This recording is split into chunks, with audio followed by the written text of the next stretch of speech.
Fair enough. I still haven't done it yet. I always think that, I was getting presents always wrong. Yeah, somebody would get on it. It's been neglected to this one, it's probably been neglected to the one here. That's not a good idea. Just gonna go back to. You mean you tell me, I don't, because I don't look at the e-code. I don't, that's what I always do. It's always Because I wrong. got this marked up version. Yeah, it's what you sent me. I gotta find it. You look at the equal and then you look at Lowell's, No. Barbara's Lowell. There you go. Oh, yeah. Okay, so I'm gonna call to order the March 10th meeting of the planning board of the town of Rochester. Stand for the pledge. I pledge allegiance to the flag of the United States of America and to the republic for which it stands, one nation, under God, indivisible, with liberty and justice for all. Thank you, Walter.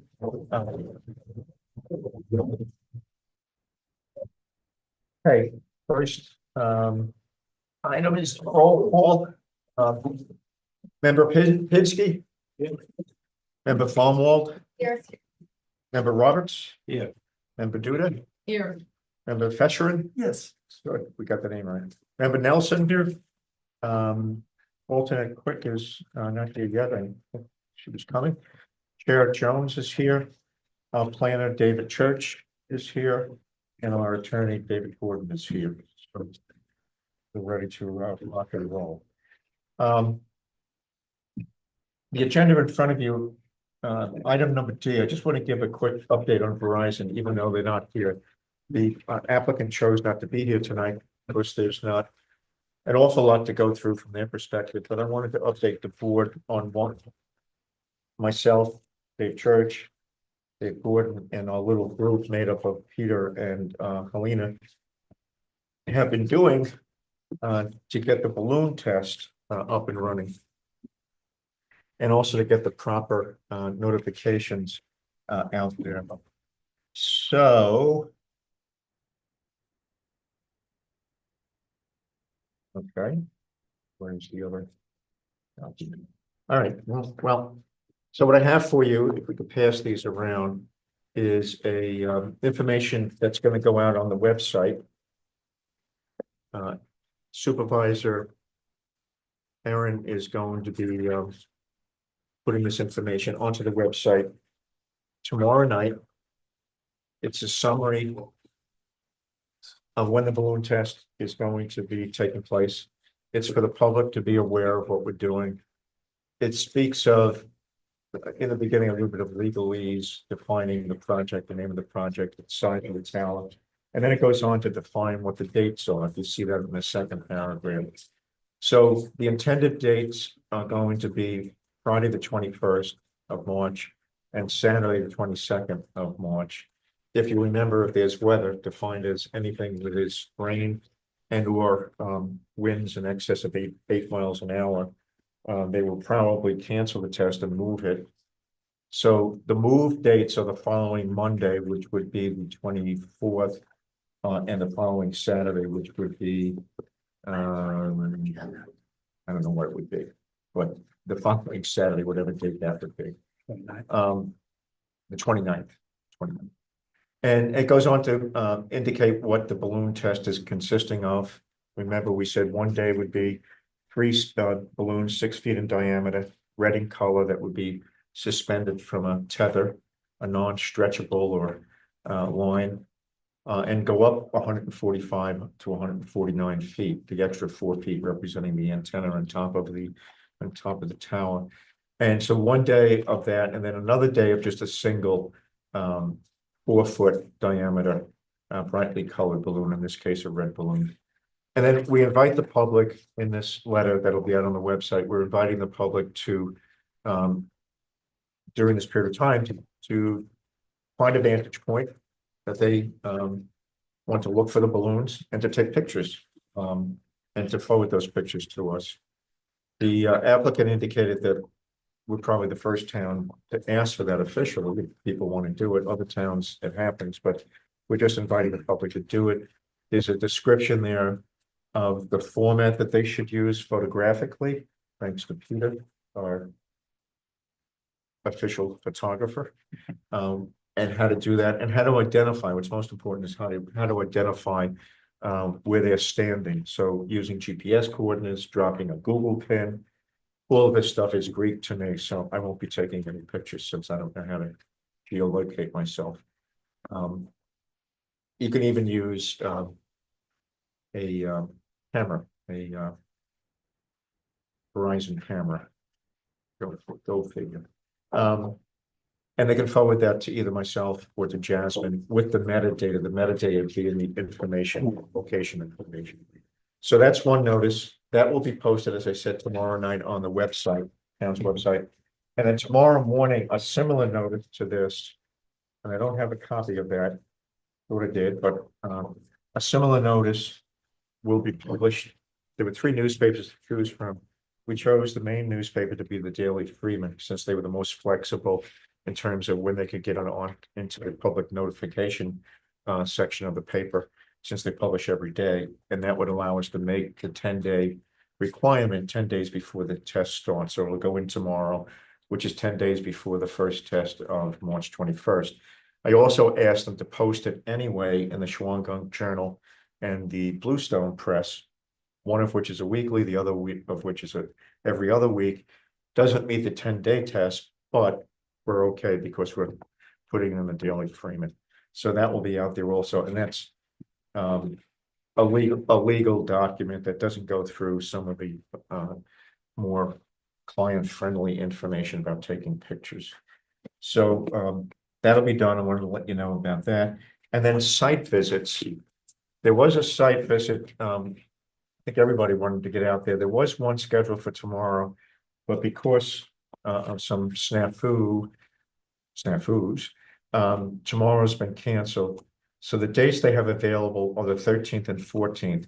So Peter, you had said you were going to go tomorrow, but also you were available the 14th in the morning. If it's early, yeah. Okay, at 9 o'clock. It's okay. Yeah, 9 o'clock's fine. Okay, Dave, you were going to go the 14th in the morning. That's what Jasmine had on the list. Dave Roberts. Yeah, that's right. Yeah. Okay, Helena, you wanted to go tomorrow, but you'll be there by yourself. So can you pick another time, the 13th at 2 or the 14th at 9? And Zorian, the same thing. 14th at 9. 14th at 9? And Zorian, can you do the 13th at 2? I'll let you know, maybe I. Okay, so let me know. I'm gonna do trying to do the 13th at 2. And who am I missing? Hans, do you wanna I go? think I can actually do the 14th. The 14th? But I can do the 13th. You can do the That 13th? would be my preference. I do the 13th at 2, all right? Yeah. Zorian, what'd you say? I may come on 14th, but it's not gonna take more than an hour or less. No. Yeah. Unless you wanna. No, because I have a duty tax.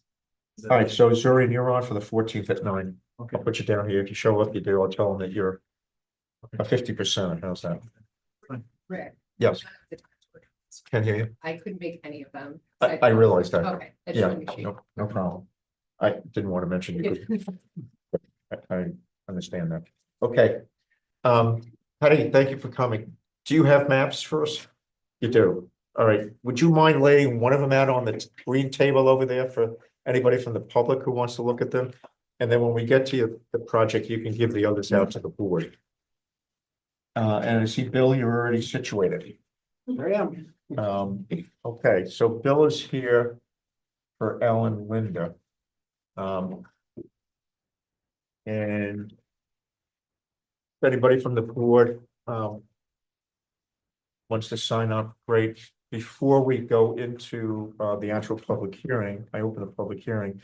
We have to do the determination of significance, the secret determination of significance. We'll do that in a minute.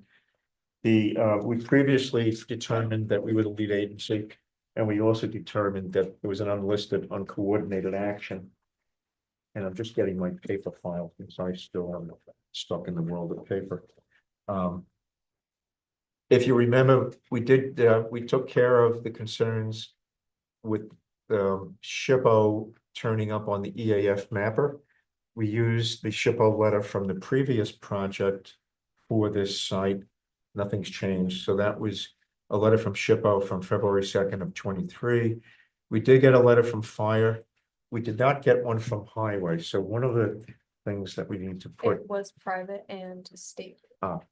That's why we didn't get it from highway. Thank you. That road in the back there is private, so we would get it. Okay. Thank you. Thank you, Courtney. We did get the soil types on the map. We have septic, because it already has septic, so we have the Department of Health septic, and Bill got the tank moved. The gas tank that was on there. He went out there and he rolled it down the hill himself. But it's oil. Yes. It was an oil tank, yeah, and it's been moved. So, before I go into the determination of significance, does anybody from the board have anything that they want to add, any questions they have for Bill? No. Okay, you do have a map there, in the bundle, the top map. So let me go through the determination of significance. If you remember, this is the last step, if you would, in the seeker process that we have to perform. And this is to indicate whether there is small, moderate, or large impact in 11 different categories impacted by this project, one way or the other. So I'm going to go through them, and unless I hear somebody say moderate or large, I'm just going to assume and check off small. All right. So the first one, will the proposed action create a material conflict with an adapted land use plan or zoning regulation? No or small impact. 2, will the proposed action result in a change in the use or intensity of use of land? No or small impact. Will the proposed action impair the character or quality of the existing community? No or small impact. Will the proposed action have an impact on the environmental characteristics that cause the establishment of a critical environmental area? This isn't in a critical environmental area, so no or small impact. 5, will the proposed action result in an adverse change in the existing level of traffic or affect existing infrastructure for mass transit, biking, or walkway? No or small impact. Will the proposed action cause an increase in the use of energy and it fails to incorporate reasonably available energy conservation or renewable energy opportunities? No or small impact. Will the proposed action impact existing public or private water supplies? No, small impact. Public or private wastewater treatment utilities? No or small impact. Will the proposed action impair the characteristics or quality of important historic, archaeological, architectural, or aesthetic resources? No or small impact.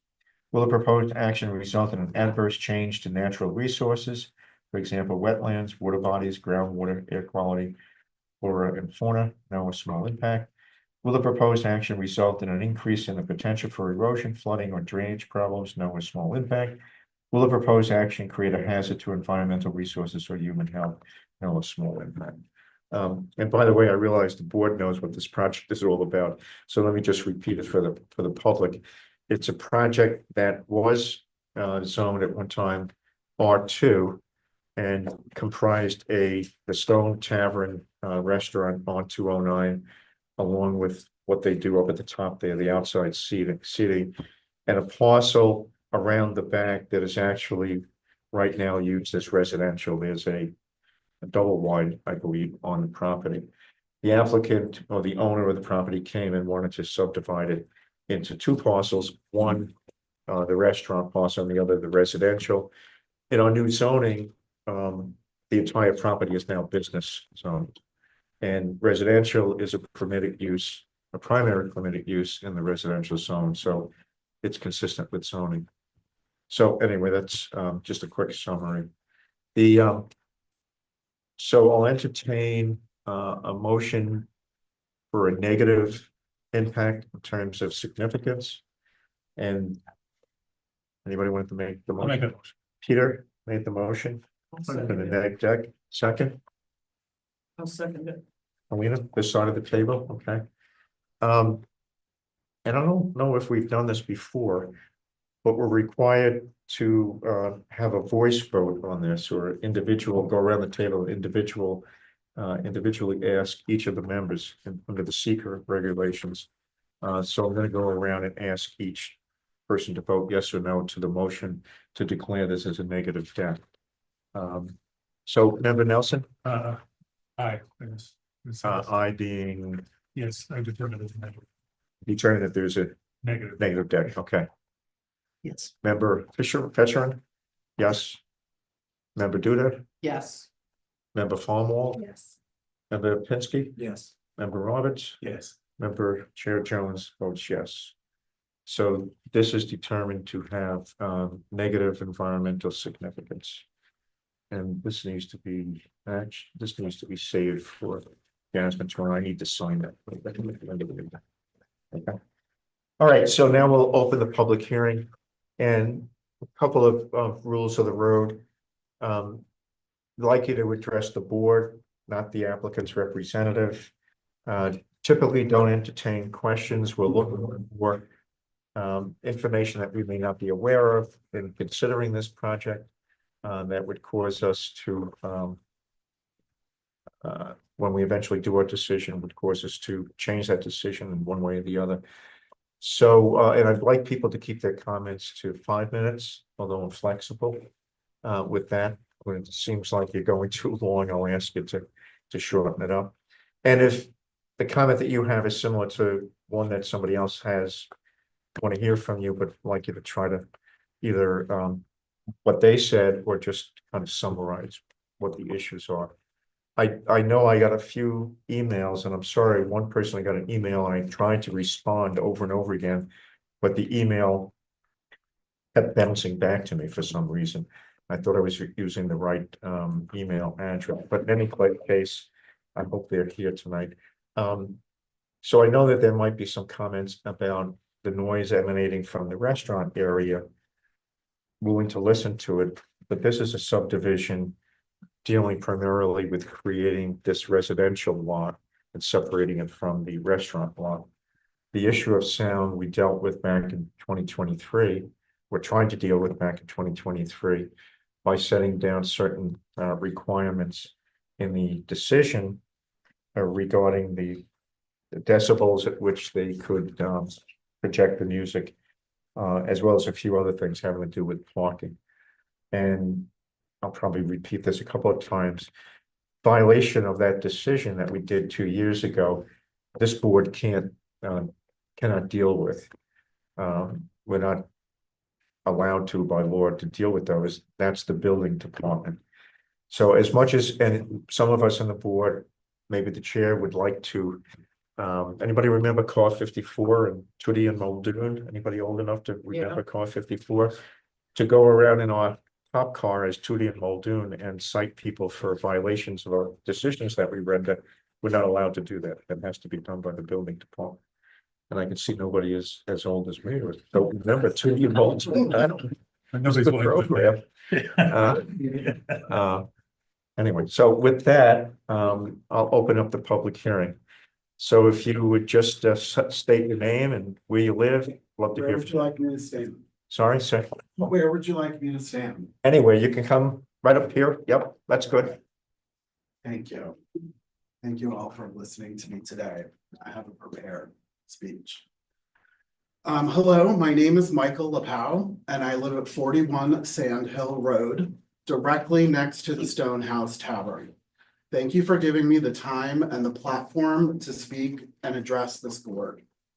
I'm here tonight to address our years-long ongoing issues with the Stonehouse Tavern and its owners.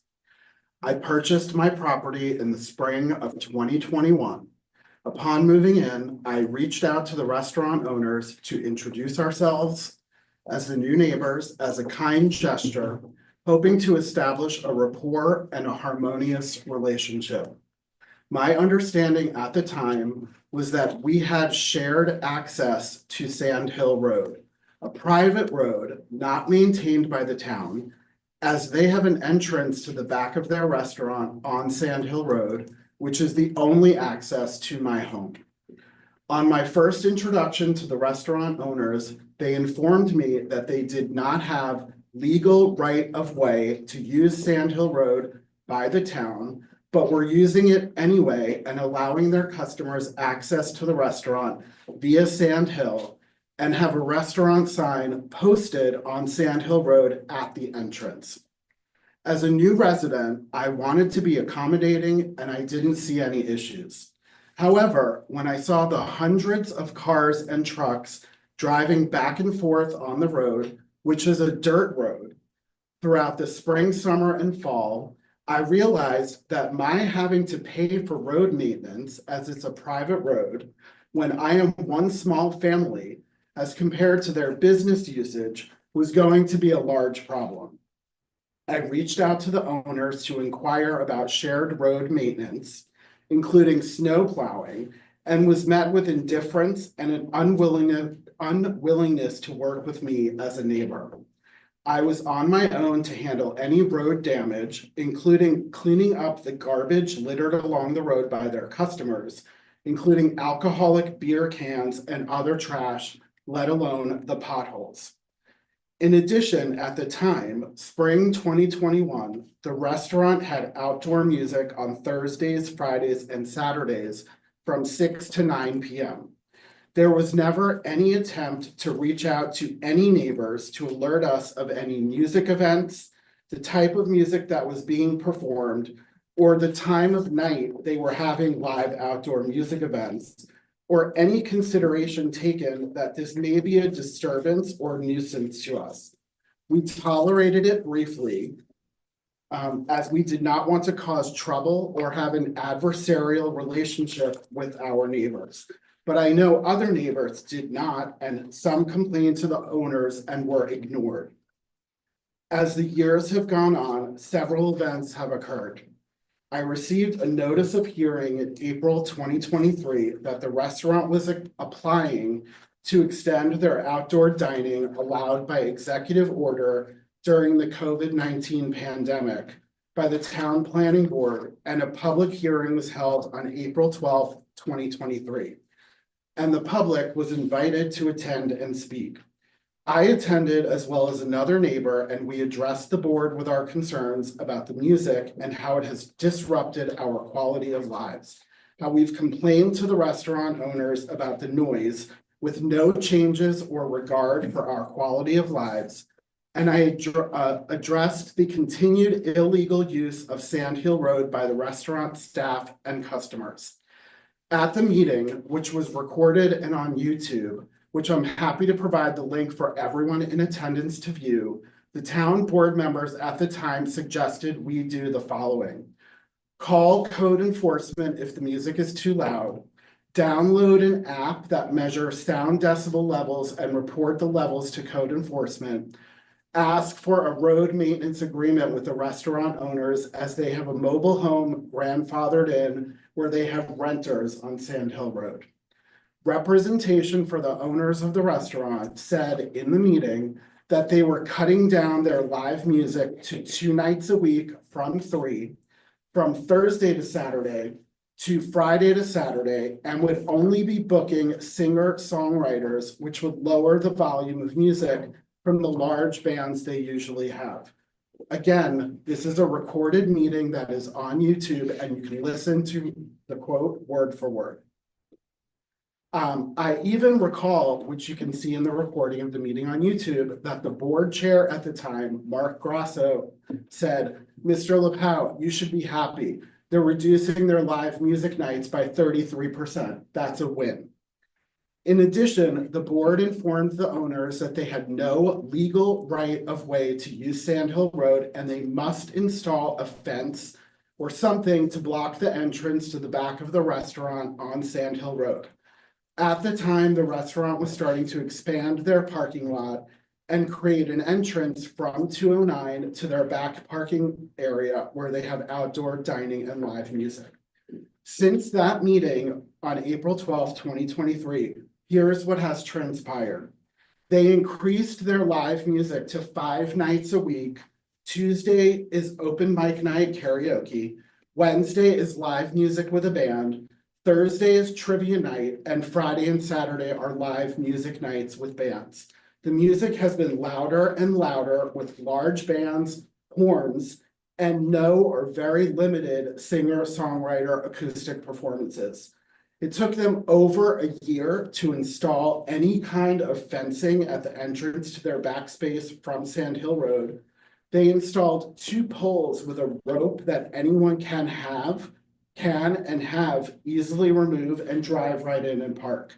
This was installed in September of 2024 after many complaints to them about illegally parked cars from their customers on Sand Hill Road.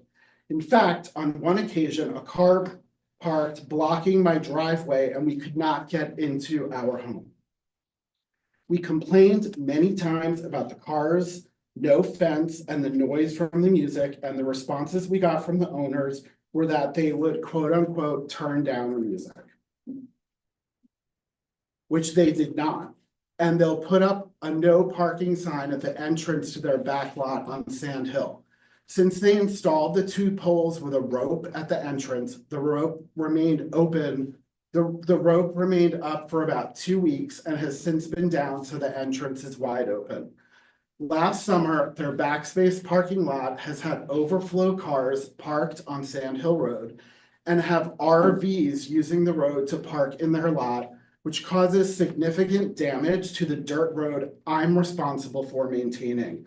And I assume the overflow is because the amount of cars parked in the spots in their lot could not accommodate the number of customers they had, which I'm assuming is against code.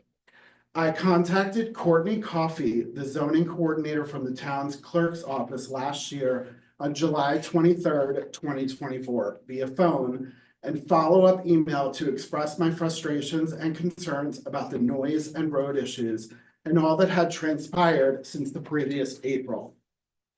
I also emailed her a summary report from a sound decibel level app I downloaded and a video from my deck of the sound of the band playing so she can hear exactly what I hear 5 nights a week. I received an email from Courtney on August 8th, 2024, and she informed me that she alerted the CEO and town supervisor, Aaron Enelin, and was told, we are active, this is quote unquote, we are actively working on this. The town constables will be out there this weekend to issue tickets for parking on the road. The town supervisor has been made aware of the issues that are happening at Stonehouse Tavern. You are more than welcome to contact her at any time. Regarding your question about road maintenance agreements, unfortunately, this will become a civil matter. The town will not be able to step in since that portion is a private road. I called Erin after I received the email, and she kindly stated that she would be sending regular patrol to Sand Hill Road to ticket cars illegally parked. I expressed my concerns that I was told to call code enforcement if the music is too loud, but there is no one there to answer the phone on evenings and weekends, so that is never happening. She recommended I call the town constable, Rich, if the noise gets too loud or if cars are parked illegally. I did call and was told by him that he gets many complaints about the music being so loud, and he reports the complaints every time he gets one, and that there's nothing he can do personally except report the calls he's received, and that he understands how disruptive it is to our quality of lives and how unfair it is to the residents. He explained that since the Stonehouse is not legally considered an event space, they do not have noise limitations and do not have to abide by any decibel level requirements, which is ironic considering I was told by the town planning board at the April 12th, 2023 meeting to download a sound decibel level measuring app and report the decibel levels to code enforcement. From what I understand, event spaces are limited to 26 nights a year for outdoor music. I followed up with an email to Erin, Courtney, Alyssa Farrell, and several others on September 16th, 2024, after I had not heard back from anyone regarding these issues. I outlined all concerns and issues, and I did not hear back from one single person. And then I received a letter in the mail alerting me of tonight's meeting. I called Erin last week to alert her that I would be attending tonight's meeting and how no one had ever gotten back to me after I emailed last September. And May 1st is quickly approaching and the music is going to start again, and I will not tolerate it anymore. She encouraged me to attend the town board regular business meeting this coming Thursday, as well to share my concerns, which I plan on reading the same speech. So here we are. Here's where my fellow neighbors and I see where things stand after how we've been treated and all that has transpired. The restaurant has been prioritized over our rights as citizens and residents of our town. Our quality of lives have been deprioritized. We have not been heard or listened to. We are forced to live with excessive loud music in our backyards 5 nights a week, where we can't even open our windows or sit on our property outside. Nothing has been done to help us, and now we are being informed that they are applying for an expansion of their outdoor dining. I would like to know what is going to be done about this and when.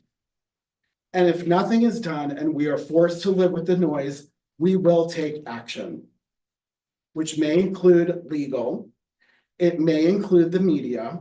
It may include public protests and the installation of speakers on my property line facing the restaurant outdoor space where I will blast my own music at the highest volume nightly, as there seems to be no consequences.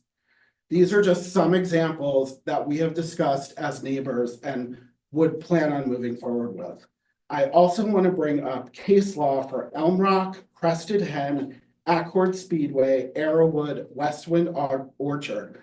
All have had zoning designation changes in the last 10 years and have restrictions on music. Thank you for your opportunity to listen to me, and I look forward to hearing your response. Can I have a copy of that? Of the letter? Yeah, You want to give it to me now, or you want to send it to me? You have my email, right? I can email it to Why you. don't you email it to me Yeah. tomorrow? Okay, and just in general, I will comment, I have a decision that we did 2 years ago, I dug it out. There are limits to the decibel levels. They're only allowed, for this project, they were only allowed in by code, actually, they're only allowed to exceed the ambient noise level by 10 or more, by 10 decibels. So whoever Okay, so told the you, report that I sent right, last July was 29. was 29 decibels. Yeah. So that's over. Right, so that was in the decision. The other material that you gave me, I'm sure it's on YouTube, as you said, that they would Mhm. only be playing. That they're gonna be going from 3 nights to 2 nights. I'm sure that's all there. Yes, Unfortunately, it's not in the decision. okay. Conditions on the site plan.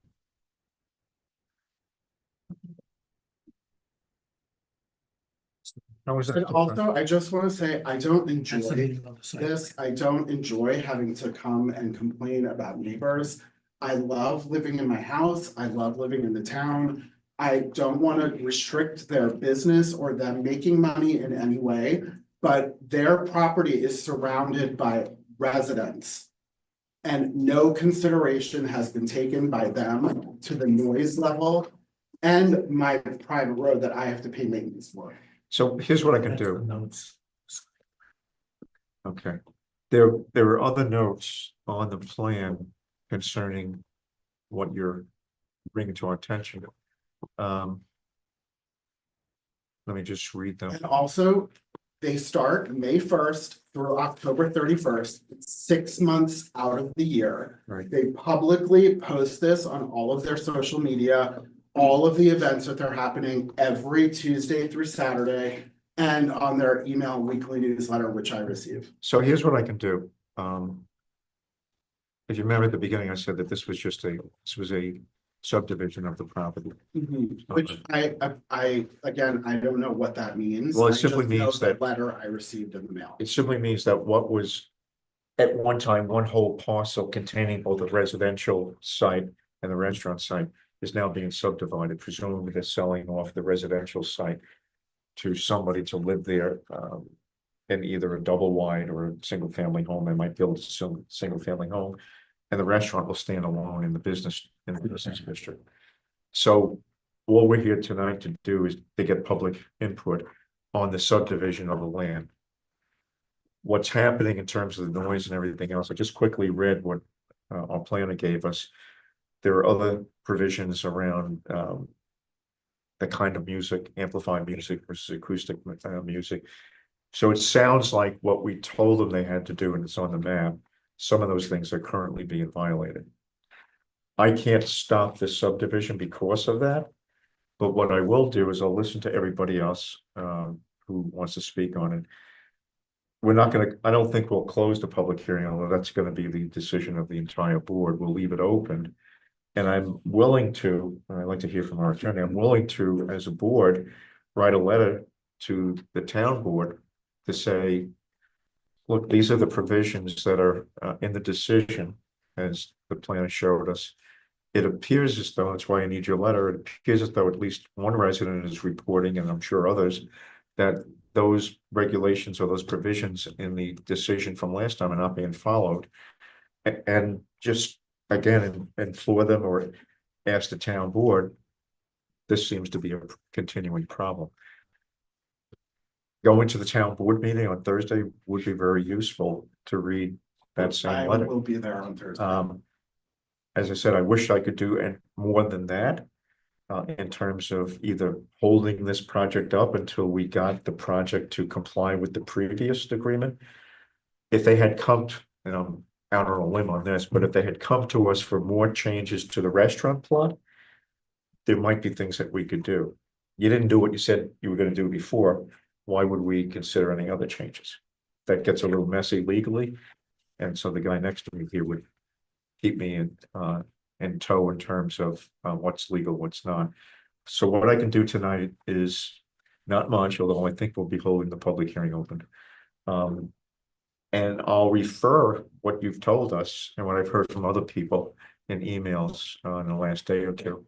I will refer that to the town board and try to get it to them before the Thursday night meeting. I'll let it to them. At this point, that's about all I can do. Counselor? Okay, well, the first thing to understand, and we're actually getting a lesson in some of this at the federal level as well, is that the town government, the federal government, the state government operates on a principle of separation of powers. Certain agencies in the town, certain agencies in the federal government, certain powers. But you are, and I'll just state it, then I'll come back to your comment. This board essentially is a permitting board. This board permits certain proposed land use activities, in this case, a subdivision. Fundamentally, what you are complaining about is a violation of existing code or existing subdivision requirements that this board may have set in place a couple of years ago. This board is not the enforcing arm. We don't find anybody, we don't investigate, we don't bring people into town court. That is the CEO who works under the under the, I was gonna say, under the authority of the town board. The town board can hire and fire the CEO. That's the person, unfortunately, who's the person responsible for dealing with your complaint and for doing something with it. And again, this comes back to the concept of separation of powers, and same what we see on the federal level. Congress does certain things and the Attorney General does certain things. And so, number one is if your concern can manifest itself into something we should or should not do with respect to the permitting provision that's before us, then it's very helpful. As I listened to you, it wasn't clear to me whether the proposed action that we're considering here is directly related to the concerns that, in other words, will this subdivision make it worse? I completely understand that, and I hear what you're saying. I'm only here because I received a notice of hearing letter and that I was allowed to speak. It was not clear, it was somewhat vague what they were applying for, so That's why I'm I explaining. didn't know that, and I appreciate That's your why I'm explaining it to to me. you and to other members of the public. What we're doing here is considering the parameters and the impact of this particular proposal, which is a subdivision of land, basically to section off the residential part from the commercial part. So that's what we're doing tonight. And as I was listening to you, I was trying to figure out whether there was, in other words, if we knew that they were if this was a site plan to expand the rest, to double the size of the restaurant, for example, and to move the event space closer to your homes, that might have an impact on our permitting, but it wasn't clear to me that is the case. And I want to make one other point, because as I was listening, there was one thing you said that I want to know more about, and I can ask you about it, but I want to make a general comment. In general, and this is, don't take this as criticism, but generally for the public, it is a more effective conveyance of information to us, which is what the public hearing is about, to submit written documents, especially lengthy ones, in writing rather than to read them. We're not gonna hear everything, we're gonna miss things, and ultimately, if there's something we want to know about, having it in writing is a very, very valuable reference. So I do want to ask you about that, because it was something that you said I thought was very interesting. That was news to me. You basically said something to the effect of, somebody told you that this was an event space and therefore the rule didn't apply. No, that they weren't considered an event space, which means the rules for event spaces don't apply. Okay, that hit me very oddly, which is why I wanted to know more about that. Again, it's not necessarily our purview, although it's something we might want to take into account in the future. But I would encourage you to submit your statement in writing beforehand, so we basically can read it and digest it, and then hear some comments from you on it, which would be a more efficient way to get information to the board. I'm more than happy to do that. It's just, I don't believe the letter that I received said I should submit written documents, so. That's your choice. Let's- I'm here, I'm happy to do Let that. me I clear just the didn't public know then. that I should have done. You that will, in advance. during a public comment period, submittal of written comments is always allowed and appreciated. And I will also tell the public that even if it's not a written comment period, the First Amendment always allows you to submit written comments to any member of the town government on anything you want to. So we're always happy to receive written comments. It's a very I very efficient way much to get through appreciate the. that, and I will immediately email you. So one of the members has a question. Go ahead. Yeah, I have a question for David, actually, since this is a subdivision. And is there a road maintenance agreement on that? There is no room maintenance agreement. Well, I have an associated question, that is, the gentleman here was suggesting that the applicant doesn't have rightful access to that road, is that correct? That's what I have been told So by that- them that- and from the town. So that would mean that lot 2 doesn't have any access. Exactly. Their access would be through the original property from 209. So like, So they don't actually, I mean, if this is true, and unless there's an agreement in their deed, if I'm right, about their allowing access, then that lot is not legal because they don't have access to it. So from what I understand, the town board forced them to build access to their back lot from 209. So they spent Yes. summer Yeah. creating, There was a expanding their program. parking lot That's and true. creating. But that doesn't stop anybody from driving up Sand Hill Road and accessing the back Well, parking lot. Excuse me, more importantly, that does not give access to lot 2. Which is why they were told they had to That's an build a emergency fence. access for the restaurant, doesn't give. Here, you're touching on an area of state law, which is complex enough that I'll fully admit it's beyond me. I mean, I can get a microscope out and look at it every time a question comes up, and I still have to do it again the next time. It goes under the, it's for shorthand, it's 280, Town Law Section 288. And what it requires is, it's the law that enforces the exact thing that you're talking about, which is that every buildable lot has to have access under certain circumstances. One of the problems with it at this stage is that it almost always comes up in subdivisions because you're essentially creating buildable lots. However, the way 288 is expressed in the language in which it was written, which was probably, I assume, decades ago, is that, and perhaps the professor here can correct me if I'm wrong, but I believe it's written that no building permit may be issued to a lot that doesn't have appropriate access. And so we take that into account at the subdivision stage. Yes. However, in this particular project, as I understand it, that back lot, what we may be calling back lot, is already a built home. So it's not a question of issuing a building permit, except for one thing that I would come up with just off the top of my head is whether 288 applies in a situation where there already is a home and the subdivision doesn't create the new home, it just merely makes it a legally separate lot from the. Well, it would seem that they Yeah, would but need, they were owners of the flat, and they didn't Sorry? have permit. They until now, they're still owner of the flat. That lot that they try to separate, and they don't have a permit to use the road. So when they separate that lot, it becomes a standalone lot. Shouldn't we assure that the owner of that lot has a right to access it? Without leaning too hard on my 288 analysis, which I said is off the top of my head on something I don't really understand, the the second way to deal with this question is to look at the applicant and say, we have a potential 280A issue in terms of access. Do you have an answer for this? Well, at the very least, it would seem they need a road maintenance agreement, which This doesn't is an exist. ancient public highway, and that's why a lot of these properties, including their property, necessarily did not have historically easements in their deeds, because this was the original King's Highway Okay. through here. One of the things I advised the board, going back to last year, is that there are times when we raise questions, but it could be a question about a species, it could be a question about this. And we have conversations with applicants, and the applicant says something. And I don't know if it's right, wrong, or otherwise, sometimes it's off the top of their heads, and sometimes they're brilliant, they say the right thing, and sometimes they don't. But at the end of the day, if the board considers this a serious question, as in the question, as Dorian framed it, as I sit here today, I cannot give you a definitive answer on 280A.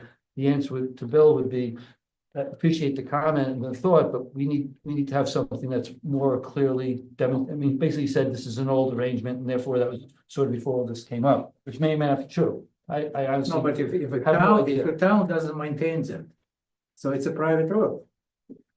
Regardless, I bought my regardless property, of I what. was Dorian, the told question is- I have to maintain the road. The question, look, we Well- can have this is a discussion you can have for 2 hours over. No, I understand, I'm just bringing. I would want to have an organized presentation of the issue by the people who are responsible for it. And especially if it's an existing situation, especially because there are neighbors complaining about it.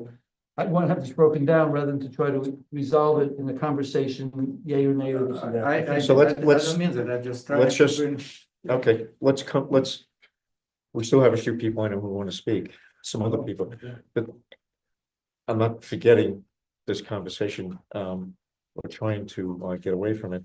It seems at the very least that the applicant has to prove that there's a road maintenance agreement or the ability for whoever is going to be living in this subdivided lot has access over Sand Hill Is there an Road. existing home? Yeah. Okay, It's a so I guess the two mobile- questions, Bill, that I can think of is, one, is there some form of road maintenance agreement that provides rights and responsibilities for the people in the house? And secondly, is there a 280A problem in terms of the subdivision? And again, I think that that usually comes up as, because of state law, it's written as in terms of a building permit issue, but I'd still want somebody to explain to us whether that becomes an issue at this stage of a subdivision for a lot that's already built up. I do not know the answer to it, but. Yeah. And- It boils down to, does this lot, once it stands by itself, have access over Sand Hill Road? To get to this new lot, where's the proof of access available? It doesn't solve the music problem, doesn't solve your problem with people parking their cars all over the road, doesn't solve any of that. And to the commenter, I just want to note that I appreciate you breaking down that comment, but what now I hear what you're saying is that somebody told you that because it is not an event space, that the town's noise code doesn't apply. And No, that's not true, whoever told you that.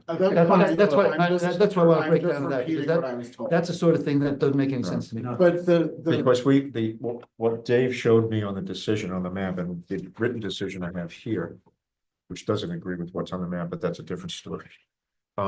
It was clearly an event space. Part of their application, special use application back in 2023 was for an event space. They were expanding. They were expanding their use from just a restaurant under 4 walls and roof. They were expanding it to the outside, and it was definitely In an any event event, space. The code provisions on noise were, I think what you said, they were adapted in some Yeah, form They're right and here. put into the requirement. So doesn't make any, I would want to know what the person was really meant, because it doesn't make a lot of sense on the sentence. Well, regardless, they're violating decibel levels That's what for co- sure. Well, we're talking, you mean say violating decibel levels, it's either decibel levels in the code or decibel levels in the site plan approval. Okay, so I don't know because I'm not let's involved. get to the next person who wants to speak. I think at this I point, would also, all we Mr. could- Chairman, I yeah, also point out that in general, the public hearing is not an opportunity for a prolonged conversation. with That's what the I'm- Public. In this case, we chose to do it differently, but I don't want everybody to think that we're gonna. Well, we're not gonna solve the noise issue because we have no leverage with this particular project. We have no leverage. The CEO. It's the CEO. That's all I'm saying. I'm not, if I had to live there, I'd go crazy with the amount of music. I actually would. Every single I one actually of you And would so- go crazy. My immediate reaction and I'm on tape here, but Yeah, would be Voice. to block the road, to project every godforsaken kind of music back onto their Oh, property, yeah. and to find yourself Discussed it. a good lawyer Mhm. who goes for the throat. I think that Gordon's trying to say. At some point, the chairman may need a lawyer, so. That's why I'm gonna stop. Yeah. So I think that But, the issues so are, I think what we have to do, board, we're not gonna solve this noise problem, because that's not what we're, what they're here for. But I certainly, Listen, I appreciate. I you giving me the understand. Opportunity to speak. I didn't expect any resolution on noise issues or road issues. I just received the letter, and anytime I have an opportunity. I'm glad you're here. You wrote to me. I speak, told you, please come. I'm coming, and I will be speaking again on Thursday as per Aaron's request. And I will continue to speak to whoever I need to, because I just can't live like this I any understand. longer. I understand. I would advise you to focus on Unfair. the town board and the CEO. yeah. That's- So if I get a copy of that letter, as I said, that's, I will email Bring your it to you neighbors. immediately. Bring your neighbors. okay, One of them. let's not instigate a pitchfork and tiki Well, torch because that- against the town Thank board. you. You've already passed that. I already passed that threshold. Okay, Michael, thank you. Thank you so much for your time. Who's next that wants to speak on this issue? I know I got a couple of other emails. Okay, I thought I was rather calm. Well, except for the point where you told him, take speakers and press it. I said, that's what I would do. I didn't tell him to do that. Thank you, Like I Michael. said, better lawyer, but I'm just. Thank you so much for your time. Thank you. Please send me a copy of that, I will. and I will do as promised. I will send a letter of walk as the chair of the planning board, but this is what we heard. Thank you so much. But I'm sure somebody is listening from the town right now. Just have to send this. Yeah. Thank you. Anybody else? All right, so I'm gonna leave the public hearing open. Bill, what I heard from our attorney was you need to get from the applicant something to us evidencing the fact that for this lot that's in question, that's being spun off, that there is road access available to them, that there is either an RMA or available. You gotta tell me more than just it's been like that. Guarantee for you, 100 there's no years. road maintenance agreement, there never has been, and this is one of many, many, many vast majority of any private road that's existed in the town does not have road maintenance agreements. This is a recent thing, so we can't go around and say, well, if there's no road maintenance agreement, then this doesn't exist. And that Well, the question then would be then, whether we should, whether we can, I mean, you're asking for a new subdivision, and so. If you believe that that a new subdivision. On an existing road, where there's existing private road where there are people, including perhaps people in the new subdivision, does not require a road maintenance agreement. It'd be helpful to I'm have that just broken down. saying, if we have other parties involved, if we had. I absolutely agree, if you have somebody who's doing a subdivision of a private road, and if there's a road maintenance agreement required, that's one owner. If I have 6 owners on an existing road, and one person wants to do something with their property, and one of those people says, I'm not gonna be part of this road maintenance agreement. What happens then? You just You- say, you you stop. can't do anything, because that one person. How do is- we approve a new lot? That somebody's gonna live on, if we don't know that that person has a right to use the road. Right. I don't know, I mean, Well, been using it for 30 years. So why don't we do this? I need a letter from you, Bill, as the representative. like I said, It states the is the applicant. board concerned about this? I mean, I also want to be careful that not every comment from a commenter necessarily involves, making the applicant go back to more, because then that would open up a significant precedent. The comment has to be enough that raises the questions for the board as to both, the questions that were raised, which is the road maintenance agreement, 280, and that sort of thing. So I want to get the. Yeah, we can't deal with the music or the loud music or any of that. That's not, Sense of the board. but if the sense of the board is that in terms of access to the property is an issue. Yeah, I definitely think this is an issue, and I want clarity that new lot has legal access to that road. You may actually, and which lot are we talking about? the lot that was subdivided. Lot two, the new. As the trailer. A lot to be created. Well, you're creating two new lots, No, No, one, one's got frontage on 209. well, yeah, two new lots. but that one that's got frontage in 209 is using the private road. Only The as an restaurant emergency. itself has frontage on Well, 209, and there's question about The whether restaurant, it has may- rights on Sand Hill Road. the restaurant may be using Sand Hill Road as well for deliveries. Well, they are. Forever. They are. I All mean, sorts of things. we have testimony that they are and. All right, so let's, The other one would only have, if subdivided.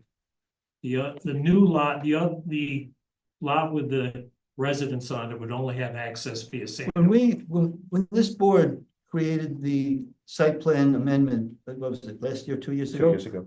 Didn't the board provide for access onto Sand Hill Road? The subdivision? It assumed, it wasn't an issue, Emergency. it assumed that there was access there. And that there was access for the emergency vehicles over that lot, to get to the back of the restaurant. Do But they have- emergency Oh, access emergency- only. emergency- Yeah. Emergency access. There's supposed to only. be a chain and a sign up. But at that time, we were deciding special use, Okay. permit. It wasn't site plan. All right, it's the board's pleasure, whatever the board wants. So what are you recommending? Sounds like you're recommending that the applicant come back to us and provide us with some assurance that this lot that we're gonna subdivide, this residential lot, has access onto Sand Hill Road. Question mark. But what would be, I mean, would the world be any different if we denied the subdivision because there was no access? I mean, well, what that does is it takes. It wouldn't be away- any different, they just keep doing what they're doing today, Right, so, I mean, without our involvement. right, the only real world. But they're asking us to subdivide, and so we need to have legal assurance that they have access to Sand But Hill. again, Road. I want to be clear on the logic here. The reason why subdivision becomes such an important crucible for these things is because typically subdivision involves the creation of new homes. We know that, but this doesn't, so That's help me right. out with this. Well, the question then becomes, does this even matter? And that's what, Bill, that's an offshoot of what Bill's raising, but we heard the gentleman speak, but in terms of the lack of, the theoretical lack of access on the road, our issue here is subdivision. This was presumably talking about requirements for the subdivision, conditions on the subdivision. Does the access question matter in terms of this subdivision? Because this subdivision is not creating a new home on that lot.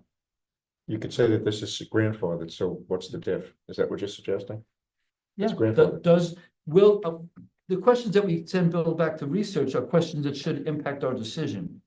So the question is, given, if this lot were unbuilt, the answer would be clearly, it would matter. You'd be creating a new home and you don't know if the new person's gonna have access.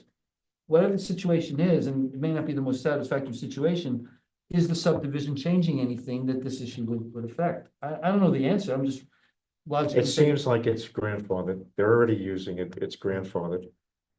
You're right, it's not a new lot.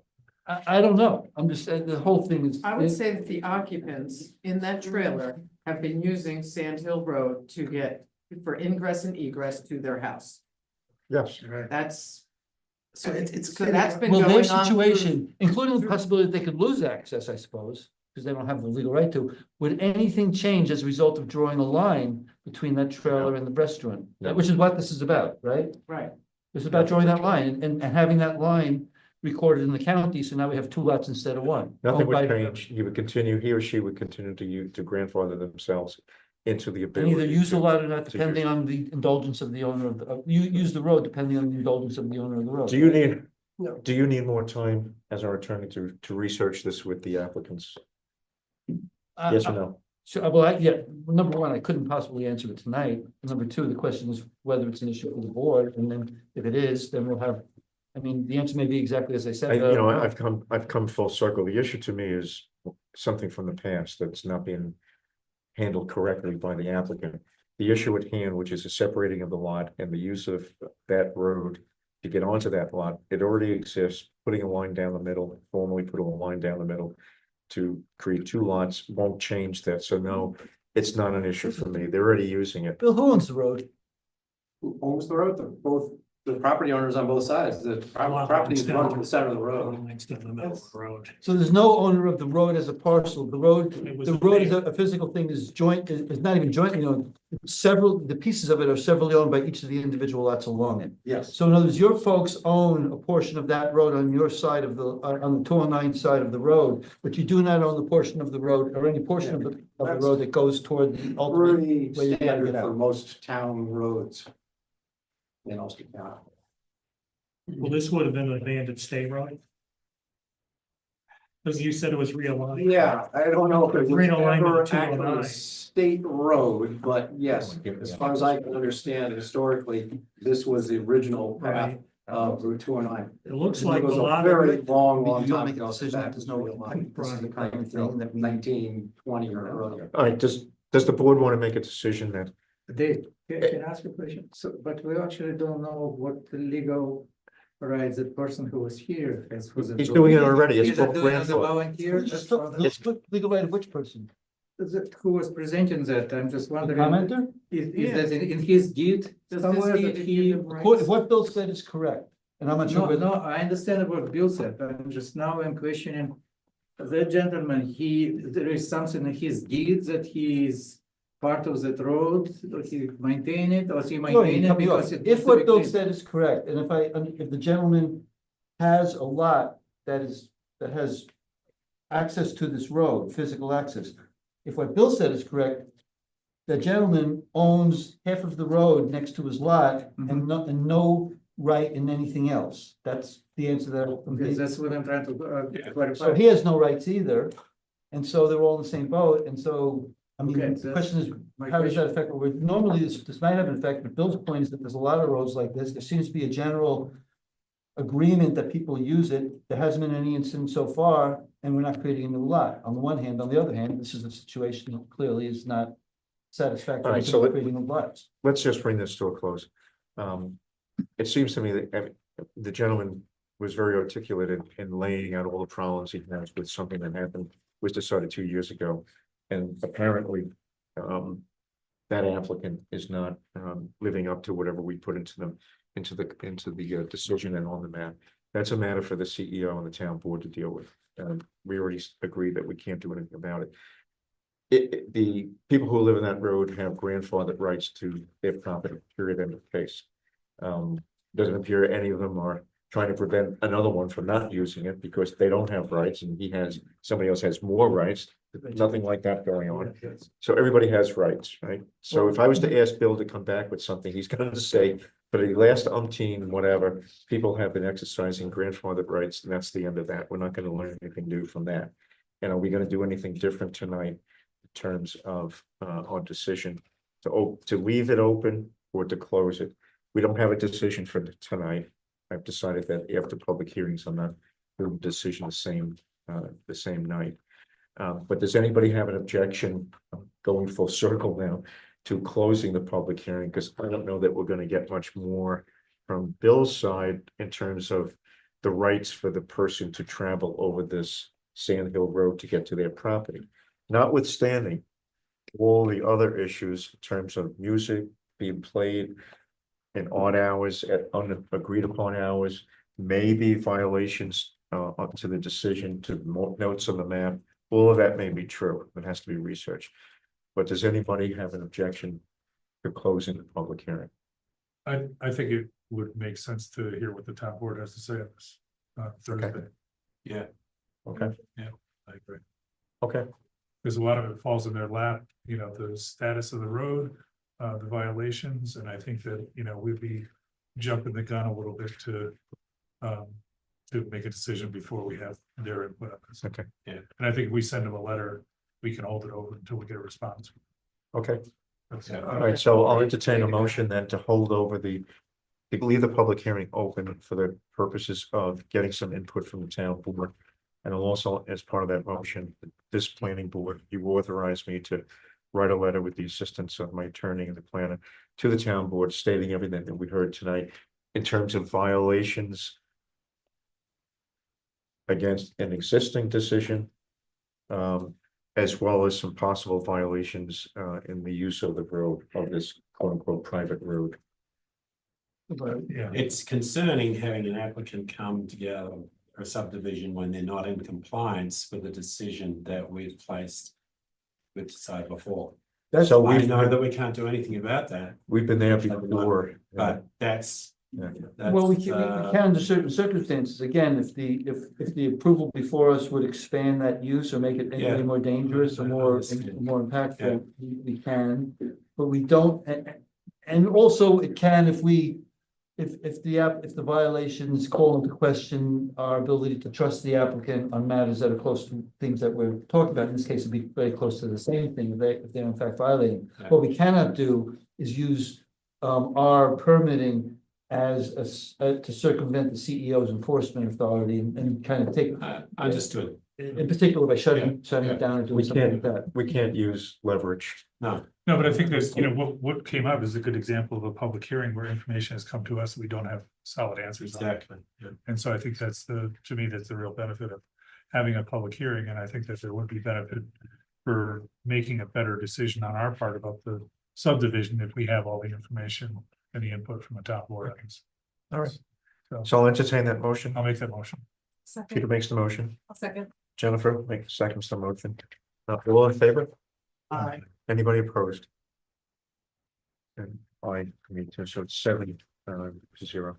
Okay. Okay. Thank you all.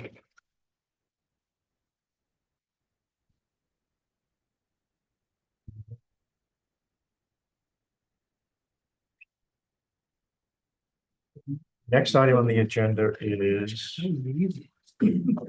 What do I?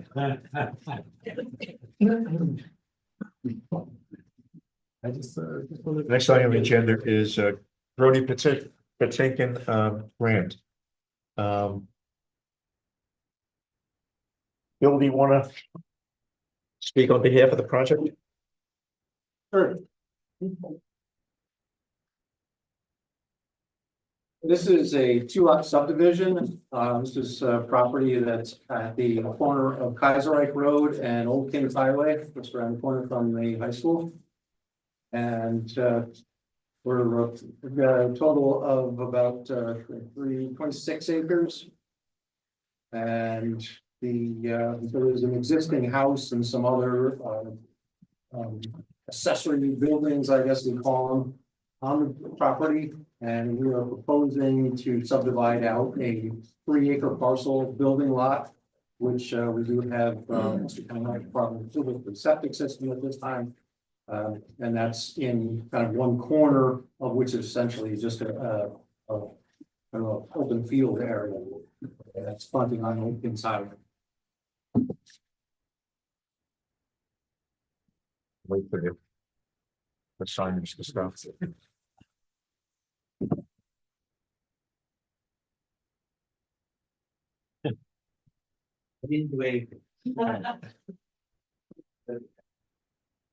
Okay, Bill, I guess it's also important to note that there were some issues brought up that you had to contact SHPO. Yeah, so as a result of the short EAF, that triggered the SHPO thing due to archaeological concerns in the vicinity. And also there was a trigger for DEC for endangered species, which would be bald eagle. So we contacted both State Historic Preservation Office regarding the archaeological. We received a response back from them that there was no concern based on this project. Contacted DEC, they responded with a very vague comment that meant that there was something in the vicinity, but they could not comment regarding this specific property. So I did some investigation into the DEC regulations for the preservation of all bald eagles, and they have certain guidelines regarding any sort of development in the vicinity of a known eagle's nest. And there is a known eagle's nest in the vicinity of Allegreville on the Rondell Creek. This site is 1 mile from there, and their guideline is, I think it was no building within, if there was 650, screening, no building within a 1/4 mile. And this is certainly screened from there and a full mile away. Okay. Those letters are in the file concerning SHPO and the bald eagle concern. And last time, the last meeting of, well, actually February 10th, we declared lead agency status and also that this was an unlisted, uncoordinated project. So tonight, we also need to do a short environmental assessment form to determine the significance of any environmental concerns. So I'm going to go through that and then we'll get to the public hearing. Am I required to read all of these? No, there's three things. One is you can read all those and see if everybody, cares about them individually. The second is, it's especially in a simple case, especially when you don't suspect anybody has a concern about any of these, just to ask anybody if they do. But the most important thing is to make sure that people know what the range of environmental issue is, and that's what this is decent for. But also, the critical thing you're doing here is a declaration of significance that's governed by regulations where there's a different list, and so you can also read from that list, which is actually more official. So reading from that is fine because it lets everybody know what the issues are. But if you suspect if it's two lot subdivision that doesn't have any issues, but Bill I'll be on the mentioned, safe side, I'll read it. read that. Yeah. Okay, all right. We talk about, There we go. we'll improve the, we'll have a more efficient procedure later. Okay, please. Number one, will the proposed action create a material conflict with an adopted land use plan or zoning regulation? No or small impact. Two, will the proposed action result in a change in the use or intensity of use of land? No or small impact. Again, if anybody objects to any of this, just let me know. Three, will the proposed action impair the character or quality of the existing community? No or small impact. Four, will the proposed action have an impact on the environmental characteristics that cause the establishment of a critical environmental area? No or small impact. Will the proposed action result in an adverse change in the existing level of traffic or affect existing infrastructure for mass transit, biking, or walkway? No or small impact. Six, will the proposed action cause an increase in the use of energy and it fails to incorporate reasonably available energy conservation or renewable energy opportunities? No or small impact. Seven, will the proposed action impact existing public or private water supplies? Or B, public-private wastewater treatment utilities? No or small impact for both of those. Eight, will the proposed action impair the character or quality of important historic, archaeological, architectural, or aesthetic resources? No or small impact. Will the proposed action result in an adverse change to natural resources, for example, wetlands, water bodies, groundwater, air quality, flora and fauna? No or small impact. 10, will the proposed action result in an increase in the potential for erosion, flooding, or drainage problems? No or small impact. Will the proposed action create a hazard to environmental resources or human health? No or small impact. Anybody have any objections? Okay. So as required under the State Seeker Act, we need to make a motion for a negative declaration. I'll entertain that motion. Make a motion. Dave Roberts made the motion. Second. Alina seconded. And as required, it's we'll go around the table for a yes or no. For the negative declaration. Peter? Yes. Hans? Yes. Alina? Yes. Jennifer? Yes. Zorian? Yes. David? Yes. And the chair votes yes. So by a 7-0 vote, the board has decided that there's no significant environmental impact, so negative declaration. Okay, so it's time to open up the public hearing. There is a map back there to the right on the table, the white table, for this project, if anybody wants to take a look at it.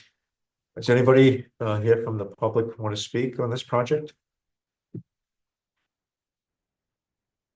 No music being played from the project? Okay. Going once, going twice. Done.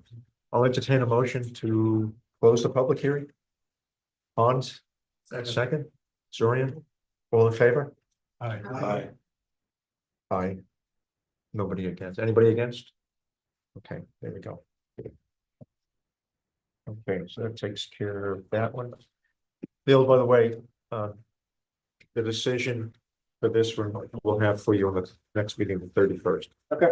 And for the board, I think I mentioned this before, prefer not to do decisions the same night as a public hearing, because in effect, what it says to the public, we already know which way this is going, so we're not going to, your comments are not important. They are important. So decisions, while I'm chair, I want them to be done at the next meeting. We have 2 meetings a month now, so it doesn't, in my mind, create any kind of undue burden to the applicant. Thank you, Bill. All right, Patty Brooks. Would you like to take the hot seat? Would you mind, Patty, distributing the maps? You do have these maps on the Google Drive.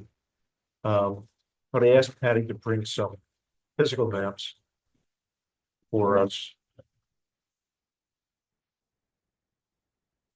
And there's, is that a set of Set of three. Set of 3. Thank you. And then you have one more, right, that you can share with the other side of the table. Thank you. Patty, why don't you just refresh on there? You'll hear this. I have 2 sets. What would you like to look to? Okay. Would you pass this to Peter? Yeah. Thank you. Patty, would you, Absolutely. and which of the Harry group, Turner. your turn, Ms. Patty Turner? Hi, how are you? Good. Nice to see you.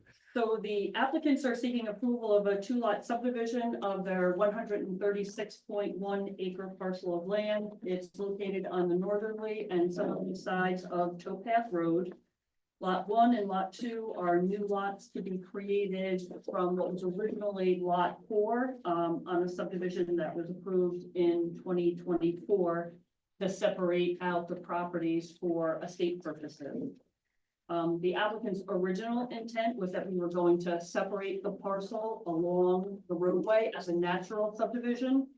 Unfortunately, during the boundary survey, we discovered that approximately 10 acres of the parcel that has been assessed to the applicants for many years actually was not owned by them. How nice of you. Would you like to play my tag?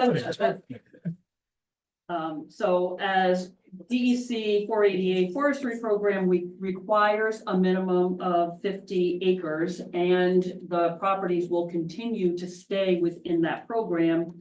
Lot 1 has been extended to the northerly side of Towpath Road to meet the acreage requirement.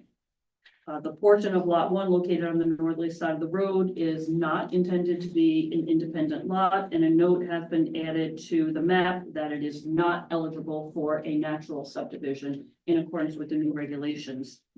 No construction is proposed on either Lot 1 or Lot 2. They're both vacant properties, and it is anticipated they will both be preserved as conservation lots, and they will remain in the New York State DEC 488 forestry program. Okay, so lot 1B and 1A, if you add them together, that comes to the 50 acres. Correct. Give or take 100 of an Yeah. acre. The acreage is situated. That's. Yeah, it's a little bit more than 50. 50.22. It's a little bit more than 50. So this was just, I guess, the fact that you hadn't done the original survey, detailed survey for the first subdivision that we did a year and a half ago. You discovered it on Correct. further work After the fact. after the fact, so that's why you had to come back. Yes. Usually you have a board would have a bit of a problem, so little time passing between one subdivision and another subdivision, but this was not land being built upon, it's just land that needs to be readjusted in order to stay within a particular program. And if I remember correctly, some of this land may eventually wind up being further donated to other groups, Correct. conservation. Hopefully, eventually all of it. Okay, so. All right. So, I'll open the public hearing for the public. Does anybody from the public want to comment on this project? Did we do seeker on this one? No, I didn't. Thank you.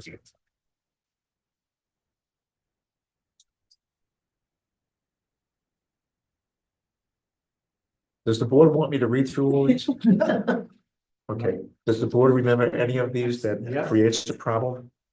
You're okay with No that? issues. No issues, okay.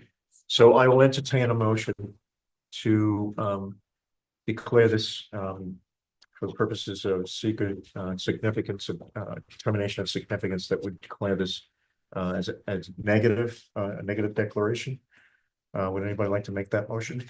Hans is making that motion. I'll second. Jennifer will second the motion.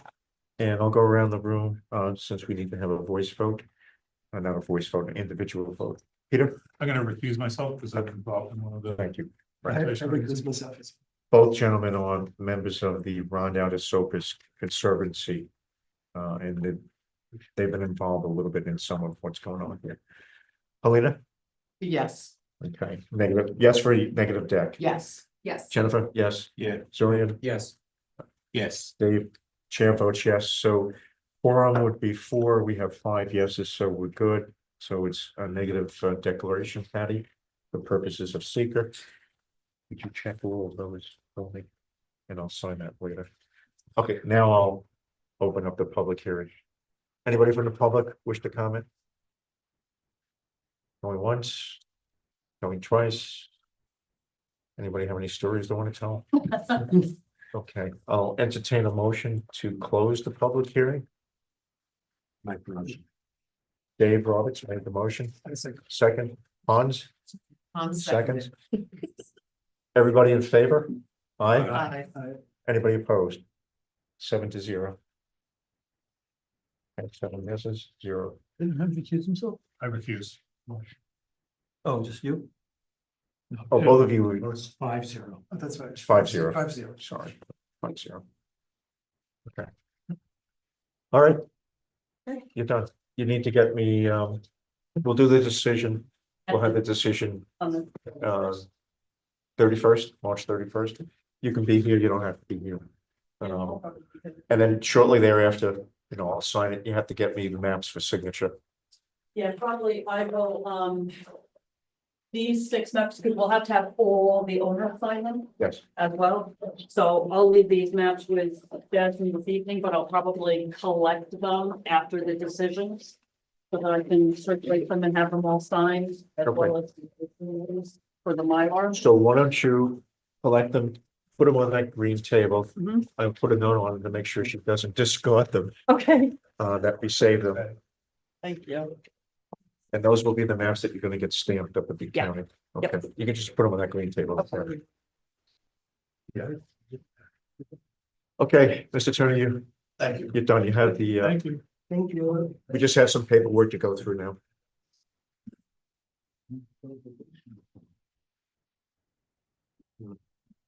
No. All right, the next project is actually, Helicondius Flowers. Is anybody here for that project? No. Okay, Matt had, you can leave him right there. Matt had called, remember Matt Town is the representative. He called, last minute, he had a family emergency. He thought he might be able to get somebody else here, his apartment. So I'm gonna put this one aside, and we'll take it up again on the 31st. Unless, of course, the board, is anybody here from the public who wants to comment on this project? There is a public hearing on the project. Anybody here for Helicondius Flowers? So we don't need Matt here. I think everybody knows the project.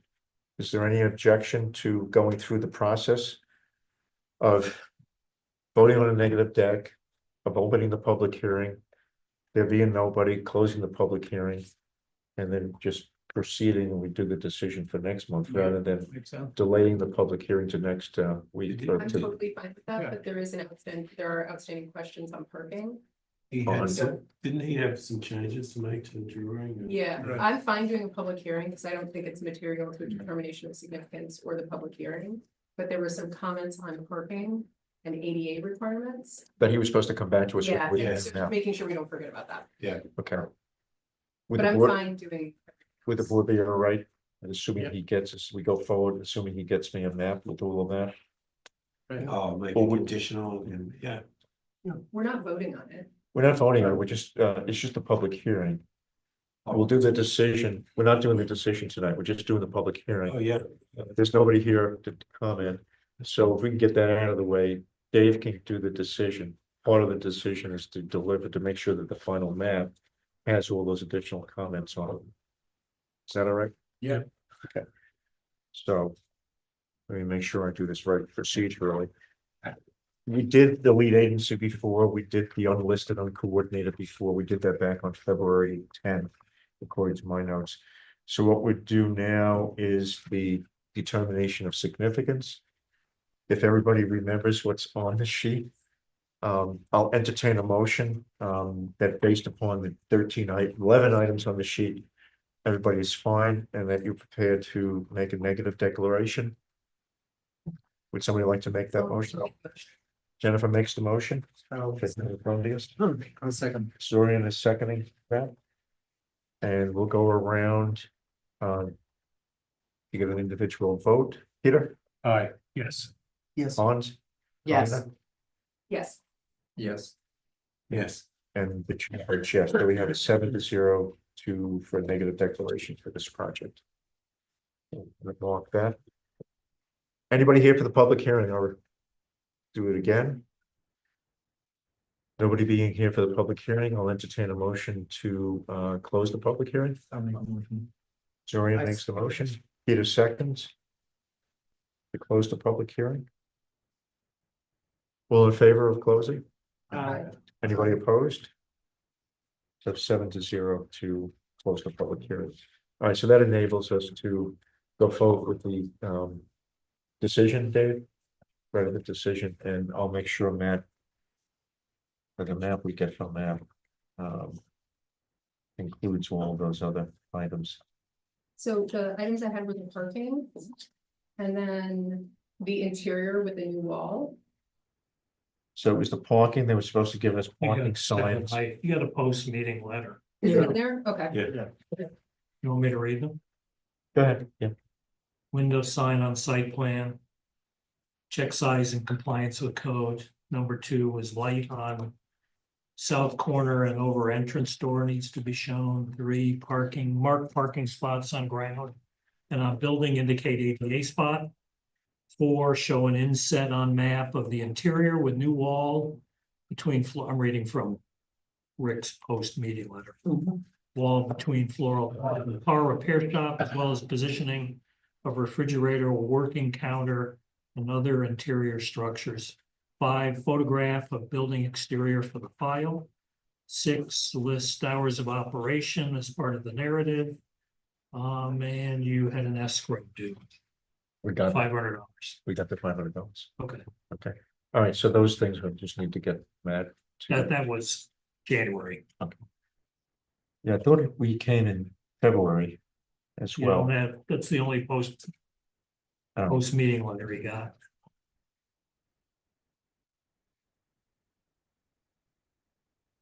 All right, so this decision we'll have ready for the meeting on the 31st. Okay, Jennifer, if you want to send me your notes. Because that post-meeting letter is from January. They were here in February. There may have been a few other items, so if you want to send me those, Yes. okay. Okay, next item on the agenda, Meadow Lake. That is also Matt's, he's not here, and we don't have a new map. What I can tell you, just quick summary. Jennifer, correct me where I'm wrong, on the hydrological study. Lobella went back and forth with CPL, or CPL was our engineer, Greg Bolner went back and forth. Greg and Jennifer was involved in it, also given her area of expertise. Greg and Jennifer were okay with what was laid out by Lobella in terms of how the study is going to be performed. Yes. Okay, so would you communicate to the applicant, to Matt, and we could take a vote on it, that we're okay with him proceeding, the applicant proceeding with the actual drilling? Yes, so Greg sent an email indicating that the comments were addressed. He sent it this afternoon. This is new. It's not in the files yet. Okay, And it says, so I think we need to agree that they can move forward as a board. is there anything significant in his letter that says, except for, he was okay with everything? So the hydrogeologic study protocol is in the file, Mhm. and you see that. It set forth all of the conditions for the well test. That includes offering monitoring for neighboring wells, so letters to be sent out. So that if neighbors would like their well monitored, they can. It is not required because we can't require something on private property. We are requesting, there's the lot that is not part of the subdivision, but that is part of the larger action. We've asked them to monitor that well so that we have at least one other well monitored. They will take and capture the types of rock they encounter during well drilling. And then, and there's some other odds and ends in there, but that's, I think what we probably care about is how this might impact neighbors. That was a letter from, Tasting water. And they will also test. And those results will be sent to us with data showing the production of the well, the type of rock encountered, whether any neighboring wells were affected during the test. and also, he gave an outline of some volatile chemicals that he wanted. That's a different, I think that's a different, I don't think we're requiring that for this because it's not a public water supply. I think that's for Akron Social, because that's a public water Oh, supply okay. well, and You're it's in the vicinity of a Okay. gas station. You are right, Um, but they still have to test for water quality. there is water quality testing, but That's the- it's not, it's, coliform, lead, nitrates, iron, manganese, sodium, pH, hardness, alkalinity, turbidity, more basic water quality parameters, Okay. that are stipulated.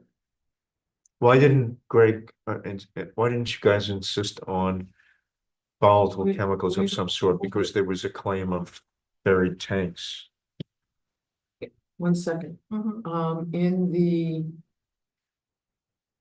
February 24th letter, is that what you're talking about? Yes, Okay. there this is wa- from Labella. Correct. It says, order lab sample, based on request from the planning board, the project owner will also collect a sample to screen well water quality for common petroleum and solvents, Okay, parens EPA drinking water method 524.2. thank you for pointing that out. You're There's welcome. an addendum that doesn't stipulate that, Okay. and I was looking. I at did the see that because there had been reference to that somewhere else in the notes, and then when I saw Thank this you. protocol, I did Yes. see that. But I do have one question. Yeah, Who's the hydro? oh, it's Russell. or- Yeah, has he provided the well rates of any adjacent wells? That's such a great question. Something that I mentioned to Greg is that, given that this is under the new code, we'd like to make resources available for applicants. And one of those resources is the state website where you can Correct. pull all of the well, and I took a look It at may that. be incomplete, that website, but And I took a look and there are wells within, adjacent property owners where you can see depth, okay, production. that should be in the Exactly. report too. I agree. Okay. We didn't stipulate it in the letter. Though.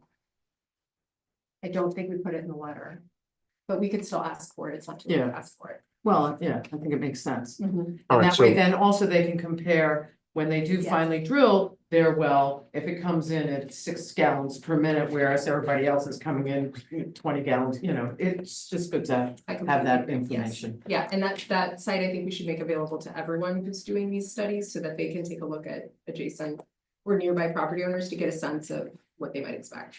Yes. So Okay. is it, they're just one sample well on lot 3, is that what? So the well, they'll be drilling the test well on lot 3. Okay, And there are standards that you follow when you do a well, when you drill a well. And that's maintaining 5 gallons per minute. Seeing how long it takes for the well to stabilize. In addition to that, because that's something you always do, but in addition to that, we're asking them to look at other wells to see if those change. Of course, What does yeah. that look like? Does it how many matter? other wells was he gonna monitor? it depends. It depends on who says yes. Anyone. I want to make sure I'm precise here. It says. Invitations to abutting developed properties with structures within 1,000 feet of any of the proposed new project wells. Okay. So that's a pretty good radius, I think, for well monitoring. Yeah. It will be offered to them, Okay, whether or not they decide to take us up on that offer. and then they're also gonna drill a test well on that 11th lot. There is a well. I believe there Oh, there already is a well. And we're asking them to monitor. the Oh, well. okay. So at least if no adjoining property owners, want to be We have monitored, one, we'll have at least one well Okay. monitored. so we're doing that, the volatiles we are testing for, Mhm. thought we were. And then, to Helena's point about the database, that's gonna be made available too. Yes, we should talk about how best to package information, because the 2006 groundwater study should probably also be in there as a resource. I don't believe that study is publicly available. But we'd like to create useful resources so that when applicants are undertaking this kind of work, they Okay. have So resources. separate from this project, to have material available. Okay, As a let's- resource, yeah. I have that study, Yes. I didn't send it to you yet. No, but I have a copy. if Yeah, you want okay. a copy. All right, so here's where we're at with it. Yes. If the board is okay with what they just heard from Jennifer. I'd like to just have a voice vote to be able to have Jennifer go back to either Matt or to Labella, I don't care which, and just say, look, you have the board's okay based upon Greg and your input. You have the ability to proceed with the hydrological study. Yes, and I will make clear that because the original proposal does not specifically call out the adjacent property. So I want to clarify that is required monitoring, Okay, but I think that's the only thing missing. And I'll mention the website also, that they incorporate as appropriate information from that nearby well, so I suggest you do it in writing, obviously. Yeah, Make sure Greg gets it, Matt gets it, and the guy from Labella, whatever his name was. Let me know that. So So is the the board, database basically for reference. Right? The database you're referring to. it's for reference. yes. The voluntary, right? Mhm. Is the board okay with Yeah. proceeding? All right, so Yes. just all in favor? I, Anybody opposed? Okay, so Jennifer, if you would do that, that'd be great. Sure. Copy Jasmine, copy myself, Dave, both Daves. We Okay, should probably put these in I don't see a lot of this exchange in the Google Drive.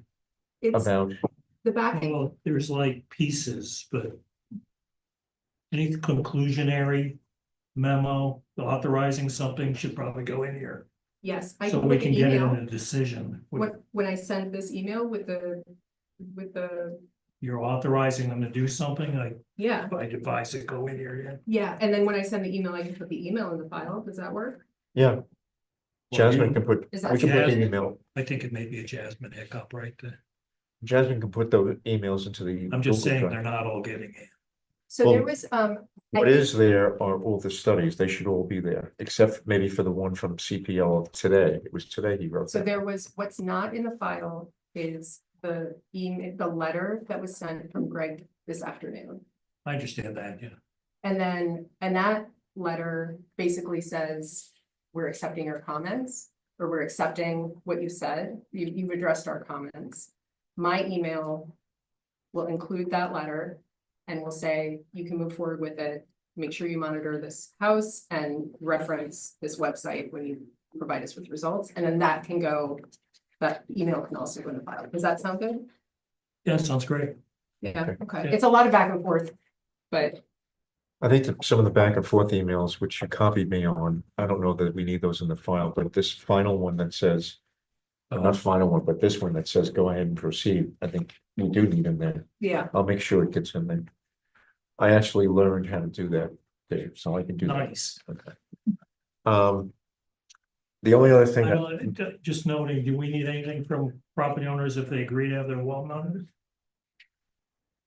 well, if I mean, they, otherwise it's a loose, so if they could the, say in the middle of it, I don't like this, you're making a mess of my property. they can do that. Right, but They have, we can't require anything. What would come back is, what we can require is just the data. But the agreement is between whoever the well driller is or whoever is undertaking the study and the private property owner. right, the well driller is not going there with their well drilling machinery. They put a monitoring device on the well, I understand. so presumably there's not gonna be a mess made, it's just a monitoring device that's put onto their well. They open the well, They drop open, some, they drive a truck on the property, they open Okay. the well, they, Mhm. You know, people are a little touchy about Okay. their, But, yeah, So do they, just curious, how it works, do they drop a monitor all the way down to the standing head or? so there's a data logger that would be put in that would measure the well. But it goes elevation. into the well, Actually goes right down. goes down Right to- So you'll have elevation data. Yeah. On how it may or may not change. okay. Cool. The only other thing that Matt, wanted to relay to this board, he apologizes for not being here. Had the water, he hasn't been able to get the SWIP started yet. Because, he first has to do these, the perk tests. For the septic on each piece of property before he can do the SWIP. So as soon as the ground is thawed out and appropriate to do a perk test, he'll be doing that. So we'll probably still have at least another month before we get the SWIP from Matt. So the hydrological, the SWIP, those are the only two major remaining things to be done. can I ask on the SWIP, did we reconcile the acreage disturbance? Because it affects the level of the SWIP. No, I thought he was still debating. he was whether still working on that. Did you get anywhere with that, Jennifer, on this conversation? I haven't. They talk about how much disturbance is gonna happen. I didn't See get if you can, one of us. Is it a 1 acre or 5 acre? It's 5. 5 years. It's one. It's the one and 5 are two separate thresholds. One is an easy SWIP, One's the easy one. and over 5 is the more complicated one. In simple terms. Dave, yeah. would you reach out to him and And copy ask him if Yes. he's okay. if he's determined that? Sure. I suspect He not, was trying to stay below 5, right? right. I suspect he hasn't gotten to that point yet, There, since he hasn't even done the septic perk test. there was some question, I remember in David Church's review of access to that 11th lot. Is that still on the? Oh, well, that's Yeah, separate. we haven't It's gotten to that. independent access. Well, Darren referenced, well, do you want to dig into that? Go ahead. We can dig into it another day too, we're just not gonna, I don't want to drag things out, but. No, go ahead.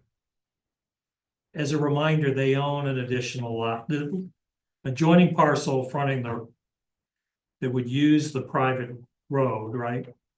And a shared driveway. That fronts the creek is in the same ownership. However, it wasn't submitted in the application as an additional lot. It was represented, they don't know what they're gonna do with it, right? It just happens to be in similar ownership. But the way the layout is now happened, it requires access now through the new subdivision. So I think the board's still gotta reconcile how you factor in this additional lot, and we talked a little about segmentation under seeker. So before they were saying the access was gonna be from the north, from no. Well, maybe that's true, but not anymore. All right, so then, Oh, it's not? So there was independent access. It has independent access, but the latest map, I think, shows maybe it's a secondary access. It's got to be clarified. all right, so that needs to be clarified. On the issue of whether or not it's gonna be part of the SWIP, they agreed that it would be part of the Okay. SWIP determination, that they would include it. So that they wouldn't have a problem in terms of segmentation. As far as access, I still thought it was separate access over that private road. So David. Yeah, the one that follows the northern boundary. Right, that was still gonna be the Right. access. That was the primary access. However, it does front the access to the conservation parcel with the pond. I didn't think he was, I don't know. I don't Okay. know. well, that's the danger of, we're just supposing he's not here. Right. Yeah, So that's- unfortunately, this puts, or fortunately, whatever, it puts them behind a little bit, puts them behind a meeting. The latest plan has the lot is not part of this of subdivision application. Yeah. Note right in the middle of that Yeah. lot. Yeah. Which is way you've been handling That's it, the way. that it's not an additional lot as part of the subdivision.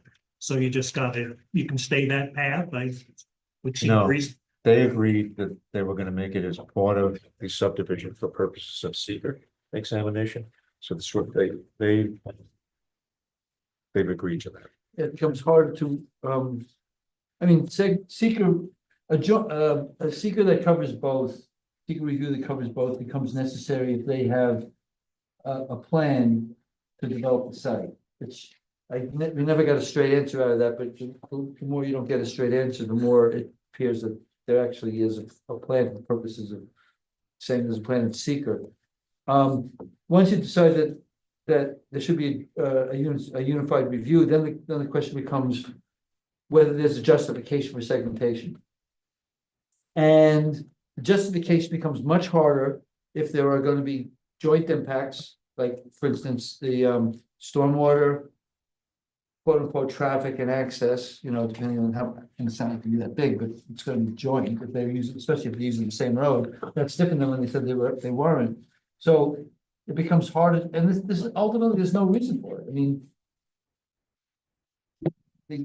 I think we have a solution. They've agreed to make it part of the secret Yeah. determination. well, if we said we to make part of the SWIP. Yeah. That's. That was secret is the- more general than SWIP. That was the kicker, is that their engineer's concern was if seeker was fine, but if you potentially add in the disturbance from the access, septic and house, you're over the 5 acres, maybe. You know, it occurs to me that. You know, setting aside whether the 5 acres is accurate or not. DEC has apparently decided, or maybe it was EPA, decided on a certain threshold beyond which the threat of. Stormwater impact was enough to go up to a second level, which you kind of described as the more complicated one, which I don't know what it is.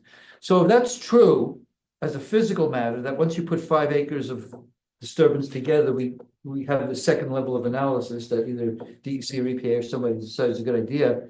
Then the question becomes, can we circumvent that? Because this is actually a separate subdivision, and we really don't have a plan yet for this one, but we know pretty much ultimately, you know, it is going to be cleared and it's going to be additive to the other one, because that's the way math works. It doesn't change when you decide to add it on.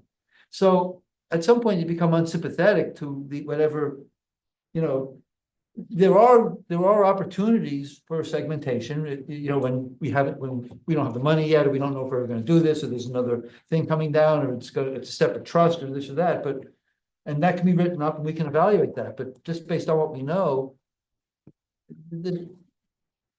there's no reason to, there's going to be joint impacts here in terms of the overall level of whatever threat there is of stormwater, and furthermore, there may be some unified mechanism to deal with the stormwater, whether it's a different, depending on the layout, it could be a detention pond that covers both, or something, or some mechanism, or some process that covers both. So, Okay, so I'm gonna move on.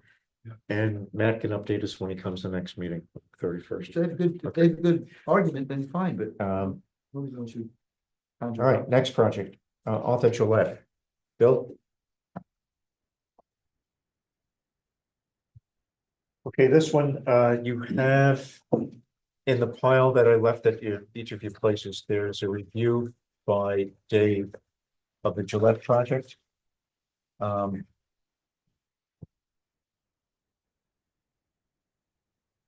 you want to present to the board just some generalities about the project or refresh their memory?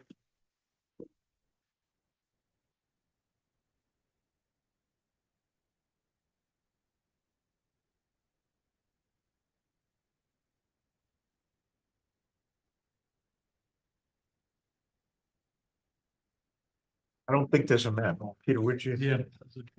We don't have a map. No, it's on the, it's in the Google Drive. Okay. Was the map in the pile? Yeah. Yeah. Okay, I don't have it in mind, but okay, great. Cause I. That's what it's under. Oh, doesn't matter. This one. What's the name of the map? Is it Gillette, Palmer, Smith? Nolan and Dimitri Poland. No, and then Unity. Yes, that's the map. Okay. Oh. Yeah, we're just discussing that, it's, we had to put it, the application was filed under the current owner, which was Gillette. And this is Mr. Palmer Smith, who will be closing on the property on the 13th. Next month, so it's one of these of this month, oh, yeah, so a couple of days. So for now, the owner of Gillette But we will be continuing forward with this, we'll do this subdivision of, Palmer Smith. So Bill, you gotta get us new paperwork then, right? Yeah, once that happens, So, that's, this. You've seen it before. You get partway through a development and it goes to a different ownership. yeah, I don't even remember how the applications were all filled Yeah. out. You may have to fill out all new applications. Yeah. But anyway, tell us, why don't you talk us through the map? You and I can worry about the paperwork during the week. Because I think it was Gillette who gave you, who did you get permission to appear before us from Gillette or from Mr. Palmer?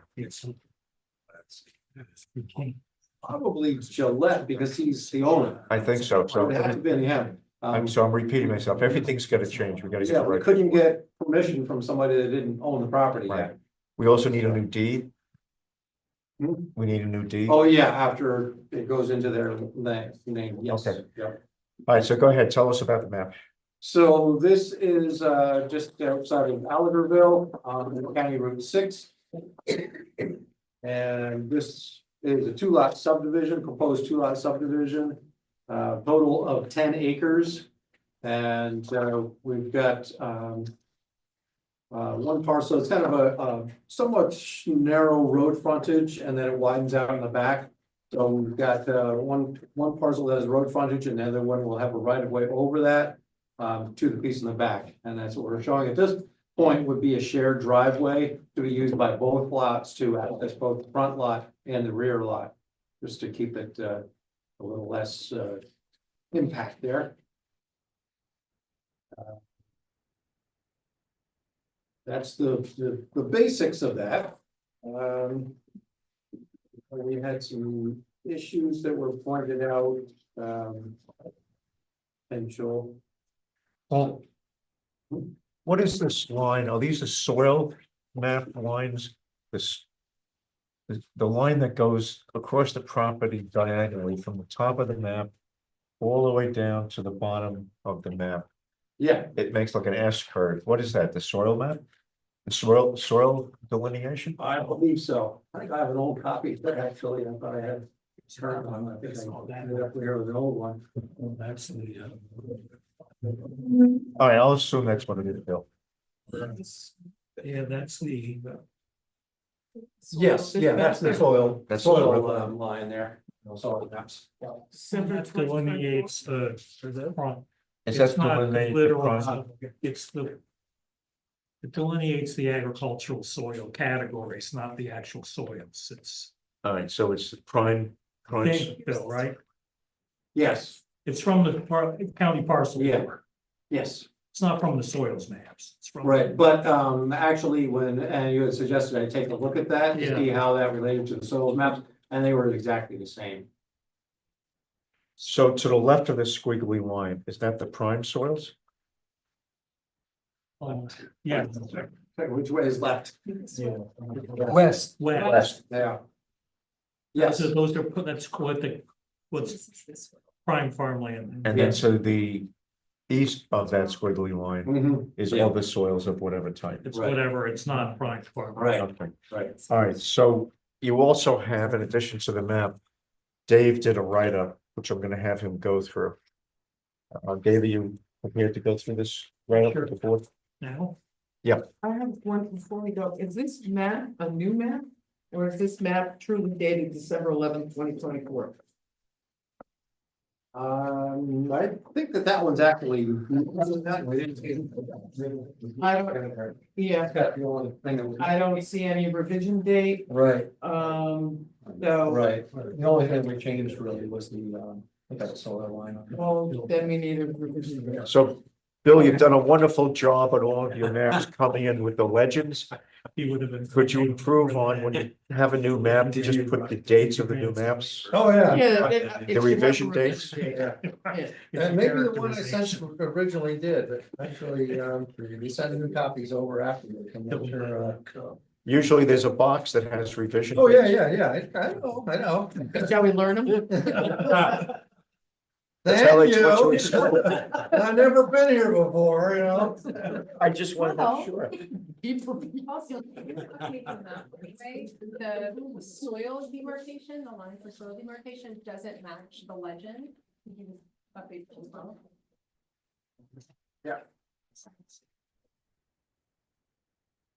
Well, actually, to answer your question, this squiggly line, I don't see it anywhere on the legend.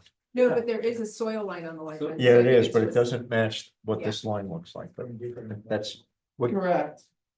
we're getting there. All right, Dave, you want All right, well, highlights, I guess.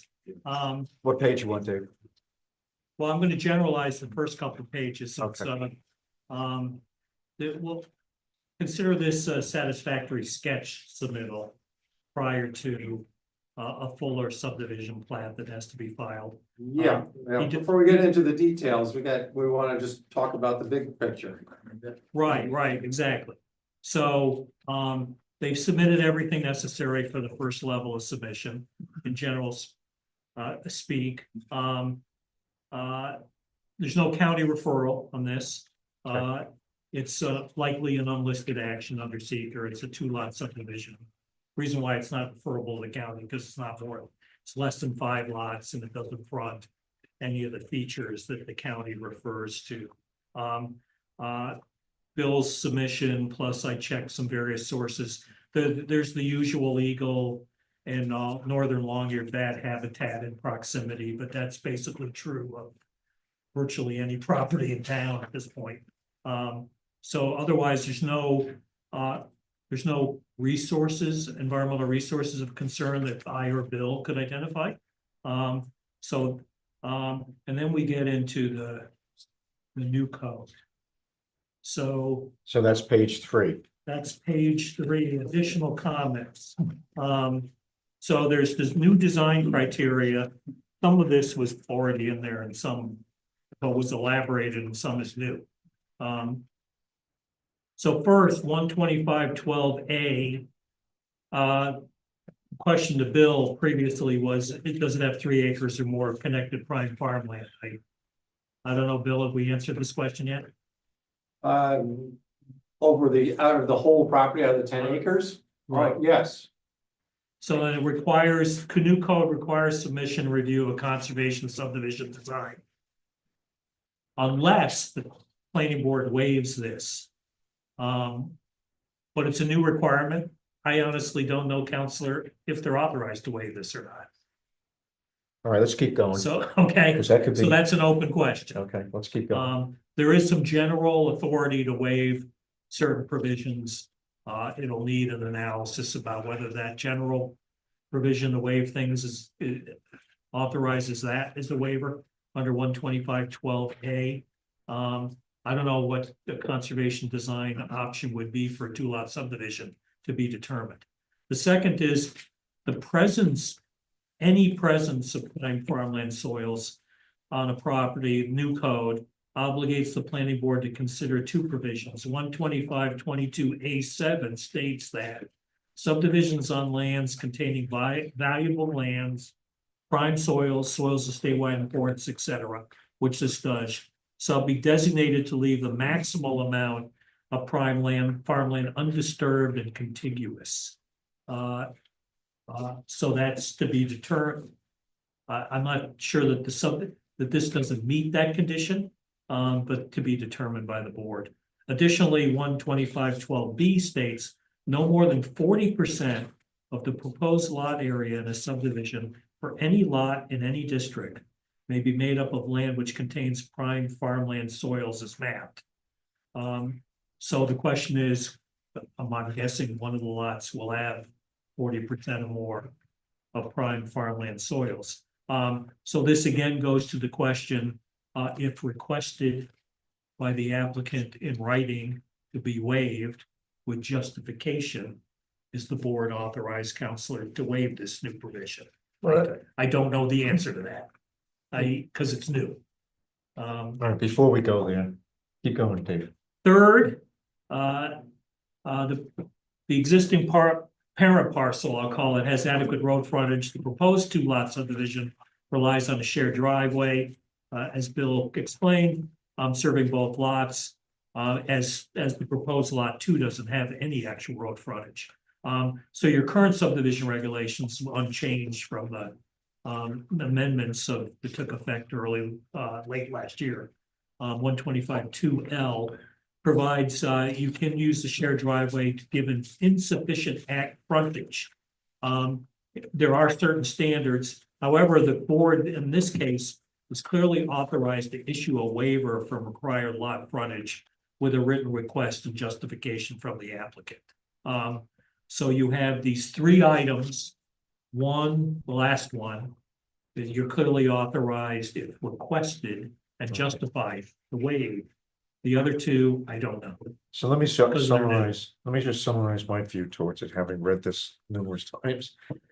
Hang on. One more issue. You got a question about, No, I have what you said? I'm surprised that you don't mention the flag lot and the. It's not a flag. it's not a flag lot. Why? We went It's through, it. accessed by it does not have the flag stem. It's gonna use a driveway passing through the other lot. It's not a flag lot. It's not defined as a because the flag. applicant, because the back lot does not own in fee the roadway down to the main road. if this roadway, Zuri, that It's a- goes it's a- over lot an 1, easement. if that roadway was part of lot 2.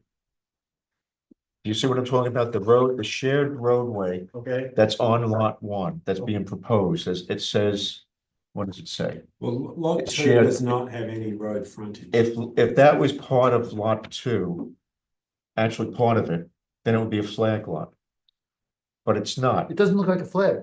Lot 2 doesn't have any access to the road, to Ulster County Road, But it, so it's not a flag lot. It You've got doesn't an have easement. access. it has access. It has doesn't have access. It road has frontage. access, but it's over an easement, so it's not a flag lot. Doesn't meet the code, doesn't meet the town definition of a flag lot. There's no pole on the flag. The pole in a flag lot has to be owned by the owner of the flag. So Oh, flag and okay. pole have to be owned by the Because same they're person. sharing. Right. Okay, All right. all right, so let me just tell you, let everybody know at least what my thoughts are. It doesn't make any sense, the first item that Dave brought up, it doesn't make any sense to do a conservation subdivision with 2 lots.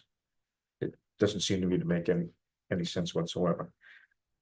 Because that also requires that the conservation portion of the property be held by a conservancy, an HOA, or by the town. Town doesn't want it, has said that they don't want conservation easements. And you're gonna have them for two lots, for 2 houses, you're gonna have them do either go to a conservancy or set up an HOA. So from my view, it's just not gonna happen. The second one is and the third one, we can grant the waiver, right? We've done it before. There's no road access or no road frontage for lot 2, so he's getting it by way of an easement that we can give And a there's waiver. precedent for that. We've The done it. planning board's done that. The second one is of more concern. The easiest, this layout doesn't work because the 40% of the lot of lot 2 is certainly at least 40% of that lot, if not more. It's 95%. Right? Yeah. That's what. It's I'm actually being, yeah, 97. I'm being understated. It's, if this is a concern, you got a lot that's gonna be 96%. Yeah. So hang on, let me finish. Yeah, then you can ask anything. So the best way to solve this is to have 1 lot, not 2 lots. That takes care of the whole thing. And then the house can pretty much be any place for the most part, Yeah, because it subdivision. all works. So it's not a subdivision, just goes to Bill and to the CEO and gets an approval for a single lot. If the applicant wants to have 2 lots, then we don't have the authority to waive this portion of the code Why not? that we can find. Well, Because it's in the code, it's not in the code that we have the waiver authority. wait, It's right, there are two, right after this, said the wording about the farmland, and the very next thing is waivers and modifications. there are 2 different issues here. One, Dave is sort of asking whether we had the authority because it gets the applicant in the door or doesn't get him in the door. The other question here was, even if we have the authority, the question is whether we would want to exercise it in this case, and that's a separate question. Dave the reason why Dave raised it in those terms was because it just, it determines whether it's a functional application or not, right? If we don't have the authority, then it's not functional, but even if we have the authority, which I think that, and that's what Bill was saying, and there may be, and that's also what Dave was implying, and there may be that we do have the authority, that begs the question whether we would do it in this case where, you know, the rule is 40% and then the actuality is gonna be like 96%. So we may not want to exercise it in this case, and that's a different question, right? That's why they're already in the door, but it's like, well, we figured this out at the time, that you may not get past that particular threshold. So those are two different things. Okay. This is separate. Zorian, So my question about kind of looking for input from Dave, for example.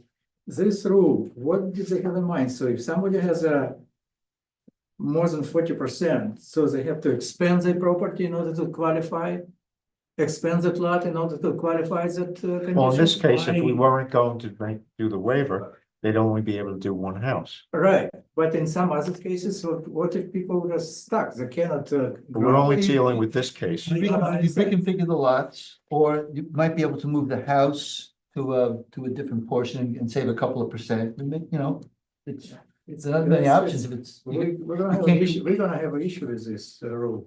Well, you want to, I mean, I wasn't involved in the rewriting, the writing of the amendments, but. Academically speaking, I'm having a hard time reconciling the provision that requires you keep it intact, the farmland. I'm generalizing. And yet you can't have more than 40% on a single lot. Well, keeping I it don't know intact, how, I don't know how to reconcile those two, because because if you want to keep it on one lot. you keeping it intact might mean either of two different things, or Right. both. It might mean, what you're saying is, you know, you want it on one lot. But keeping it intact also may have a physical manifestation of you don't do physical things to break it up, Fair enough. to segment, what's the right word, when you do it in. Yeah, driveway down the middle What and you- you stick it in right. the middle. Wait, what's the word? when you- Fragmentation. No. what? Segment, Fragmentation. fragmentation, Yeah, so fragmentation. applying that to this, you don't do physical things to fragment, although I don't know if that's not, I don't know if that works, but those are the two ways to look at it. One would be the lot, one would be the physical breaking up, fragmentation of it. Fair enough. And you can physically, you could just move the house out of there, or move it to a place where it's less quote unquote fragmented, that's a meaningful thing for farmland, which I don't know if it is, but just theoretically, those are your possibilities. You know, added to this is this would be the first application of this new piece in the zoning code to a subdivision. So what we do here sort of defines what we might do in many, many other situations Impressive. with this, with the issue of prime farmland. Well, especially if think you went from 40% to 96%, that would probably be. It's pretty significant, right? And there are other provisions in the new code that not only have to do with prime farmland, has to do with slopes of the same sort. X amount of the property over a certain amount of slope, so there's other kinds of environmental issues in the new code that we haven't dealt with yet. Well, we did with one project, dignified dwellings, but The challenge I have with the new code is that most of the pre-existing waiver opportunities for the board are they state, you know, in the above section or but there's no such statement in this new section. 125, and I don't. We need an attorney or the code enforcement officer to interpret where the waiver authority transfers over to what It sections. seems to be a recurring theme. I would also just have a quick question. Eyeballing lot 1. As I'm looking at it, you got a 40% problem there's more there than too. 40%. The whole parcel. Yeah. But the whole, Almost- I mean, it's The majority so of the both, property goes to is both within lots, that soil type. it's closer to 50-50, but you still have And- a problem lot 1 as well. This soil type as mapped covers about 90 acres approximately in this vicinity on this ridge here.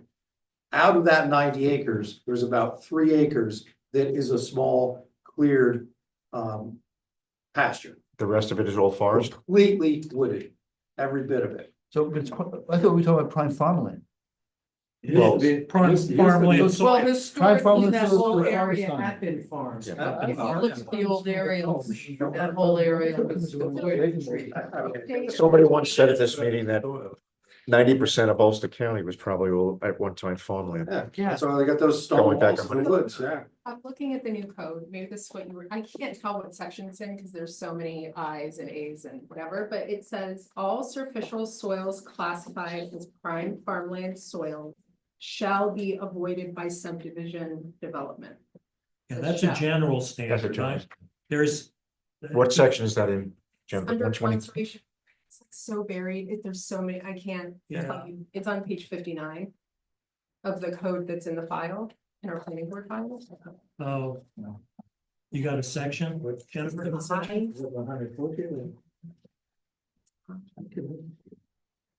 There are general and then there's more specific design standards. So what I cited are the more specific because they've got the quantitative. I think Jennifer, you're looking at 125-21, 31, but I thought it was interesting that they use the term shall, not may or. yes.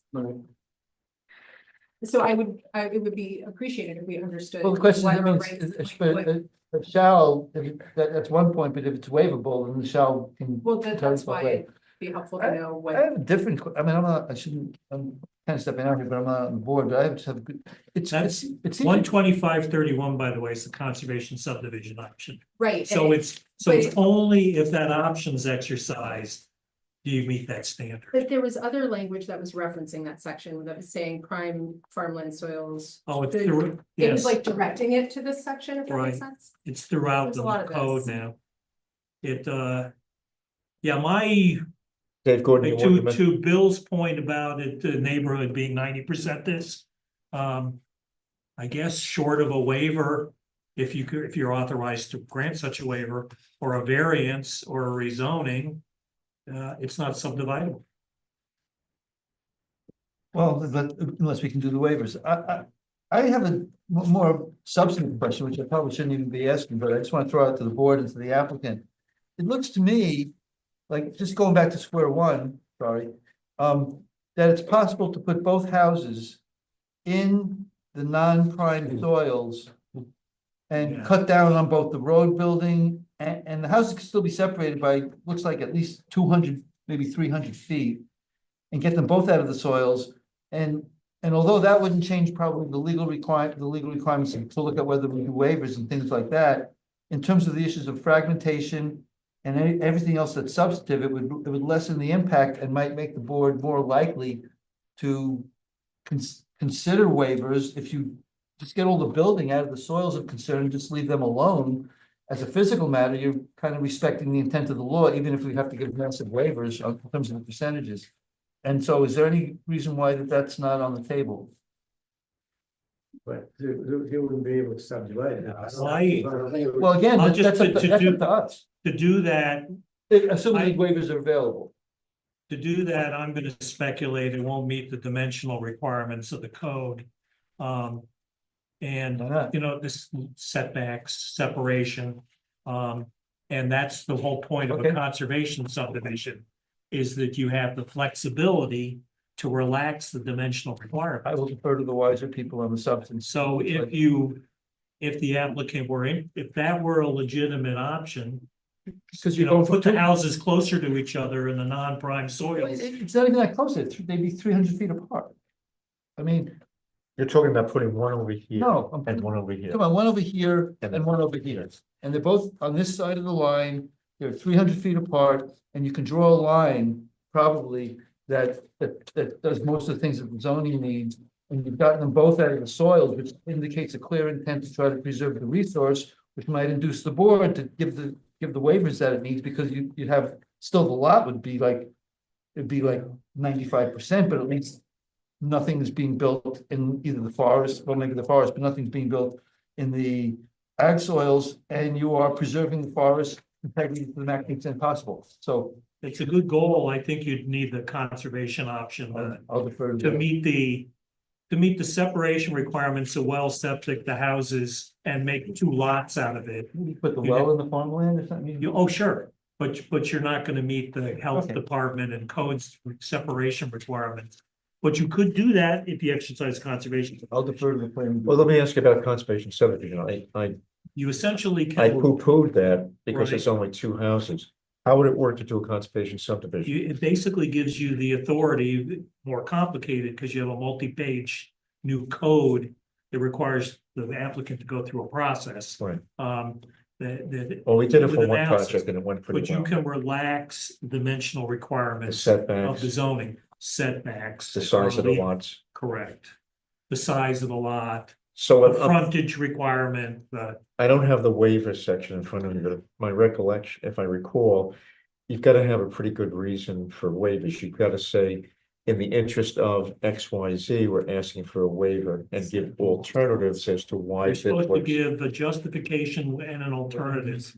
And Like so, what, you want section so-and-so waived, what are you proposing as an alternative? And a written justification about why. And to be clear, what the suggestion would be able to move forward, the justification would be that there would be essentially no physical impact on the resource that's so to be protected, which is the agricultural farmland. And minimal impact to the extent that it's protected on the well, the segmentation. agricultural farmland that's sitting on prime soils. That's what I mean. I'm talking, I'm using those as I'm not talking, using the wrong word, but the prime soils, you'd be essentially avoiding 100% of the impacts. And then therefore you're just preserving a lot that's in prime soil. It's actually pretty close to the intent of the rule. So that would be the justification if you were to, if the applicant were to show that they're just doing all of their work, not in the prime soils, and at a minimum of fragmenting the forest that might be here. By using this section here. By using this section to the east of the line, which is, probably 400 feet long, and we'd have to, with David's analysis, we'd have to do some things to get past the, some of the setbacks, but at least you'd have a justification that would be obvious to everybody why you're doing it, because it would have no impact. That's probably the most viable. Anybody else? On this side of the table, anybody have any? Can you do a conservation with a homeowners association with two lots? The new code gives you broader options, but you're supposed to have. There's standards for conservation land protection. We have to go through those. You haven't done it yet. So I don't know if those are absolute or some of those can be waived as well. But the net outcome is you're supposed to be preserving some land. So Dave, we did a conservation subdivision for Meta. Well, you're in the process of reviewing it. So it went fairly easily. Right. It wasn't overwhelming. I know there's 2 or 3 pages worth of stuff, but you went through it with them. And it turned out to be not as onerous as it looked like. And they're doing a homeowners association. And they're doing a homeowners association. I mean, I guess, do we have to have a homeowners association to preserve the conservation? You have, the code gives you a handful of options. Doesn't have to be a homeowners. I mean, if you have a two lot homeowners association, I mean, it makes their annual meeting pretty simple, doesn't it? Brings over a pie and they. Unless they It might be disagree. hard to get them. Unless they disagree. Yeah, Well, exactly. that's all, you know what, mathematically, you have less of a chance of disagreeing with a 2-member homeowners association than with a 10-member homeowners association, so. Well, you could also develop the homeowners association bylaws to say, you only need 50% of the members of to get something approved. Well, I think the sum of it is, the applicant could take the initiative in writing and request a series of waivers with alternatives presented and justification. Or if there's some interest in looking at the conservation option where you put the 2 homes up closer to the road and reconfigure the 2 lots, that could be a more proactive approach. Yeah, so Bill, a waiver wouldn't be, well, we don't like the law the way it stands. It doesn't work. That's not good enough. The reason why I believe it was implemented the way it was, right, wrong, or indifferent, was for precisely the discombobulation of contiguous prime farmland, prime forest, whatever. So a letter containing requests for waivers based upon lesser impact on this prime farmland, this prime forested area, could be something that the board would be interested in. Something that says that we'll only use a portion of the prime farmland up towards the front and situate the houses closer to the land that's to the east of the prime farmland line might be acceptable to the board. This board cannot just simply say, we're gonna disregard it and treat it like any other subdivision. We've got to come up with some way, based upon your proposal back to us, to say, we'll mitigate what was attempted to happen in this new law, which was to stop the fragmentation of prime farmland or prime forest. And we propose instead that one of the houses is much further towards Postal County Route, whatever it is, Route 6, and the other one is shortly behind it by a couple hundred feet. We can relax the setbacks. We can relax the sidelines. We can relax the size of each one of the properties. Both houses could share in the conservation subdivision. It could be sorted between both houses or given to just one of them. I guess that could happen. I don't know how you would design it, but it doesn't seem like just forget about it and you can do what you have here. That's not going to fly by way of a waiver. What's the justification? The law doesn't make any sense. The law is too onerous. The law is this, the law is that. The law is what they passed. Now, I guess you could go to the ZBA. I don't know what the ZBA would be able to do with it. Not the same that we would be able to do if you asked for a waiver. But at this point, I don't see any other approach to it. Zoran, you got a solution? Kind of, because looking at aerial map, all that area is farmland, but most of it, except just this little piece, already developed. Already properties are. So what are we accomplishing here? Zoran, I don't disagree with you, but you do understand that the town board. No, I passed understand. the So law. maybe it's a part of appeal, make a sense of it. We're not like an open field and we're starting subdivided. Already, there are properties there existing. That could be part of your argument when they come back with some sort of waiver That's why request. I just, Other members of the board, I mean, that's certainly a good argument that everybody else has done it. Part of perhaps why they passed the law is because everybody else was doing it and segmenting or fragmenting the forest. I understand. I wasn't part of that, but certain so cases- that could be certain your cases- opinion when he gets to the point of certain cases, it's asking for the not waiver. practical to implement. We can't do a practical No, implementation. I understand. Yeah, Okay. I'm just giving the argument. I'm not When we get to saying, the point of them I'm not presenting a leading to waiver. decision. Well, it's not that it's not practical to implement. Your point is that it's not worth it. What? Your point is that there's no reason to bother because the farmland is gone. Yeah, So it's not. because it's not this is practical. 10 acres and much of that probably for 50, 60 around. That, you know what? It's a neighborhood character book argument, right? No, it's the. What, no, I think, look, I presume that there is some purpose for the town board to have passed a number of rules to protect prime agriculture. I agree. Zorian's point is, those interests, those policies don't exist here. No. Or exist in a small way. What I'm saying, if it applies them in practical way, don't, because in this particular case, it's impossible to satisfy it. Why is it impossible to Well, if satisfy? you one lot, yeah, you can say if it's one Because lot, it's- you can. So your argument is because there's so much farmland on these lots, it's impossible to satisfy the 40% requirement?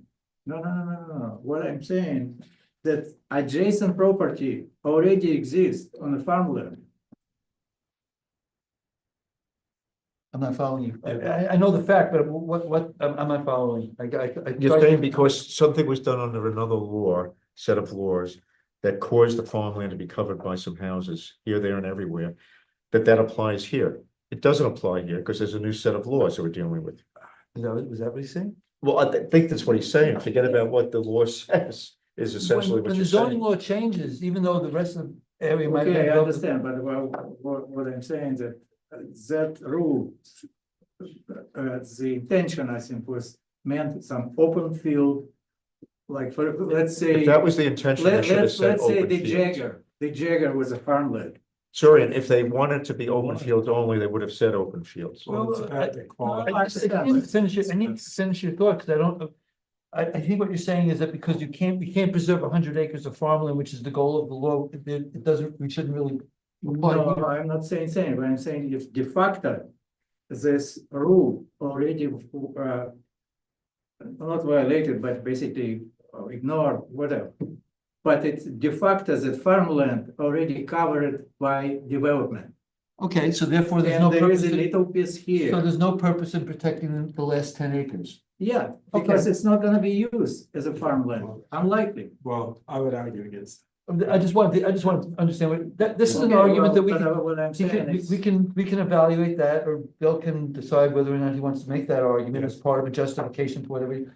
I'm not sure I'd agree with it. I just wanted to get to the point where I understood what you Yeah, were saying. but the solution could be just have a Saying that- one lot, You know, no, it was the but rest it's of the not gonna be problem. satisfied by the way that 40%. Well, it dissatisfied It's not exactly. gonna satisfy It would 40%. only be one lot to satisfy it perfectly. But there are other options, the conservation subdivision, even though I poo-pooed it at first, but it could work. To get two He's houses. saying it's not worth bothering to protect farmland because there's only 10 acres of it. That's his opinion. Okay, but that's, That's his opinion. The No, town but board it's already- passed something yeah. else.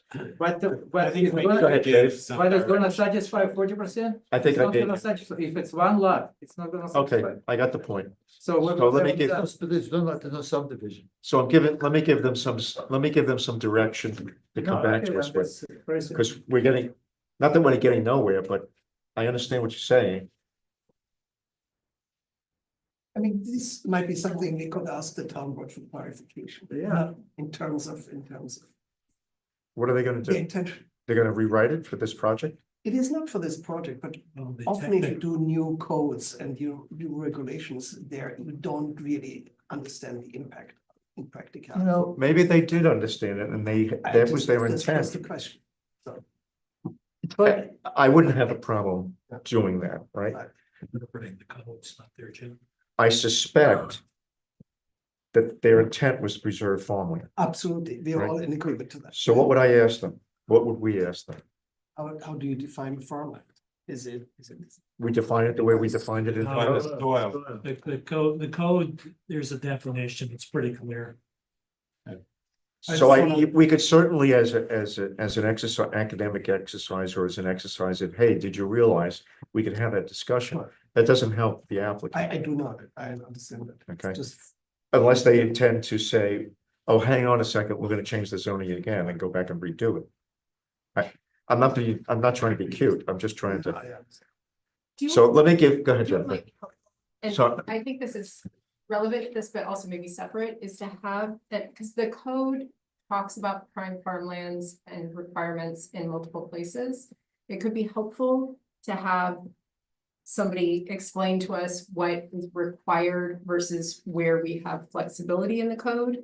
Because it seems like there are restrictions, but then when you do the conservation, it gives you more flexibility and ability to provide waivers. And so understanding to what extent, if you do not have a conservation subdivision, are there any, can we waiver anything? you want You to can It seems definitely like- waiver the drive. Right, but the other That's, point. that's crystal clear in the code. It's the rest as a non-attorney is so new that I defer to others about whether this board's Right. authorized to waive the others or not. So I- But you could take the approach, let the applicant ask for the waiver and review it. And they have to give us, again, They'd the, have to give us an alternative they have to with give us an alternative, justification. justification and an alternative. One of the alternatives, and I think my direction to you guys is to come up with an alternative based upon what you've heard here, which includes a complete waiver because you just don't like the code. I think it's Or- really just bizarrely. That's not an argument. That's not an argument I'm gonna agree Right. with. If you came back and you said, we think we can do something through a conservation subdivision, that might be an argument that people on the board could, I think Bill's argument, he used the word bizarre, that would be, if I was your attorney, I think that would be unfortunate. I think his argument is that it's de minimis. And he can piggyback on Zori's argument, and he can also make some geometric arguments that it's de minimis, and I think that would be their argument. But then there's the question, can we waive? I don't know if under the new code, I- we can do We it. should probably it would probably be helpful here for us to do an analysis as to how these Like things. our rights, not necessarily with regard to this project, but like Well, what we're. correct. Well, what our- it would be general, but I think it would be helpful to apply Yeah, to this no, project. of course, but just more generally. Yeah, speaking, we before us, can do that, know. and I want to enter Hans in the same vein, as I told the gentleman, 2 hours ago, or whatever it was. In separation of powers, the way it works is the legislature passes a law, and sometimes they have legislative history or memos explaining what they meant, but once they do it, the interpretation of it is out of their door and it falls onto other people. Here, if this rose to the level of a zoning question, which I'm not sure it does, it would be the CEO who might, one day, you might imagine how this would get to the CEO, but in this, things that are at this level of fineness in terms of how the code strikes a project is probably properly before the planning board. We probably can make a contribution to figure out how this should be applied. And if the town board doesn't like it, they can go ahead and, rewrite the law, which is exactly what happens when a court decides something but what Congress did, and Congress doesn't like it, they'll go ahead and just rewrite it. That's the way the separation of power. You don't go running back to the legislature every time you want a question answered, because it's not their thing, it's not their capacity. So it is, I think unless it somehow gets to Jerry, which I don't think it will or should, it is up to us to figure out how to interpret this, and if the applicant may not like that, the town board may not like that, we may hear more about it, but in the first instance, it probably is up to us to crunch all these things that David has identified and see how all these factors work together. And we may end up with a de minimis argument that, Zorian has mentioned a part of it, and I think Bill may feel that this is not a huge impact. One of the things I was wondering, when you raised the question of fragmentation, which we're now applying to farmland, which is an interesting I hadn't thought of that before, as opposed to applying it to habitat. And what I want to ask everybody is there some sort of quantitative measure of fragmentation? The instances I've seen in the past are tremendously unsatisfying. I've seen people build, 2,000, 3,000 foot long roads into, habitat going up the ridge and claim that because it's only 12 feet wide, that the birds will fly across it okay. And I'm not completely satisfied about all that, but is there some measure of, how big a circle or how big a square? Is there some percentage or some numerical thing that can be done to show whether, the houses are all the way sort of at the side of the farmland, for whatever that's worth. Maybe Zorian's right, you can never farm it, but maybe he's wrong, I don't know. Maybe this is actually a fairly conservative project. Is there some measure that they can put on paper and say, we're 85% unfragmented or something like that, that makes some sort of, I don't know the answer, but something like that might help them frame an argument. But it's also, there's a, perception here that farmland is cleared land and row crops. Whereas farming now is agroforestry, it's coppicing, it's a whole bunch of things that were never done 100 years ago. So he's saying that is part of the farmland concept? I think we have to be aware of that, that agroforestry. So he's saying that that- Zorian's thought that we need, 160 acres is not necessarily correct, though? That's what I would Okay. argue, yeah. Fair enough. Yeah, no, I agree with that, and I think it's not up to us unless we want to invite some expert opinion to, sort of start to make up narratives about the usefulness of a 10-acre plot. Why don't we do this then? Why don't we, Typical farm. why don't we do kind The of, typical farm in this region is under 10 acres. It's, so we got, the Hudson Valley is actually pretty well documented. It's dominated by what's called smaller farms. Yeah, It's, people make quite a living on 10 acres or less. Yeah. Pretty common now, not so much in Kansas or Iowa. and that's a in the growing Northeast. trend in recent years. We've Oh, yeah. seen organic farms, Yeah, I think of Long Season, that is 10 acres. farm size is shrinking. Tremendously. It's- There's Do also you think NRCS would have anything, or Ulster County Soil and Water would have Maybe. be able to help us or provide any Well, input? I don't know. I'll just say today. This applicant either has to submit a waiver request, meeting the standards, which include alternatives and a justification, or they need to file a conservation design option. Is it helpful for us to wait to them, for them to do that, or did you? Well, you know, it'd be helpful easier for to us interpret, set a Okay. precedent with the code if you've got a working example, As as opposed to generically, Okay. what can we waive, I was right? gonna offer to do what was asked to be done, but that's fine. No, I agree with you. I think that's giving the applicant. What the applicant- direction to Okay. pursue. And then we could find out if the board could find out if they can waive these things, and you could proceed with something in proximity of what you're proposing, or whether you gotta shift. The conservation design option would do what David was talking about. Trying to get reduce the fragmentation of the soils and. And I know it's not the goal here of the applicant, I can assume that one of those considerations might be whether it's subdividable. Right? Yeah, that's what. Yeah, that's not, I know that's not why you're here to find that You out, can make consideration. that is one of single the- lot. so. So Bill, I think you've got some ideas. Oh, what we're doing. So what? How about I offer this? Everything from give us all, plans and things to, this may be completely unsubdividable. 10 acres can't be subdivided in a 2-acre zoning district. I don't think that was the intention here. Well, I don't know this for a fact. It may have been. So we need to have. Or they may have realized there was gonna be some impacts like that and said, we still want what we wrote. I mean, it's pretty specific in what we wrote. We could, Whether I agree with it or not is, so look, Bill, what I offer you is Dave's available to consult with you at any time about some ideas on how to approach this, but it sounds to me that moving the house in lot 2 further up, keeping it as 2 subdivided lots, moving it further up so there's less impact on the forest in the back, that's one option. Moving lot number 1 further up as well. I mean, the house. The house rather, the house further up is another one, so you're moving everything up, that's one option, the board might be receptive to an argument to give you a waiver based upon that scenario. Right. The scenario that I at first poo-pooed might actually be a good scenario also, a conservation subdivision where both houses are moved way up towards Route 6.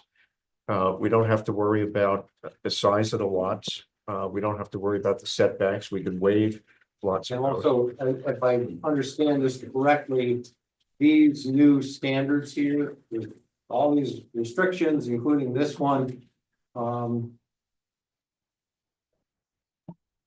following standards are applicable except applications made under the standards of conservation subdivision. So these standards, including this thing about the farmlands and all, would not specifically affect a conservation subdivision. That's right, but in the conservation subdivision, then we'll be looking at sort of the overall of ecological preservation. Right. I mean, we'd probably end up in the same boat, but as David was saying, we'd have a lot more flexibility in terms of. And for one thing, as we're trying to comment, well, maybe this is something that cannot be subdivided. Well, under a conservation subdivision, that may overcome something that would otherwise preclude subdivision here. That's exactly why he's Correct. recommending, Right. that's why he said several so times. you can play around with a lot of size and It just, Yeah. it just takes a lot of the rules, takes them away and lets us create Yeah. something that might work on the All law. right. I will note, the 12531, the conservation subdivision option in the code's been completely rewritten.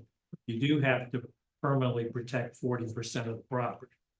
Now that ownership could be a homeowners association. Well, they're not, I mean, it'd be easy to protect 40% of the property. You just Right. got 2 I'm houses just- on 10 acres. There are some provisions in there you still have to comply with. Mhm. And Yeah. Bill, again, if you want to work with Dave on any of this, Okay. fine with me. Dave, I'm seeing you. The alternative is ask for a bunch of waivers.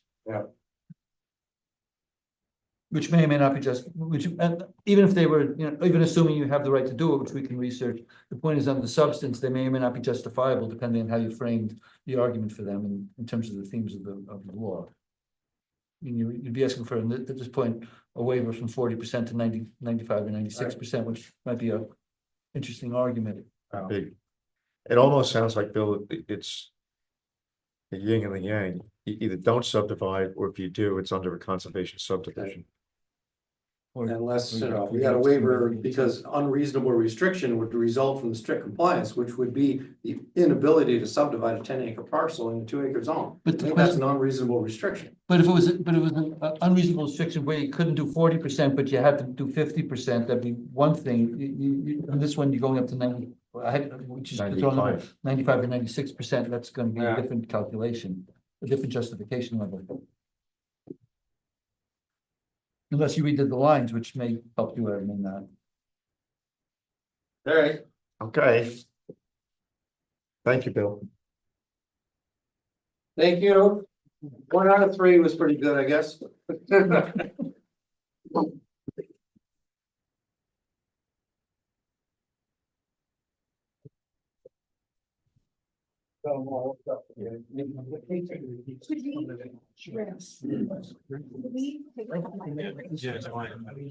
No, I don't think so. We're gonna take a 10-minute break.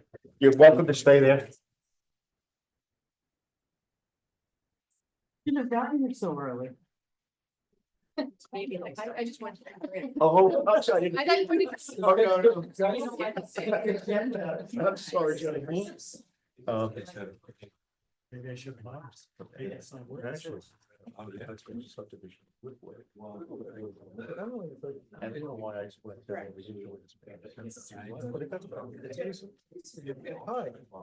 I got it.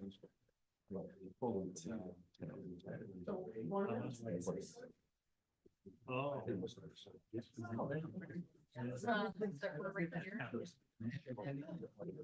This one, which is a new application, and then. Having said that. Yeah, that's Waivers like might be the part of executive it. call. I mean, they're- Yeah, Many of my conservation friends, you gotta push hard. Do the most you can. Well, it's around here, pretty much all I do is stuff. But it's. You've always been so happy for one. No, you gotta say it, you gotta say it, it's on that, Yeah. you gotta say, I want, we see what you want, and it's on the best. Yeah, here it is. We're gonna, I think, we're gonna assume it's subdivided, so we think it's gonna be. Wait till you get. Whether I like it or not. There's a. It's better than the beginning. Plus, you know, the thing comes back straight to front. Soon as we're the tenant of the whole, Someone told me on the webinar, they were asked like, who's gonna.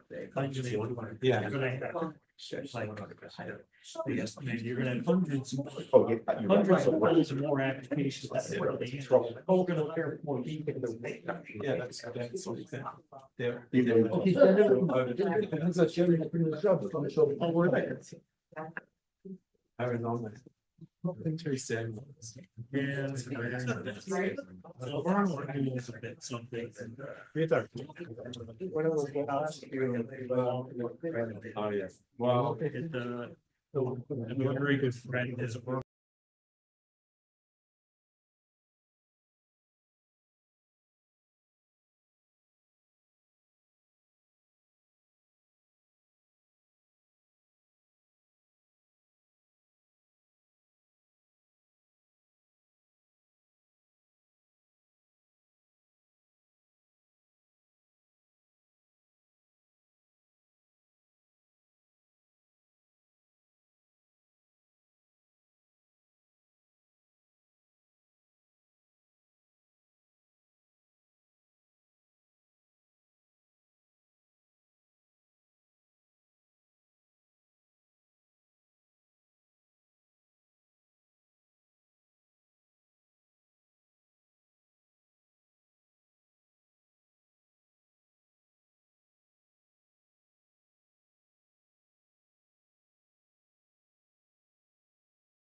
You don't have any prime farmland that you're subdividing.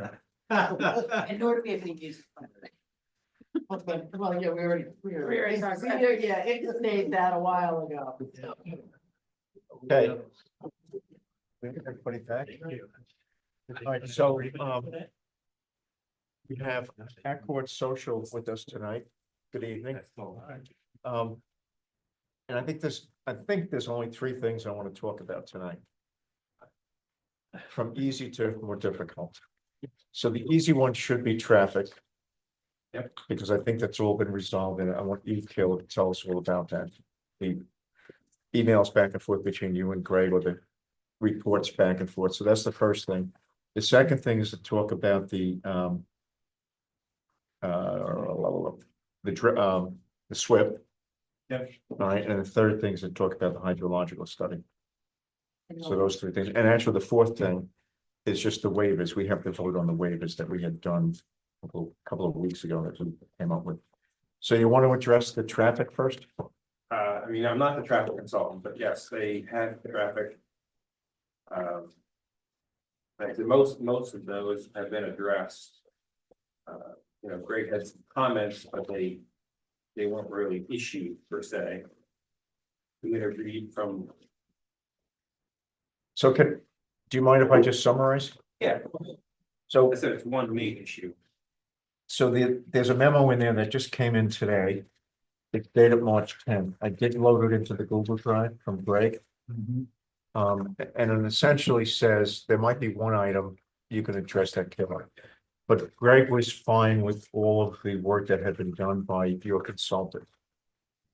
But one issue, so why don't you talk about that?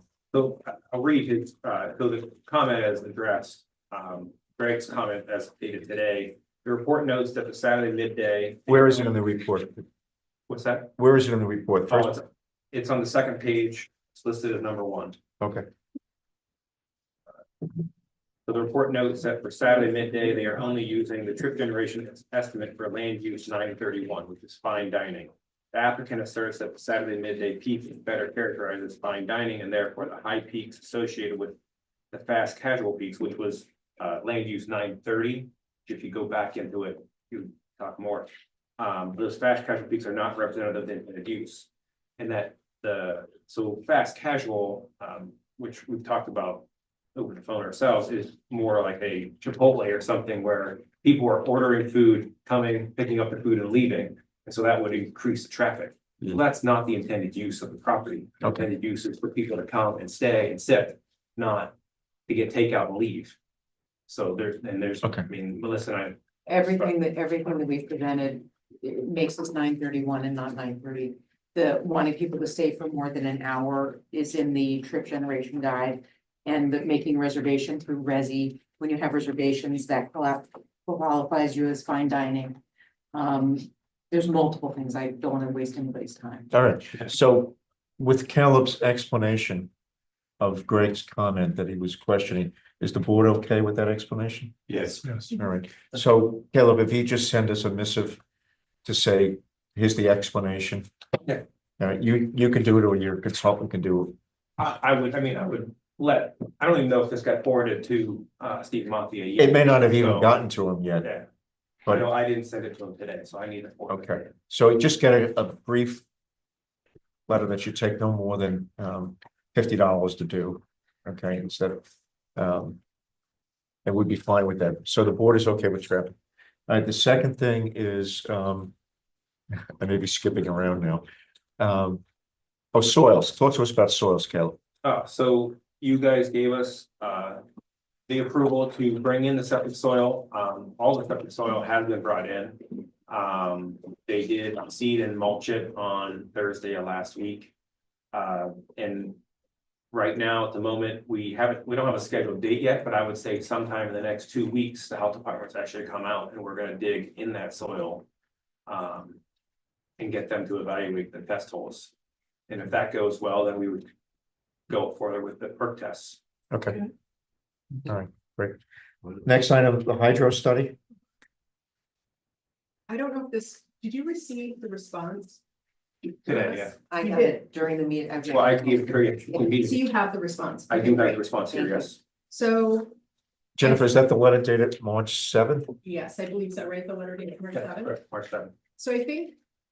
from Greg? Yes, Right.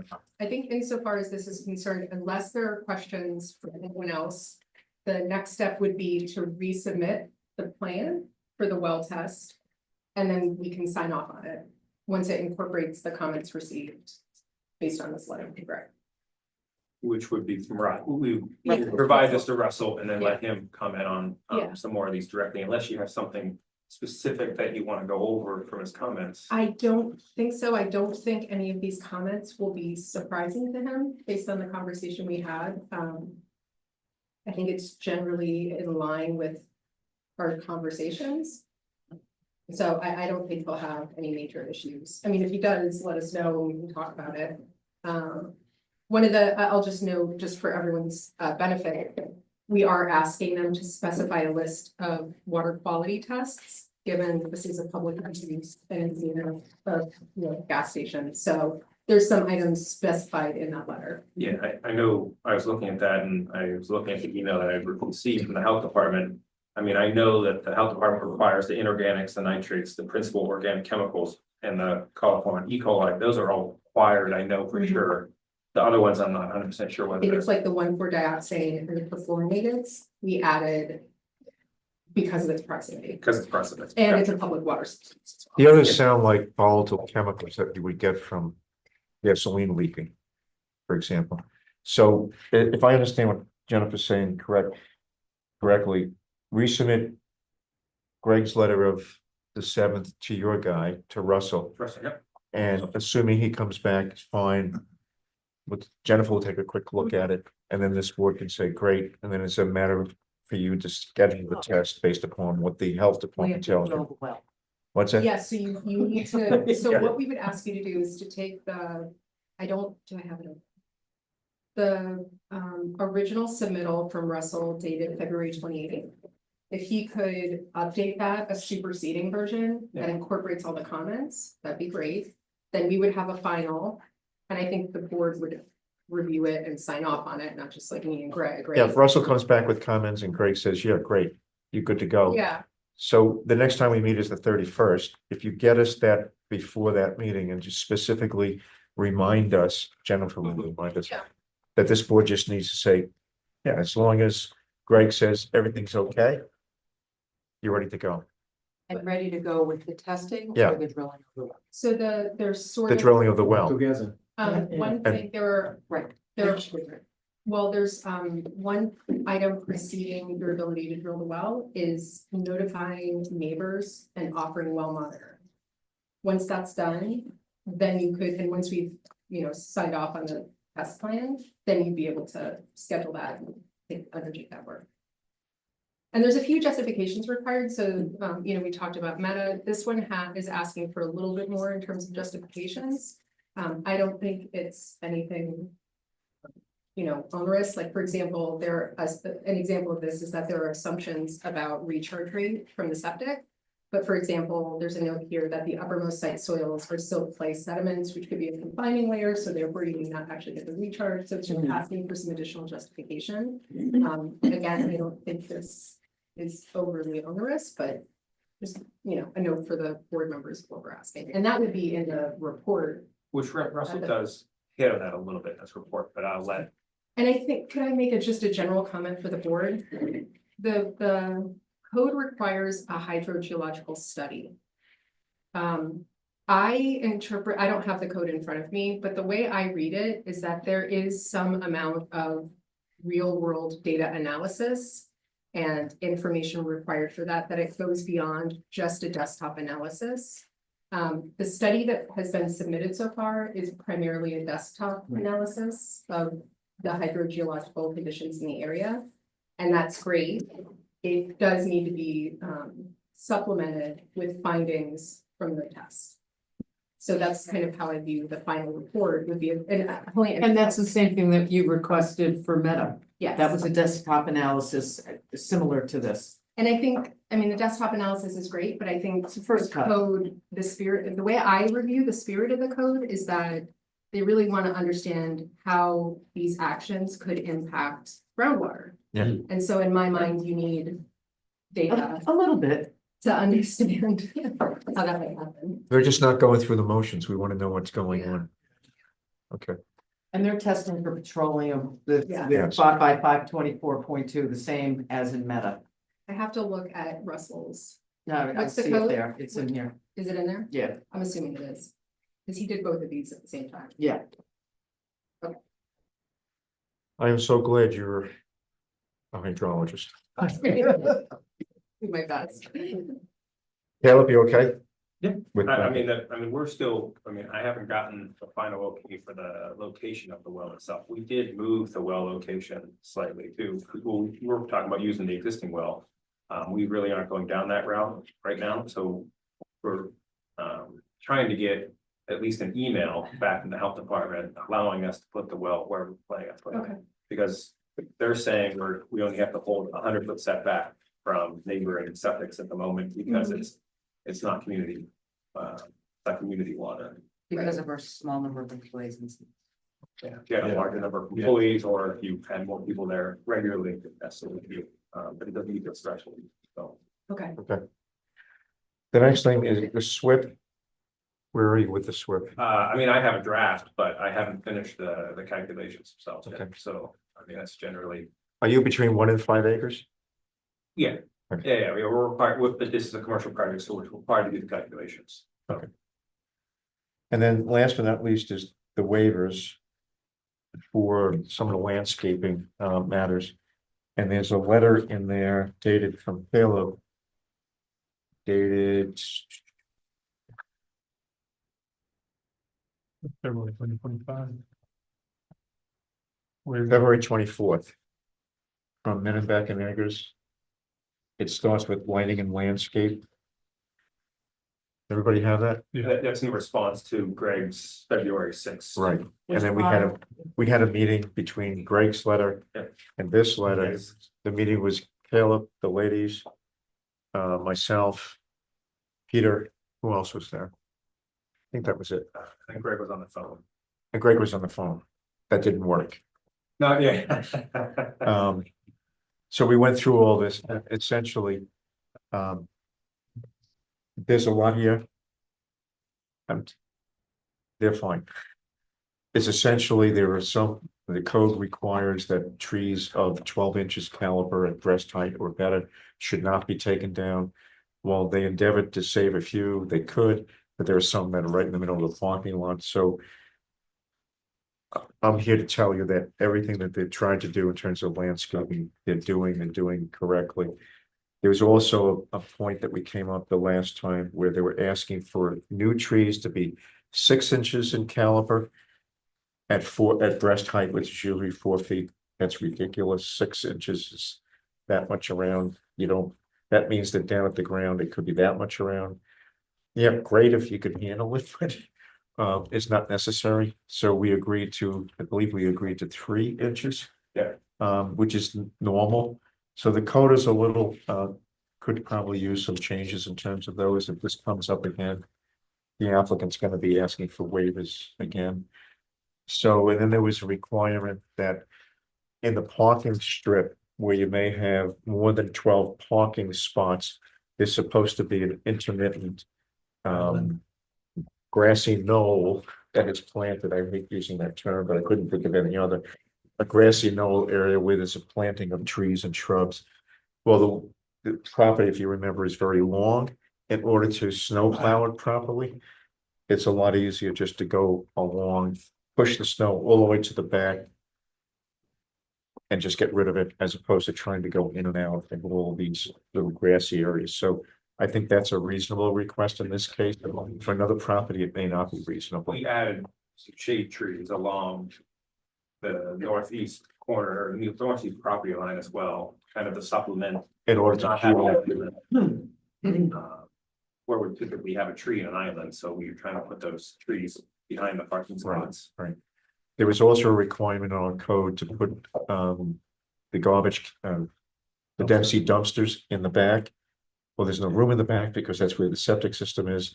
So they're up in the front on the right-hand side as you're looking at the property, and they're gonna be shielded by redwood fence or a fence of some sort, so you won't see it. And there's actually plantings around that area as well, except for where the garbage truck has to back up and open the gate. So I was okay with that. I think those were essentially, that was it. Was there any other big ones? Performance guarantee. I can't hear The you. performance guarantee, we talked about it. and Don't then- go, yeah, well, towards the end, we're gonna have to talk about performance bonding for multiple pieces in the project, I think. So that will be included in there. Did I work on that at all? No. Because you still have time. Okay. And there's a request for dimming of lights to 50%, right? And we've added that note Yeah. to the plan. You're gonna do that. Oh, it is on the plan that we submitted, Yeah. that dimming note is on the lighting plan now. Sorry. I wasn't present last meeting. I have a couple of questions, but related to parking. There was a comment about handicap parking and you replied that it will be gravel area, not gonna be asphalt surface. Asphalt. No, yeah, currently it's still proposed with gravel surface. Right, but on a little bit, Sorry, yeah, I'm gonna interrupt you. When you were out, we approved the parking as it was. I think the only exception we made, if this is where you're going, we said do the gravel. And the only place where we said you couldn't do gravel was for the handicap. right, but in the letter, CPO pointed it out, but in reply, they said, no, nevertheless, we're gonna do gravel. CPL said they wanted paving. Right, They said they wanted gravel. right, When you weren't here, the board approved the gravel, gravel. Approve gravel? Yeah. Or asphalt, gravel. gravel. Am I making that up? Does anybody No, you did. Okay, It's we in approved the- gravel. It's Another in their que- waiver request memo. Memorializes that. Well, it was contained in the previous waiver request that gave a waiver to the parking requirements with respects to the size of the parking. Right. There was gonna be 3 levels of parking, one for a regular size, one for a mini. And I forget what the other one, but there were 3 different sizes of parking. We approved that also. We Yes, did- I quite remember, I was listening, watching it. And another question I have about EV. Because the condition in description said we're gonna install EV charging provided we get funds from the government. So my question, at what point are gonna be known if they have funds from the government or not, and how it's gonna be reflected in decision? That Are you waiting for funds from the government or you're looking for the credits from the state? The credits. Credits from the state. So are you gonna get credits from the state or you don't? I mean, I think there's a lot of uncertainty right now, All right, so, are motivated to do so. all right, so the wording would be, assume that they get the credits from the state, they're gonna do it. If they don't get the credits, you're not gonna do it. Hope to do it, but Okay. But my question was, where would be documented, that they got credit or didn't get credit, that's essentially. Where would what I just said be documented? Right, In the decision? okay, so by time the decision ready, they would know they would get the credit or not. I don't know. No, that's not what it's gonna say. If during the construction, they get the money, they're gonna do it. If during the construction, the money doesn't come in, suppose they had the whole thing constructed, they didn't do the EV, and the money comes in a year later, well, it's kind of too late. So it's gonna be during the period of construction, if they get the money, they'll do it, if they don't get the money, they're not gonna do it. So it will be basically left up to them. Well, we'll leave it up to the availability of funding to do the EVs. Yeah.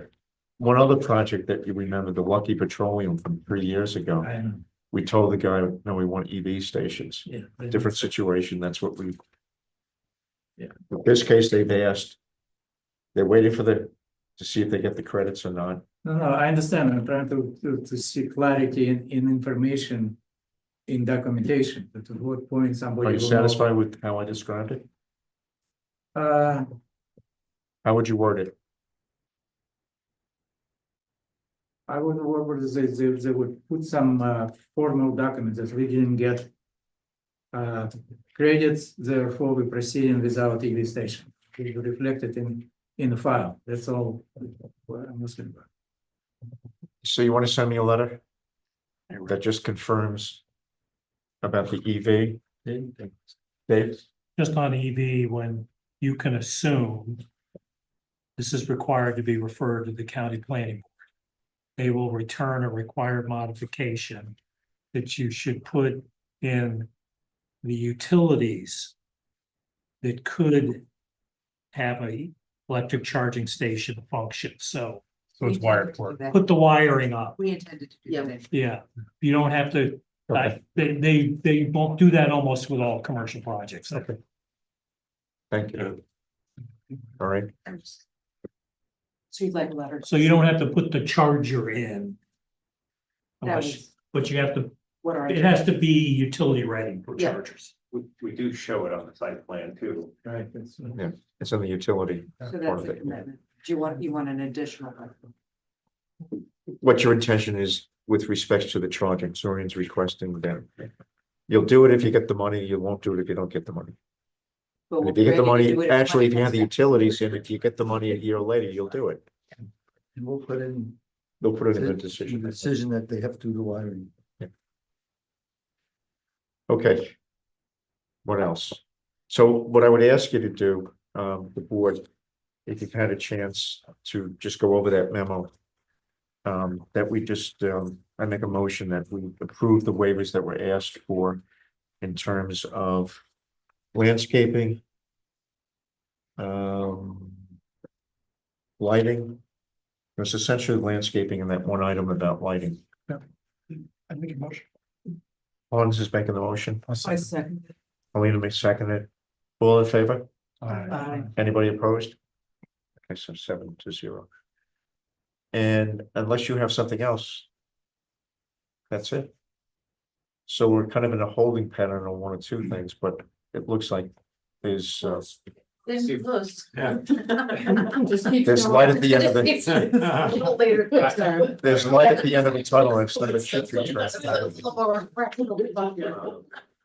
But if we get the SWIP in, then it's, we refer to the county, I guess, is my only. As soon as I get, okay, so what was missing is the SWIP.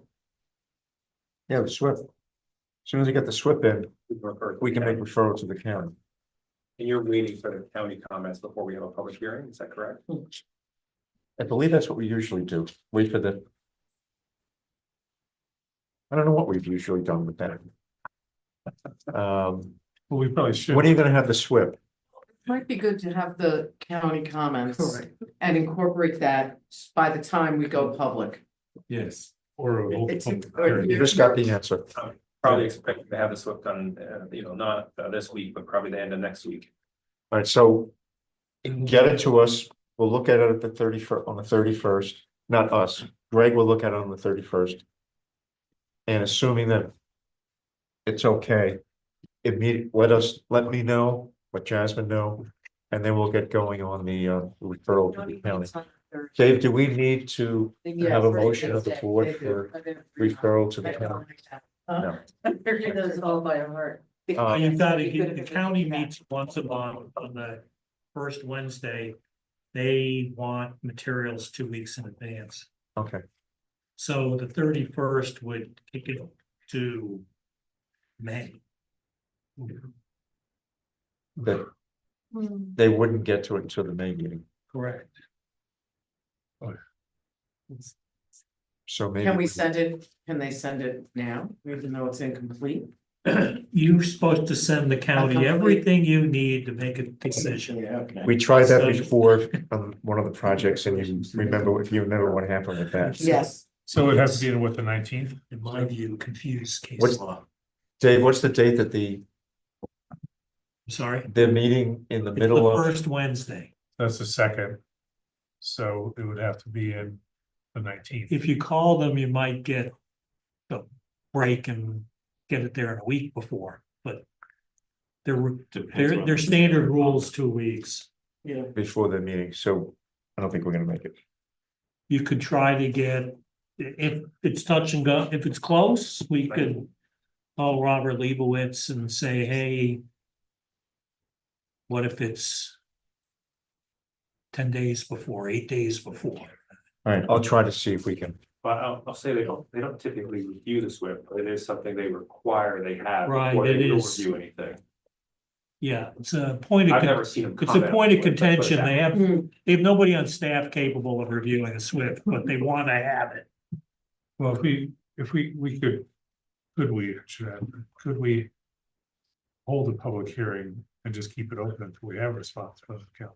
So that's, We could do that. that's a good way to go. That's a good way. I mean, we wouldn't have the advantage of having We could do that. the county input before the public hearing, but we would have it while it's open. Right.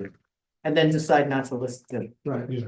All right, so why don't we try to do that? That's a really. So if you come on the 31st, if Greg is able to get to it before the meeting of the 31st, he gives us an okay. At the meeting of the 31st, we'll kick it around with Greg's comment, and then we'll set the public hearing David, at the 31st. Public hearing would be in April. David, Gordon, you had a kind of questionable look on your face. Well, I actually have a question about the public hearing, because we set the determination of significance before the hearing, right? This is a site plan, not a subdivision, so we can do the determination of significance after the hearing. That's why I was looking at his face, is like, Yeah, okay, No. the basic rule which started out for subdivisions because of a court case and now is sort of generally expanded. Is that you must hold straight. You must hold a hearing after the declaration of significance. So. Let me finish. Wait, this is misunderstood. This is the problem here. Let me get to the next sentence.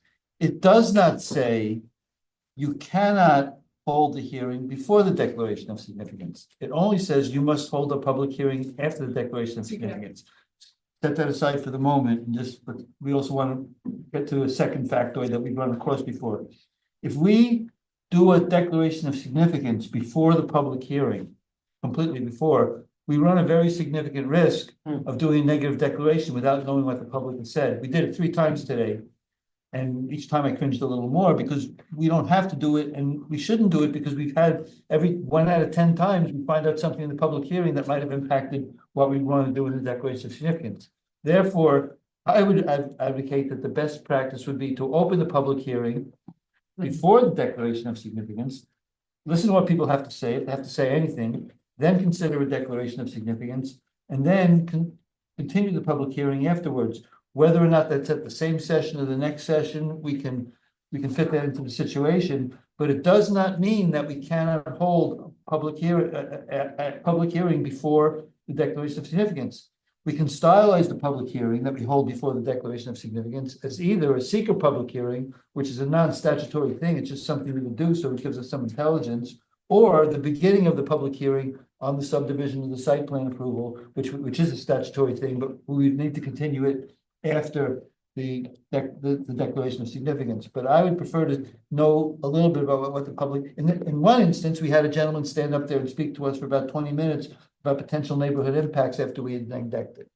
And I'd like to try to avoid that. So then, do we need the results of the well test before we can open a public hearing or make the determination of significance? Those are different things. I know. That's why I'm asking, you're the lawyer, right? In terms So of I the don't know. declaration, I would strongly suggest the results of the well test before the declaration of significance. Yes. However, Yes. the board can determine at whatever point in its process it wants to hear from the public on what it might style as a secret public hearing, in which case you can do anything you want because there's no requirements at all, or even the public hearing on the site plan approval. If you feel comfortable opening it up, I mean, there are some items of information that we typically do get at a later date.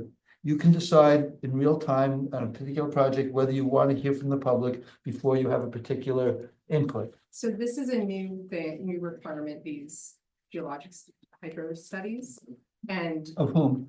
applicants. We have In the code? It's new in the code. Yeah. So this is a new requirement and it seems to me like we would want to have results. Is it explicitly an item for a complete application? No, it's in the aquifer protection overlay. Okay, so I think it makes sense to keep it, not do the determination of significance until we know. Yes. well, that's Oh, absolutely. yeah, I'm gonna, Yes. my goal is to do determination of significance after the board has all the information. Yeah. on it. But having said that, I think that there's, if we want to move it along, while we're waiting for, just keep it. Wait until we have the hydrogeological study. But we also get information at a lot of these public hearings about the site and what goes on. Yeah, The water is one of them, but we also want the county input and neighbor. the only risk of, in my view, and you guys, obviously it's your boards, you're here, you can disagree. The only risk of opening up a public hearing early is the risk that some individuals may give repeat comments on the same thing that they're not happy with and take up some time doing that. I guess my angle is that I just want to make sure that we're not holding up the process for the applicants and creating and adding more unnecessary You time. may. But also making sure that when we have a public hearing, we have appropriate disclosure for whatever it is we need to be able to share. So, What do you mean by that? well, Appropriate I disclosure? mean, presumably. You mean the neg deck, a neg deck? No, the study behind No, the study. Result of the We study. opened up the public hearing, we don't have the well results. You We might- might wanna, when we open up the public hearing, we can say we are still we're opening up the public hearing, however, we are waiting for the results of study A, B, or C. Yes, Can- and we Right. won't make a determination of significance. Right, until those- we've had everything, I think Right. that's fair, I don't think that, That's fine with me. I Yeah. just thought it was worth mentioning so that we don't. All right. So what I said before in terms of when we're gonna set the public hearing, it doesn't seem like we'll be setting it on the 31st. Well, but no, maybe we could, but we're just not doing the determination. But again, my feeling is that there's never a harm in listening to the public. Right. Unless you run the risk of having multiple comments in different sessions, but other than that, it doesn't hurt. Well, and I would argue that by the time the public hearing is set, we will know what the study will include. and we might even have well results. You might, okay, I have a well driller who wants to put the well in tomorrow. okay. Oh, okay, so that's good. So I So just- this may be a non-issue. I literally just need Okay, to hear that they're okay with the location and to make sure the board is okay in the property. Okay. I can get well with this. Who are you using? Jim Wild. He calls Jim me Wild. every day. Don't comment. No, for 20 years. As far as what? So he's ready to put that well right in. So we'll see. We did, we could. I think we can, you know, I can change it. So we'll see you on the 31st. 31st. Whatever you have Once you finished, decide on get to us by then. I put the well in. If Greg hasn't had a chance to look at the SWIP or the results of the hydrological study, I mean. yeah. then there's not much to do on the 31st except say hello. And then we'll decide at that point in time whether or not we want to open up the public hearing. so on the first, we'll need to approve the study. By the way, did everybody? You don't want to get here early. You're gonna resubmit the hydrogeological. If he gets us the results by that time, yeah, Not the results, the, Really? are you talking about March 31st? yes. So they need to resubmit the scope Yeah. for the hydrogeological study to address our comments. Once it's resubmitted to us, then we can approve it and they can do the well. So they're not gonna have, you're right, they're not gonna have the actual study done by the Right, 31st. Maybe the well in, but not. You know what? You can't do anything until the study's approved. I'm not gonna push it. You're not gonna get the public hearing in early April. I don't see how it can happen. You don't have the hydrological, the actual study finished. Right. I mean, we We may don't have. even not- have the fine. Don't have the Scott. We don't even have the test plan approved. I don't think it's an issue, but I'm just saying today. And we may or may not make the submittal to the county for the counties. Well, you need the study for the county. Right. But so she hit on one topic there, was talking about not putting the well in until we have that study approved. I'm not Yes. sure, what does that change? So we want to sign off on the protocol before, because if you drill that before we've approved it, you may have not conducted the study in a way that we would ask it to be done. You might have to redo it. And I don't think you want to do it What, twice. and, Isn't the study separate from drilling the well? No, well, it's part of she drilling wants to well. catalog the layers in which we go through. But there's also a comment about a 72-hour versus a 4-hour. We wouldn't perform that at the same time as drilling the actual well itself. So you're not gonna do those things in conjunction with each other, you're gonna have. Not typically when you first install, I mean, I've only been to a couple, but you would typically drill the well and then you would come back later to do the actual testing itself. I mean. That's probably fine, but you also. Well, especially if we're monitoring wells, you wouldn't drill the well and then monitor probably at the same time, you would. And Jim Wild doesn't even put in the pump for the well, it's like a different company, so it wouldn't happen at the same time. It would. Okay. I'm gonna let you guys work it out. If we're not gonna have the final results of the well test by the 31st, that's a given, right? Yes. So we'll see you on the 31st. Hold it. When is our meeting? Because the 24th is the fourth Monday. Yes, but in March, they moved it to the 5th Monday. It's the 31st. Okay, The meeting is the 31st. okay, it would be helpful if we had that on our, I had it wrong also, and I was. well, there's no schedule in the planning board under calendar. So if you check the town board website, I think it was on that sheet that. that Jasmine prepared. Right, but.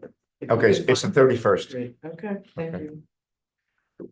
Again, my only concern is that if we get health department to, help us with the location, because that's what we're really waiting for, is them to tell us where the well, if the well location we have right now proposed is good for them. I'm certain. And whether, they have a certain depth casing is what we were looking for. I'm not sure how that affects And we get the soil, hydrologic and we study. get the soil composition going down. That's probably fine, yeah. I mean, I'm just saying if we have, I would hope that we can resolve this prior to the well, but I'm not sure. That's probably fine. So then in which case we could move forward with putting in the well. 'cause Just it doesn't- have it in the map. Okay, we'll see you the You'll have 31st. Documentation of everything, there's no confusion about what was said here, it's in writing, you can point to it and say you don't need to do this, you signed off on it. And we'll talk about it at the next meeting, and we'll sign off on it, and then you can do whatever you need to do. Does that work? For the 31st? Yeah. Gonna have to wait till the 31st at least before we drill the Before well. we drill the well. That's what that was the concern. Yeah. I mean, you can ask, if you wanna put it, I'm fine if they wanna put it in the transmittal. To ask, and then we could in writing say, yes, go ahead and drill the well. If we. I'm fine with If we that. get the soil composition, or whatever the rock composition going Yeah. down, that's the only requirement about the actual drill. Yeah, as long as, I'm just looking to get this in writing so that there's no confusion about Maybe like. you could just write that one. Piece. Okay, look, we're spending a lot of time working on Yeah. details. Deal with it through emails. We'll see you on the 31st. If you got everything done by the 31st, fine, but it doesn't sound like you're gonna have everything done. Namely, the results from that well test. Probably not. Thank you. Okay. Everybody. Thank you. Thank you so much. That agenda that Jasmine. When we. You and I sit around. Funded electronically. I remember getting a sheet. I don't know. Yeah, okay. I don't know if it is. It's- It's probably on the wall. Oh, that's- The workshop meetings were every fourth Monday. It's something.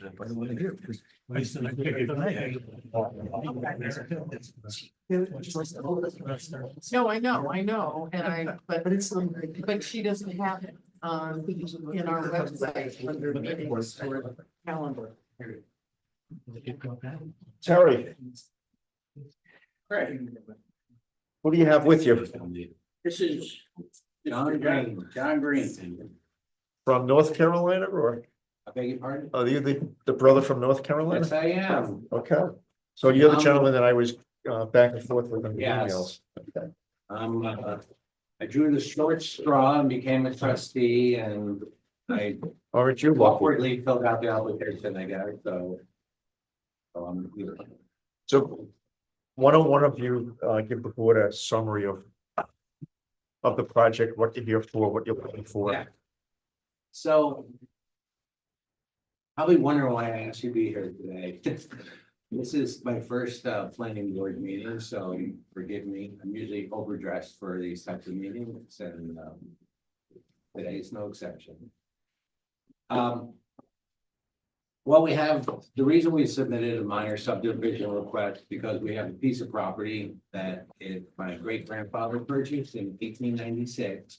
Been in the family contiguously that whole time, passed from generation to generation. The whole time it's remained heavily wooded. It actually was 50 plus acres and now it's dwindled down to 42. And it's what we affectionately call the woodlot. And it got placed into a trust when my mother's health was failing because we needed trustees to manage her affairs. And so now that's the reason why you see it's the Hansi Green Revocable Trust. And as trustee, I luckily learned that I am legally entitled to have to distribute that property into equal pieces to 3 heirs. So that's what brought this forward. My goal is and has been to get this accomplished as quickly and as cost effectively as possible. Mr. Ringler can tell you that hasn't been that easy with the heirs because there was quibbling and everything over lines of delineation to get equal portions, but we finally arrived upon that, which is the drawings we've submitted. And we're hoping that we can effectively find out what we need to do to go from here. Okay. Terry, you, part of our discussions and part of the discussion I had with you also, John, right? Was, You don't have a name tag, but I think Bill Eggers should get one. We have him up here. he's here enough, right? We're gonna charge him rent. Terry, when we chatted, and also when John and I chatted, there was talk about asking for waivers, from the, normal line of subdivision, provisions that we go through. So I just want to put that in the board's mind as well. I think what we'll do, Dave, I'm gonna have you, Dave, Hirsch prepared a initial review of the project. So Dave, you want to go through it, and then I think. Could I speak to the waiver issue first to the board? Because I understand how I did it was awkward and not as complete as needed. And it's obvious that we need to redo that, resubmit it, state what codes are referenced and all of that, which I didn't do at the time. I thought it was not formal. And so what I was hoping that tonight that we could find out just exactly what you would require for that. But I have consulted with legal counsel just so that I made sure I understood clearly what the waiver process was and where we stood. And I heard you discussing this before, and if you would indulge me, I'd like to just kind of go through. Why don't we wait until after you hear from our consultant as to what he came up with, because there's a lot here that you may not be aware of that he's come up with, and I want the whole board to hear it I've from. read that report, Right, and a lot of it is on the premise. There are a few premises that were made that I've since learned are not necessarily. One of the things you told me that all lots have to be buildable. And this property, my desire is to take these hang on. wooded lots and just. we're not gonna transfer go, them to the we're gonna go about this the way that I want to go about it, the fair want to go about it. I want to hear from our consultant first, and then we'd be happy to have you talk. Okay. Okay, so Dave, you want to go through the project? Yeah, sure. So it's a proposed 3-lot subdivision for the purpose of estate planning and settling the trust matter as was described. The proposal is, which I gather has been negotiated between the beneficiaries of the trust, is to divide it into literally 3 equal parcels. Some of the subdivision may look like a natural subdivision because it uses the road, but in talking to the chairman, that's provision isn't applicable in this case because the full subdivision is not is being divided by the road. If it were a 3-lot subdivision and the new division lines were the road per se, that would fall in your natural subdivision provisions. But since it's a mix in this case, it doesn't appear to apply. Natural subdivisions are a kind of quicker process in your code. It's not referable to the county. There was a representation, unfortunately, earlier that it might be a type 2 action under seeker, but we didn't have an environmental assessment form at the time, which would still need But it's in all likelihood an unlisted action under seeker. However, they're representing, they're not gonna do any development. So we'll have to, the board will have to discuss, what provisions want to apply to that circumstance. There is a generic waiver request. Applicants requested, which he was starting to talk about, a broad waiver from usual engineering requirements. So that'll have to be more specific as per your code. You have to, your code requires if you want a waiver, you have to cite what you want waived, the provision in the code. You have to offer an alternative. You have to provide a justification. You've seen the example of that with the prior applicant had provided a memo that listed the items they wanted waived. Explained what they wanted to do as an alternative in pretty simple terms. And made a quick justification about why. So that'll have to be updated. It isn't a unique circumstance. I'll defer to Dave. David is counsel. I've certainly been a participant on both sides of the table in whether and when subdivisions are court mandated through divorce proceedings or otherwise. I'm not sure if this is the case that the court has said you shall do this. But there's special provisions, as I understand it, for handling that.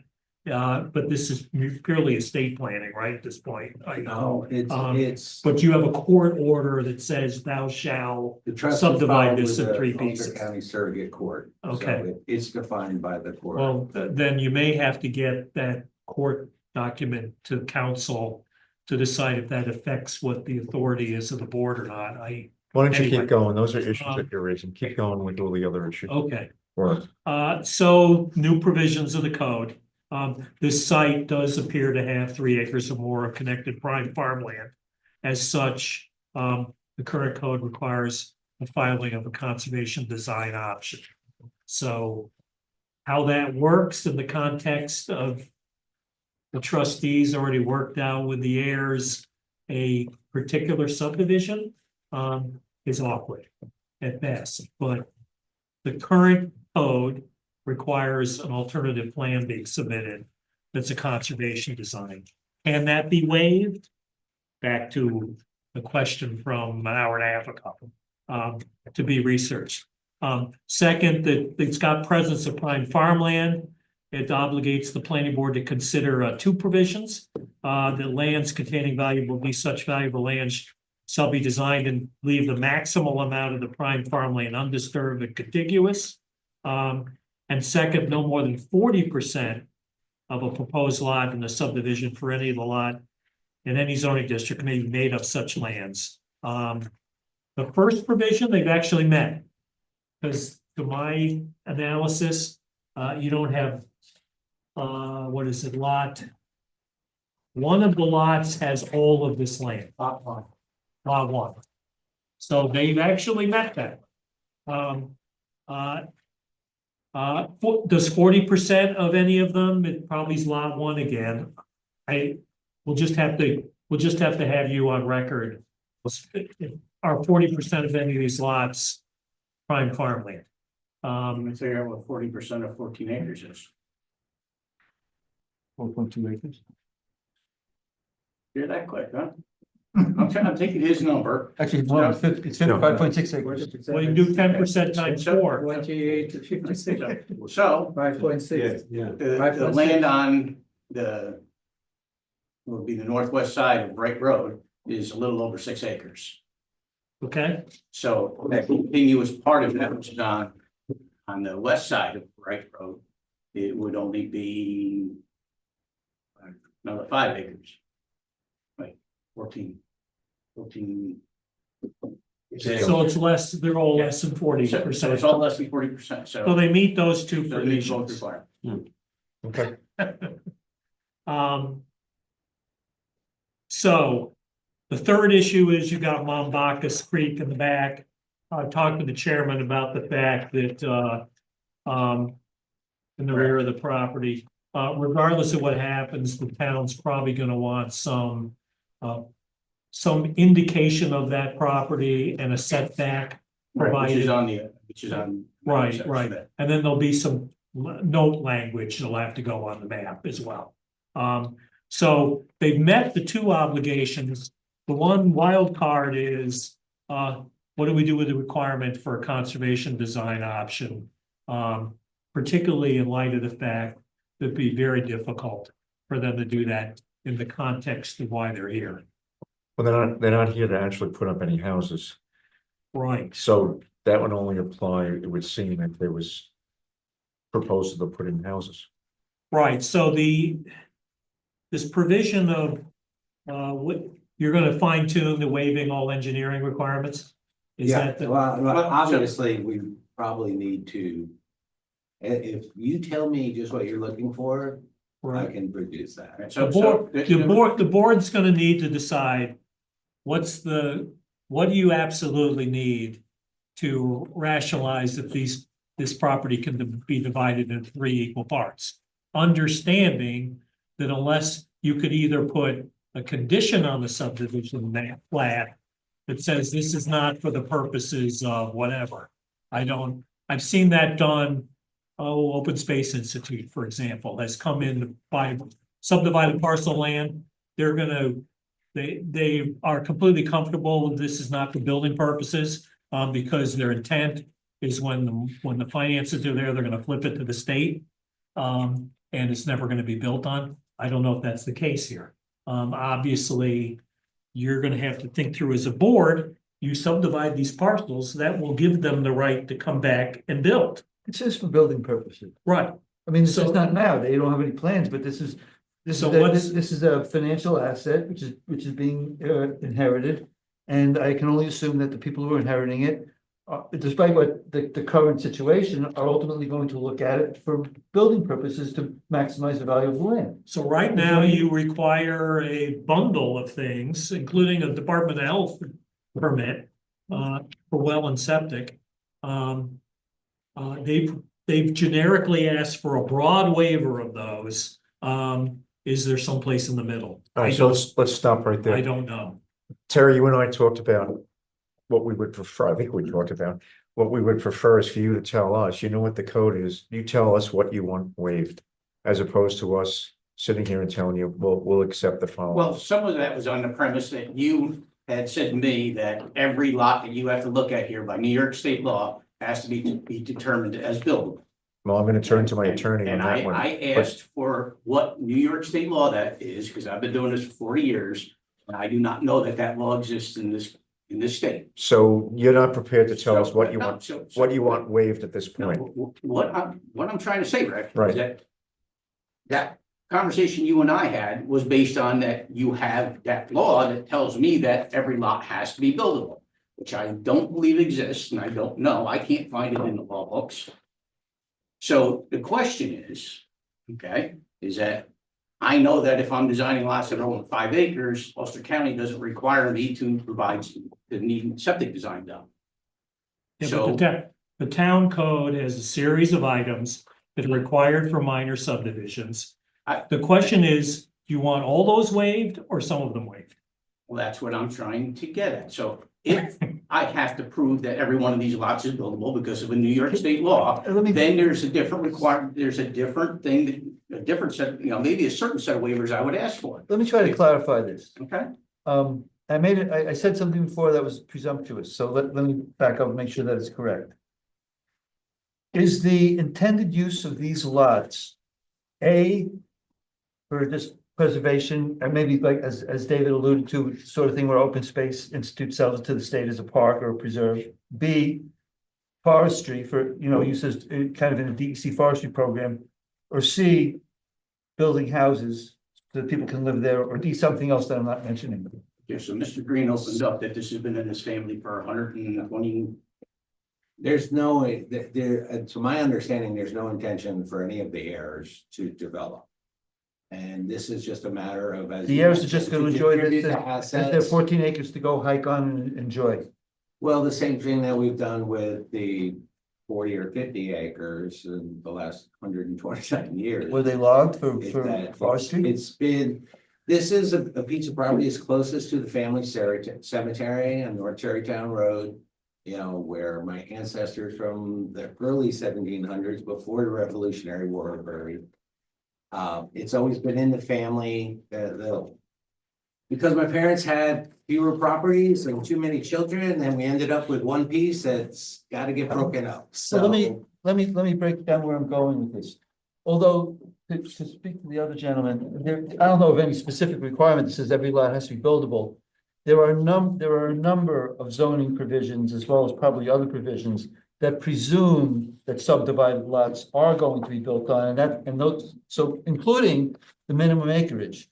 So there's a lot of things in other words, when you subdivide, you must create a buildable lot. We can start with that one. So there's a number of things in the rules that do presume, because that's what most people do, that's why most people subdivide, that it is ultimately going to be built on. So let me turn it back to you. If we were to subdivide it, I mean, I appreciate what you're saying, and I frankly, I love the vision. So if at the end of this subdivision, if we were to impose a no build requirement on it, a conservation requirement on it, would that be the sort of thing that you and your family would be looking for? In which case, we could probably waive a lot of it. I would say my heirs would not go for that. Okay, so we can presume the ultimate. And simply because now you're locking it into the property is. That Again, they have a no build. We have these rules, and the subdivision is the only time at which they get applied. That's the problem here. It's pretty much now or never on a lot of this, including, most importantly, the actual configuration of the lot. That's what a subdivision is. And so if you, your family, or some members of them ultimately are going to use this, and there's nothing wrong with it, to create buildable parcels, that's the presumption in the law. That's what this board is in the business of doing. That's what we can and will and probably should do. If there is a vision that represents to us that that is not going to happen, and it may not happen for any number of reasons, including what OSI does and any number of other things on a personal level, we can operate under that presumption. So we're asking you, if you want us to waive a lot of the provisions that specifically apply to the prospect that lots will get built out, we're here to listen to your vision. And if you don't have the vision that the lots won't get built out because your family has those interests, my guess is that the board is not going to waive those provisions and probably shouldn't. So what if they wanted to preserve it? It's also zoned agricultural, and they wanted to keep it for forestry to timber or. I'm not on the board, but that's exactly the sort of thing that the board might want to consider as something that, there's no real rules on waiver, but if you're gonna just, log it, then yes, I think we probably could take a look at what we could waive, because you're not gonna be building houses there. Yeah, I'm trying not to make the presumption that I know what all heirs are going to do with the land, and I can't. And most sit here and say that. unfortunately, in our society, most trustees, and I'm not advising you, but most trustees in your position would preserve the ultimate highest level value of the lots as trustees for other people, and I understand that as well. But the translation of that is that you, as most other people who walk in here, are going to be subdividing it for the purpose of selling those lots for houses, which is by far probably the most profitable value in it. In which case, we are set up to do that, but that's what we will do. And if you want us to do something else, like not apply those rules, we will listen to a counter proposal, and the board may take that into account, and I might advise them to do so, but we're not gonna, I can't speak for the board, but. Can I ask a quick question? Yeah. So in an earlier application tonight, something was being put under 488 of the state forest law for logging, for state for a tree farm. Something was already in the tree. Something was already. So that permit is completely, you can cancel that anytime. You can cancel at any time, and you just have to, you lose a tax benefit for 10 years. You have to pay back those tax benefits for 9 years from the date that you cancel that. Okay, so did you guys look at that as being perpetually a forest or not? I don't remember the exact situation, but the answer is at the Because subdivision. that wasn't looked at then as building or the potential that they can build on it, because they can. All they do is they lose that tax benefit. They're just getting a tax benefit, and that 488 law Okay? You're asking me the question, No, the no, question, the well, question my you're question- My asking. question is that you said that they would have to do something as a conservation and put it in I writing. didn't say and- that. I said, I want to know what they want, if they want to waive, if you want us to waive the zoning rules that relate to the likelihood of a subdivision leading, or the subdivision rules that are very intelligently drafted because there's going to be sold for houses. You have to demonstrate that they're not going to be sold for houses. So that's what I'm asking for that prior application, just because. I don't they said remember the they're- specific prior I application. can weigh in on this. Yeah, because- that's the one you're. Yeah, because that's gonna be purchased for conservation by Open Space Institute. Okay, there's The a Roundout- contract for that? What's that? Is there a contract for that? There is an agreement, and Okay. Roundout is Hopeless Land Conservancy, which Hans and I are sit on the Come on, board. Peter. You don't have to tell us. Peter, I'm just listen. trying to they're- understand. Understand that I'm trying to give you a series of guidelines in response to your question. And If I you don't understand. like the answer and you're gonna just cross-examine us, draw up a request for a waiver that's more specific in writing and we'll evaluate it. I'm trying to give you guidance on the logic here. The logic is that subdivisions are usually for houses. We don't have any indication that this one is not. And therefore, it's up to the board, but I would suggest that the rules apply. If you have a good argument for not doing that, put the argument on paper. So what would the argument have to say? That there would be no construction ever on the property or for a certain number of years? We don't have, or- there are no, if you've read the code, there's no rules for this. I'm not going Right, to, so I'm not gonna operate, my as question I'm is- not gonna my operate any further as your counsel. You may want to get one who can Okay, figure out a good you approach. just to it. said usual. Terry, The usual- Terry, it's now 10:20 at night. I know, I've been sitting here for 5 hours Okay, listening to the board so discuss You got, procedural. you got some good advice from our attorney. You know what has to be done. You're sharp enough to know it. So either you leave and come back and send us, or send us the letter, come back on the 31st. I got another guy waiting here. I understand it. So what do you let me- want to do? so What do you want to do? What I would like to do is just ask 2 or 3 more questions, just so I can move forward. Same questions you already No. asked? What questions? Of the potential waivers I'd like to ask for, just to get an understanding. You're gonna tell us what So- waiver, you're gonna tell us tonight what waivers. I'm gonna ask a question, so I can make a determination of what. Go ahead, ask the question. Let's go. So we show on the map the building offsets, the offsets for the buildings. You mean the envelope for the buildings? envelope. So you have. the For envelope on the building, lot, we have it. You're gonna for show the box building, three. you're gonna show the septic, you're gonna show the water. You're gonna show the well within a envelope. Go ahead. Yes, So that's a start. So you and I talked about only saying that there is a buildable area, showing the buildable area. The Now you- buildable area that would contain, Right, so do you want me to would show a house? contain, the show well, the septic? house, yeah. Show the house, show the septic, show the well. Okay. You got the setbacks here. Mhm. I want a heat map.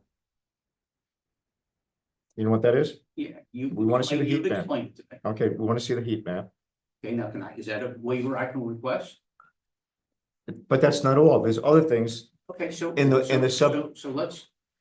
I'll is tell you it what, do I Terry. need- I'm just trying to get. Terry, we're done tonight. We're done. You're done. I'm just trying to get an You're done. understanding of You what come I back need now. to bring back to you No, for the next you're meeting. done. Otherwise, we're gonna be sitting here doing You the go, same thing. you go look at our subdivision I code, have. one by one, you come back to me with each one, whether it's number A through L, whatever, and you say, I want a waiver for this, a waiver for that, a waiver for that. That's what you do. You're done tonight. Thank you. Good night, the two of you. You're done. You're done. In 700 miles, You're done. shut off. Maybe you want to, We You're sat here done. for 5 hours, listening No, to them no, for no, that. I- no, you're done. I'm sorry. You're done. By the way, your code says waivers can be granted for anything in this chapter, including new conditions. You don't need to tell us what the I'm code just says. pointing it out. I got As I, this. if you, You're as I done. explained before, the fact that a waiver can be granted doesn't mean that it should be. If you want to ask for it, put it in writing. But again, if there are rules that protect the land against the I prospect of understand. too many houses. completely, And I'm not disagreeing with that. This seems to be getting split out of proportion, and I'm just trying to divide the land so I can. You're just trying to divide the Satisfying. land. You have an expert who can help you with that. But we're not gonna tell you, a list for you. You tell us what you want waived. It's simple. Tell us what you want. Terry knows what needs to be waived. He knows what the code says. Come back to us. These are the things we want waived. And. We're not gonna What sit here for the, council told me, we're not gonna sit here all anything night in long. In chapter 125, this board has the authority to waive. That's not the point though, sir. No, but I did hear before, especially with the new provisions, that there was concern consideration, and I'm just making. If we it- assume, if we. For clarity, we were speaking to the zoning code, If, which is a different chapter in the code. so, if we assume, and it's okay for you to do this, to assume at this point that anything could be waived.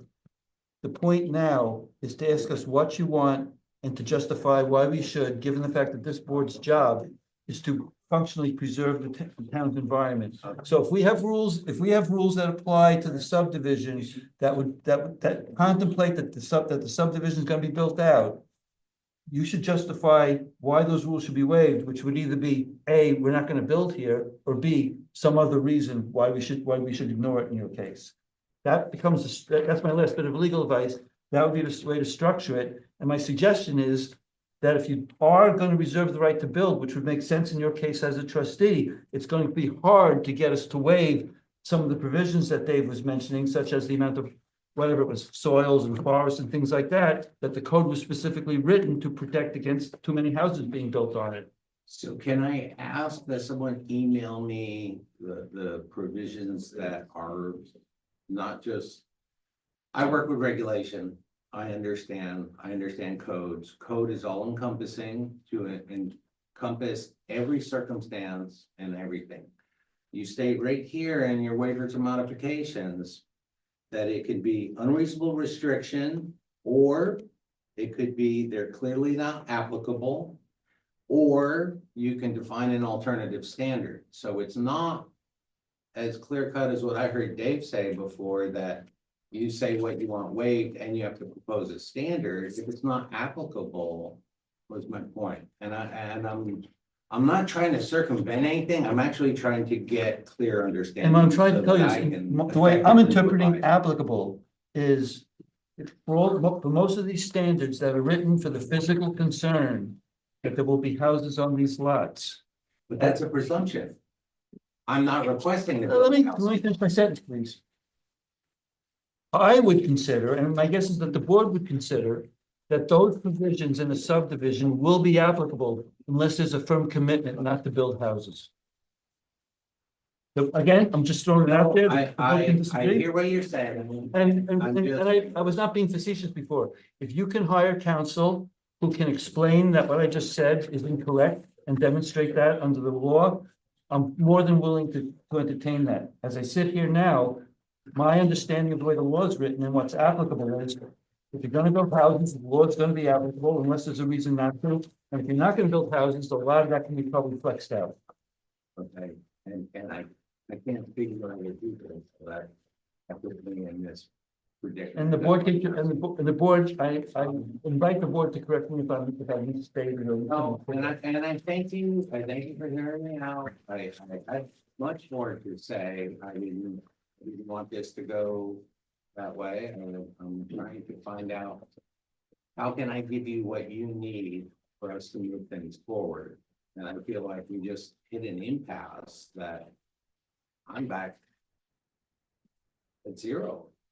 And I think the impasse is, frankly, that you don't feel that you're subdividing for the purpose of building, which is a situation that somebody in your chair typically is here. You're just subdividing to get past a particular inheritance situation. So, and if I'm subdividing to farm, If you were to put a commitment to that effect, which is essentially what's called an agricultural easement, there might be a way past some of the, I'm not guaranteeing it, but that we could then review those rules with that in mind. okay, I know, I'm just, understand, I'm just trying to get clarity. I want to understand. I've read through your code, I can see things, so there's a lot of good things that are applicable. I just know this is a forest we've had, it's never been farmed from a family of farmers. My grandfather had a 40-acre farm, and so I understand that, and preserving farmland. Is it in the 488 program? Pardon? Is it in the DEC program? It has to be 50 acres. No. Needs to be 50 acres. Okay. Well, you'll need, to be clear, you'll need a waiver for 125-12A. Because the soil conditions on your property require filing of an alternative subdivision plan. What's called conservation design. You don't want to do that. So you're gonna want that waiver. They would be Well, necessary. that's- Or you're not, I would write As this, I read, the conservation won't apply to. No, no. would it? That's a. no, you've got 3 acres or more of prime farmland on your property. What 3 acres? Oh, I'm, Now he's sitting in the corner. We're debating things. It's mapped. We've talked about this earlier, right? There's Okay. 3 acres. no, I Correct? understand what I 3 think acres, there's but like that's never 3 been farmed. That's why I'm. It I'm doesn't make it, confused. it's a soils definition. It's, So, Dave, if there was an agricultural easement of some sort, whether it's even for forestry, would we be able to, that doesn't. I assume that'd be a reasonable thing to waive. So if you, But you- if you wanna farm the land, if you wanna do forestry on the land like you say you've been doing, that might be your ticket through this. Then Okay. that's what I'm saying, is if you wanna commit to these uses, we can get past. Yeah, we can get past- farming is there a time? Farming's a frame for permitted this use. commitment? I'm just asking because I know this It will would be come a- up Oh, when I get my brother's attorney. The timeframe is I'm this. gonna have If to, you put an ag easement on the land, it's permanent.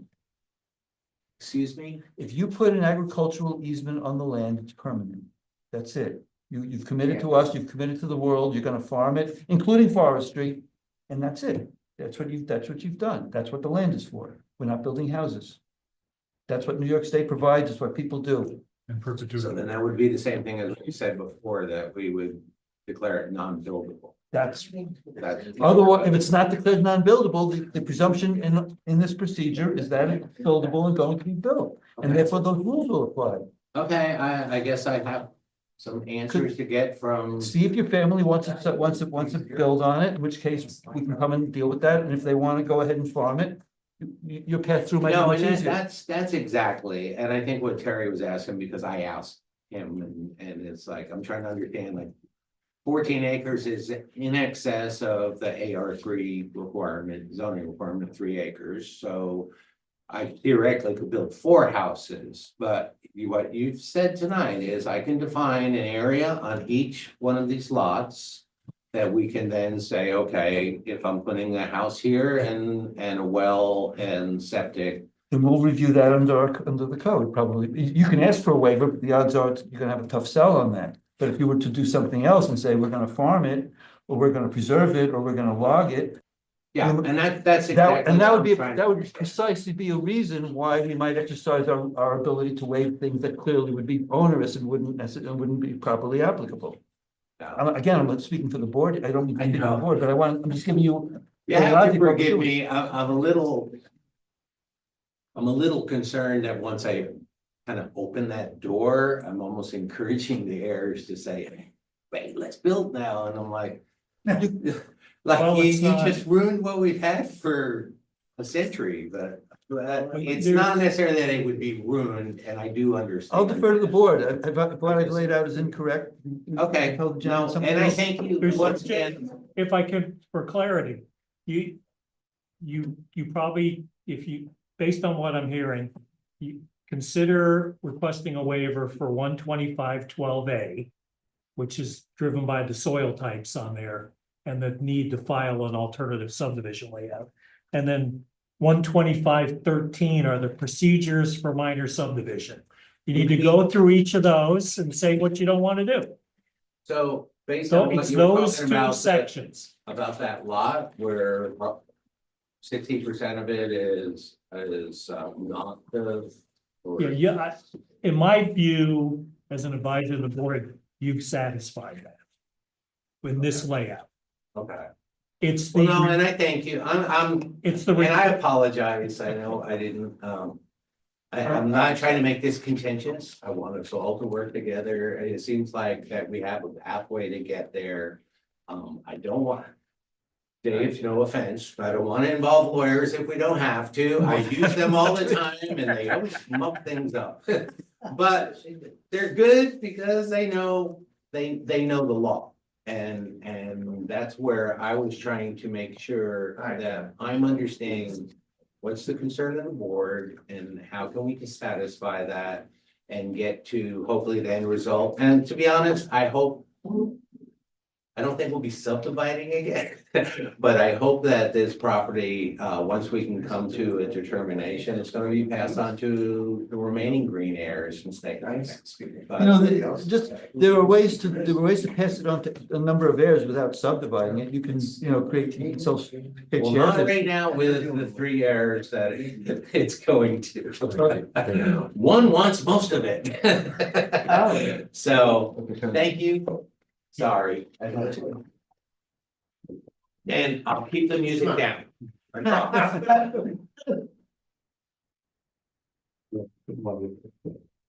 Mr. Falaha. Sal, right? Yes, Okay. So you're here by yourself? yes. You don't have a advisor, you don't have a surveyor, you don't have a, I think like most of the information I owe you from you, you should have all the information. okay, hang on 1 second.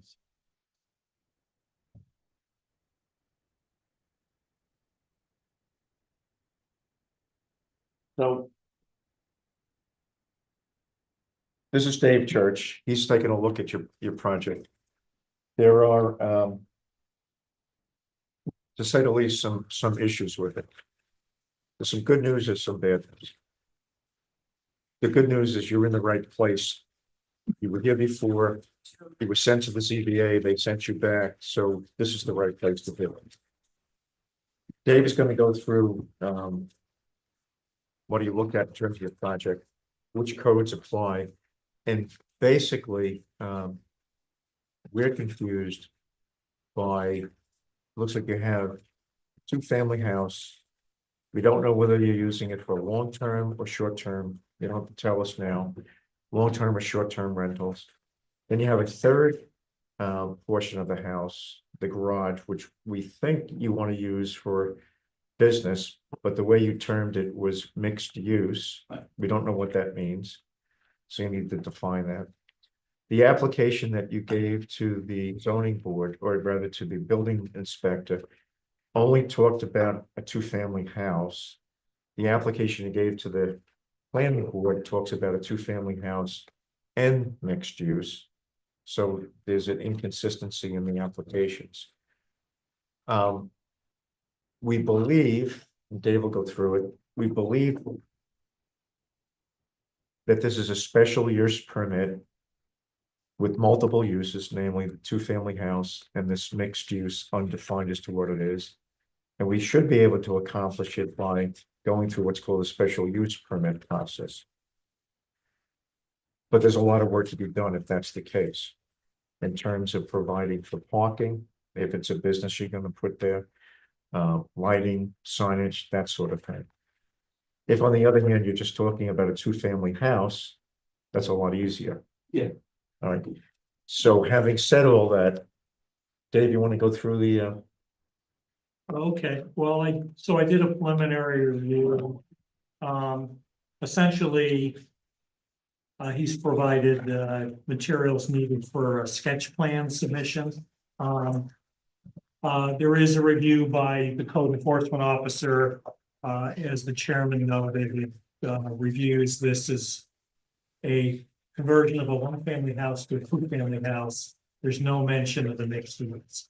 So if the mixed use is still alive, we may have to, board may have to get a referral back from the code enforcement officer to figure out what that mixed use is subject to for review.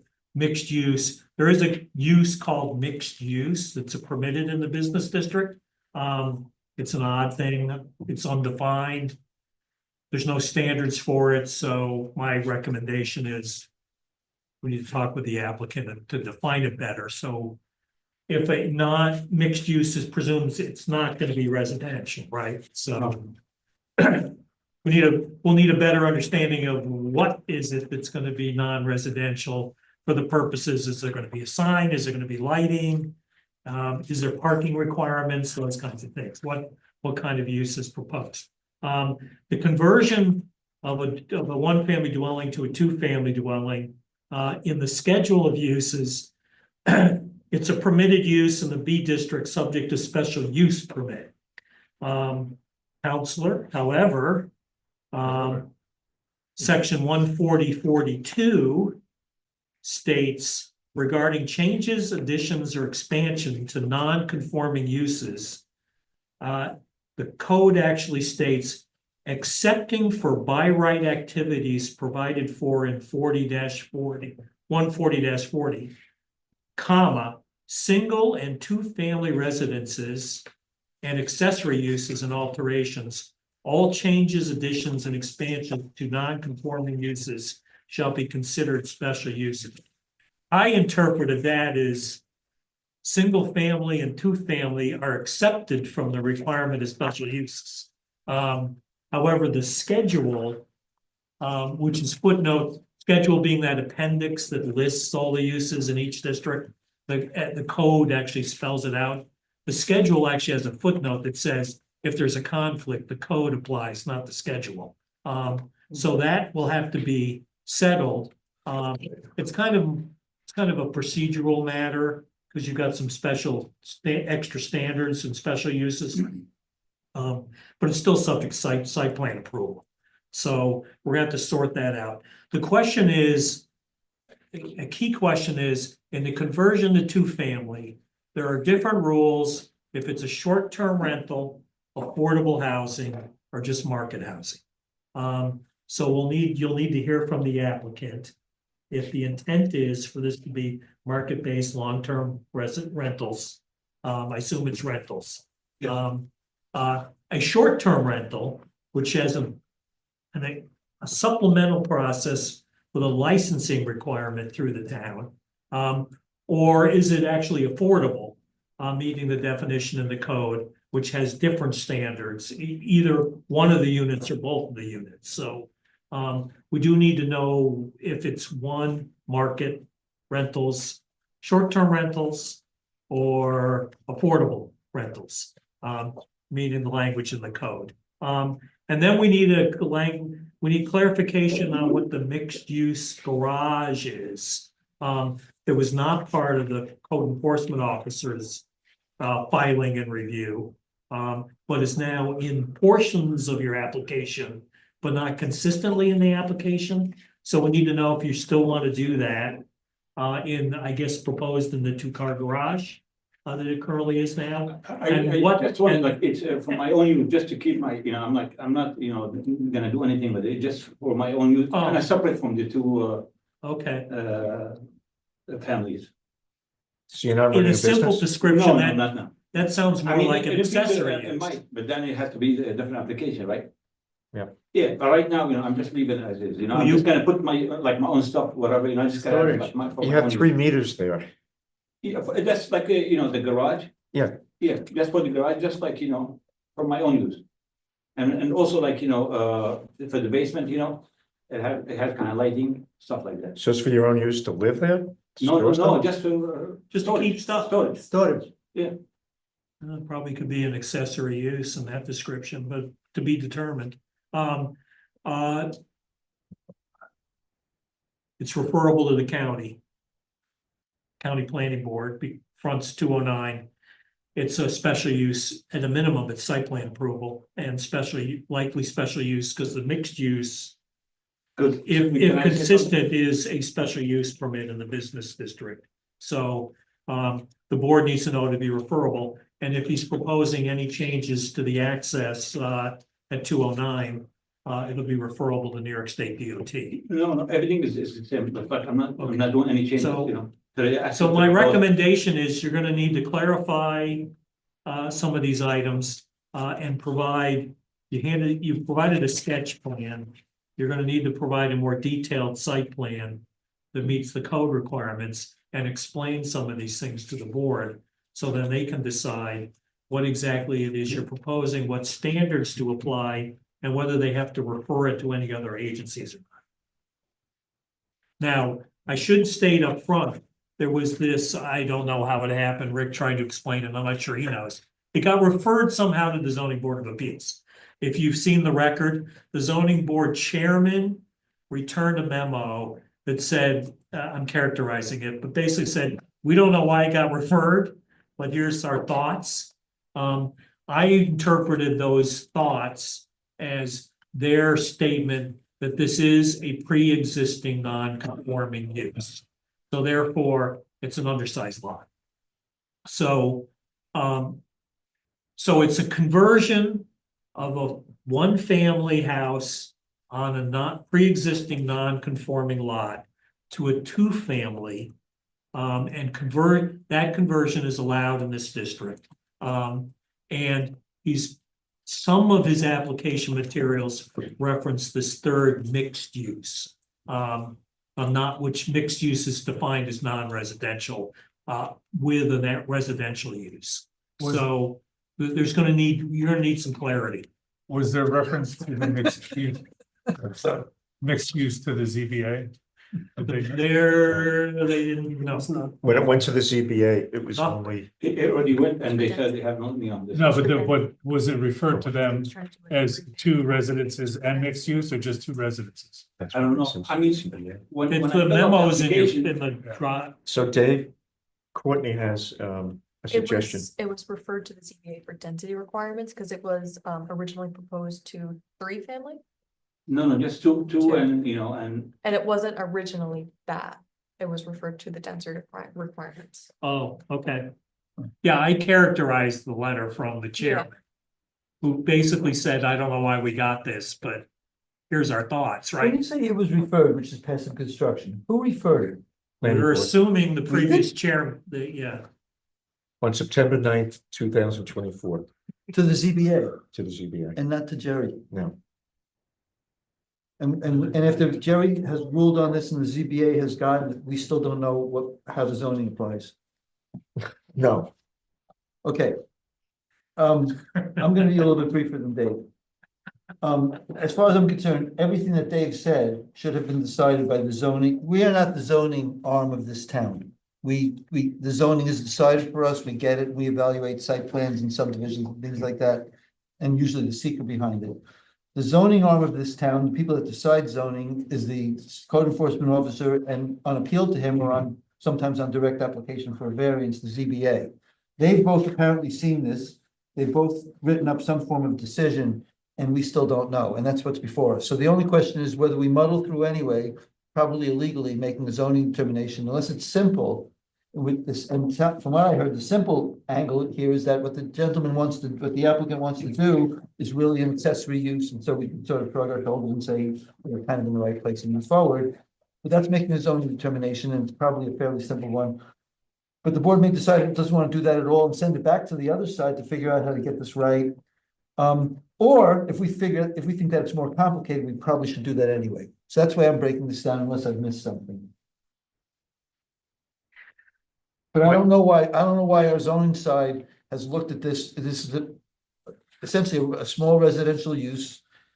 And somehow we don't have a statement before this board as to how this fits into the zoning box and what approvals are necessary. In particular, I think I heard Dave said at one point in his statement, whether a special use permit may or may not be necessary here. And indeed, we still don't know, perhaps because the applicant didn't clearly state it to the ZBA or the CEO as he did here, whether the mixed use is in fact a partially commercial use or whether it's just storage or something like that, which is an oversight that probably shouldn't have happened at that stage. So we don't generally do this. If the board thinks that it's simple enough to do and that we ought to do it, I suppose that nobody's going to want to get it back to the ZBA and the CEO.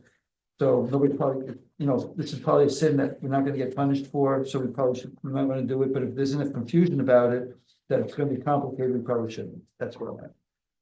So if we assume, so I think what you're saying, if we assume it's a two-family house, long-term rental and an accessory use. Well, long-term, I'm saying about long-term rental. That sounds like, how does that fit into the mixed-use, commercial use box? Well, if it's a short-term rental, there's a whole different set of findings that have to be made by the CEO. He was saying it was storage. No, the conversion from one to two family is for a rental. for renting purposes, right? And the So garage is if the it's a building. short-term rental, there's a whole nother section of the town code that requires there's standards for short-term rentals, which Do are we know defined. whether it's long-term or short-term? Well, for now, I mean, whatever, it makes it easy for me, because I've been waiting like a year, to go on with this. If it has to be short term, I'll go short term. So the applicant doesn't know. Gonna give me the approval, Complicated. Exactly. So if we approved it, but if we approved it for long term, he could probably convert it to short term fairly easily. He would have to go to the town for a license, yeah. Could we have a minute, Mr. Flood? Please pick it. We're supposed to be told what the permits are, what he needs. Yeah, but this is like me acting against my own lawyer, right? I can go home. It would be a real mistake. I need to recommend to him that he get himself somebody who knows what we're talking about, so we get this thing done correctly. I don't think his problem is his. Well, he doesn't know. You just heard him say, if it's easier to do it short term, let's do it short term. It's a whole new application process. But either the CEO or the ZBA should have figured out that was the I question. don't asked. disagree with you, but that didn't happen. But But why the did point is, you if it's supposed to explain get to to him what lawyer, is long, what is the short? question is whether we should be Yeah, answering you these would say- questions. No, I'm saying he should get himself a planner. But then he's still gonna come back to us. Either somebody else straightens this out or we have to. That's the fundamental So, question. Mr. Falaha, I guess, I think what our attorney, my attorney just said to us, is we're gonna kind of tell you what the easiest way to go about this is. And that's what you're gonna have to do. It's gonna be two long-term rentals, 2 apartments for long-term rentals. That's not a short-term rental. Long-term rental, I think in our code is a year or more. I gotta read it. Okay, so it's gonna be a long-term rental. If you do a short-term rental, you gotta go back to the CEO for a different finding, a different determination. So it's long-term rental. Okay. And you can't use the garage for a business. You have to use as an accessory use. Either accessory to one of the people who are renting it or accessory to you for storage. Woodworking shop, not a sales place, but you want to do some woodworking on your own. Right. For my own use, Yeah, does that make sense to you? Yeah. Does the board have a problem with defining for the applicant what he's gonna use the site for, so we can move it forward? Otherwise, the only way I see going forward is asking him to come back with a planner of some sort who can actually describe what it is that the gentleman wants and can represent him well in front of the board. Because I don't know that this board, should. No, There's no one in the house. no. I don't think this board, the chair, or anybody else of it, should be representing the individual. You just did. I'm sorry, I did. He also need somebody to create a plan for him. Yeah. He needs to show Yes. common area, he needs to show parking and all that kind of stuff. Zoran, you're always very practical. You're absolutely right. You don't need professional. He needs a professional. help on this, but. It's gonna be referable to the county. They're not gonna, they're just gonna kick it back if you don't have a decent map. So, Mr. Falaha, you need to, and if the board disagrees, tell me, but you need to hire yourself somebody to represent you in front of the board, not an attorney. I'll give you the name of 2 people. We can talk tomorrow. Because my brain is fried. I'm not even sure what my own name is at this point. I'll give you the name of 2 people. You can chat with them if you want me to talk to them, to tell them what I think you're trying to accomplish. And then you make a decision. Yeah. From that point on, it's between you and them as to what you pay. But you need somebody to present what you're trying to accomplish in a professional way. And to give us a professional package with a professional map. Otherwise, you're gonna be frustrated and we're gonna be nowhere. Right. And we're gonna be committing a malpractice as planning board members. Another malpractice. Further malpractice. Is that okay with you? Yeah. Okay, so we'll talk sometime tomorrow. Okay, and it's like after that happens, is there like gonna be another meeting or just gonna? Oh, yeah, you have to come to lots of meetings. So sorry. Is there, in the mixed use, is there plumbing in there? Not. Will there be? I see. If I need to, like right now, like I said, I'm just gonna be using it as, I mean, if I need access, it's like the basement is right there, Peter, what was your question? Is there plumbing? In the Good question. In the garage? in the mixed use, yeah. Is So there- what he's saying as a storage, It's just, I'm just using it. I know you're saying that, Yeah, right? and I'm asking if there's plumbing there, because it could be plumbing. And he said not yet, But there I could mean, be. I'm not saying, but like, if in the future, if something happened or we change the use, whatever, whoever wants, but right now, you don't have plumbing and I'm not planning on having any plumbing. Okay, so we'll talk tomorrow. Okay. You have my phone number. Yes, Okay, yes, I give you. you give me a call and I'll set you up with a guy who knows a guy.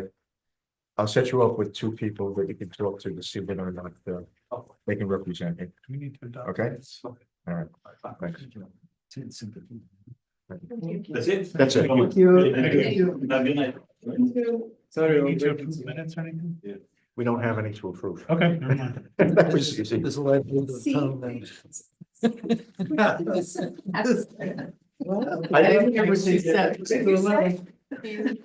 He reminds me. Optimism. Are we, can you turn us Can I make a motion to adjourn? Make a motion to adjourn. Who wants to make? Oh, all of us. I make a motion to adjourn. Sure, I heard you first. Hang on, before you start talking. Did somebody say? Yeah. Don't say anything until we're on. Don't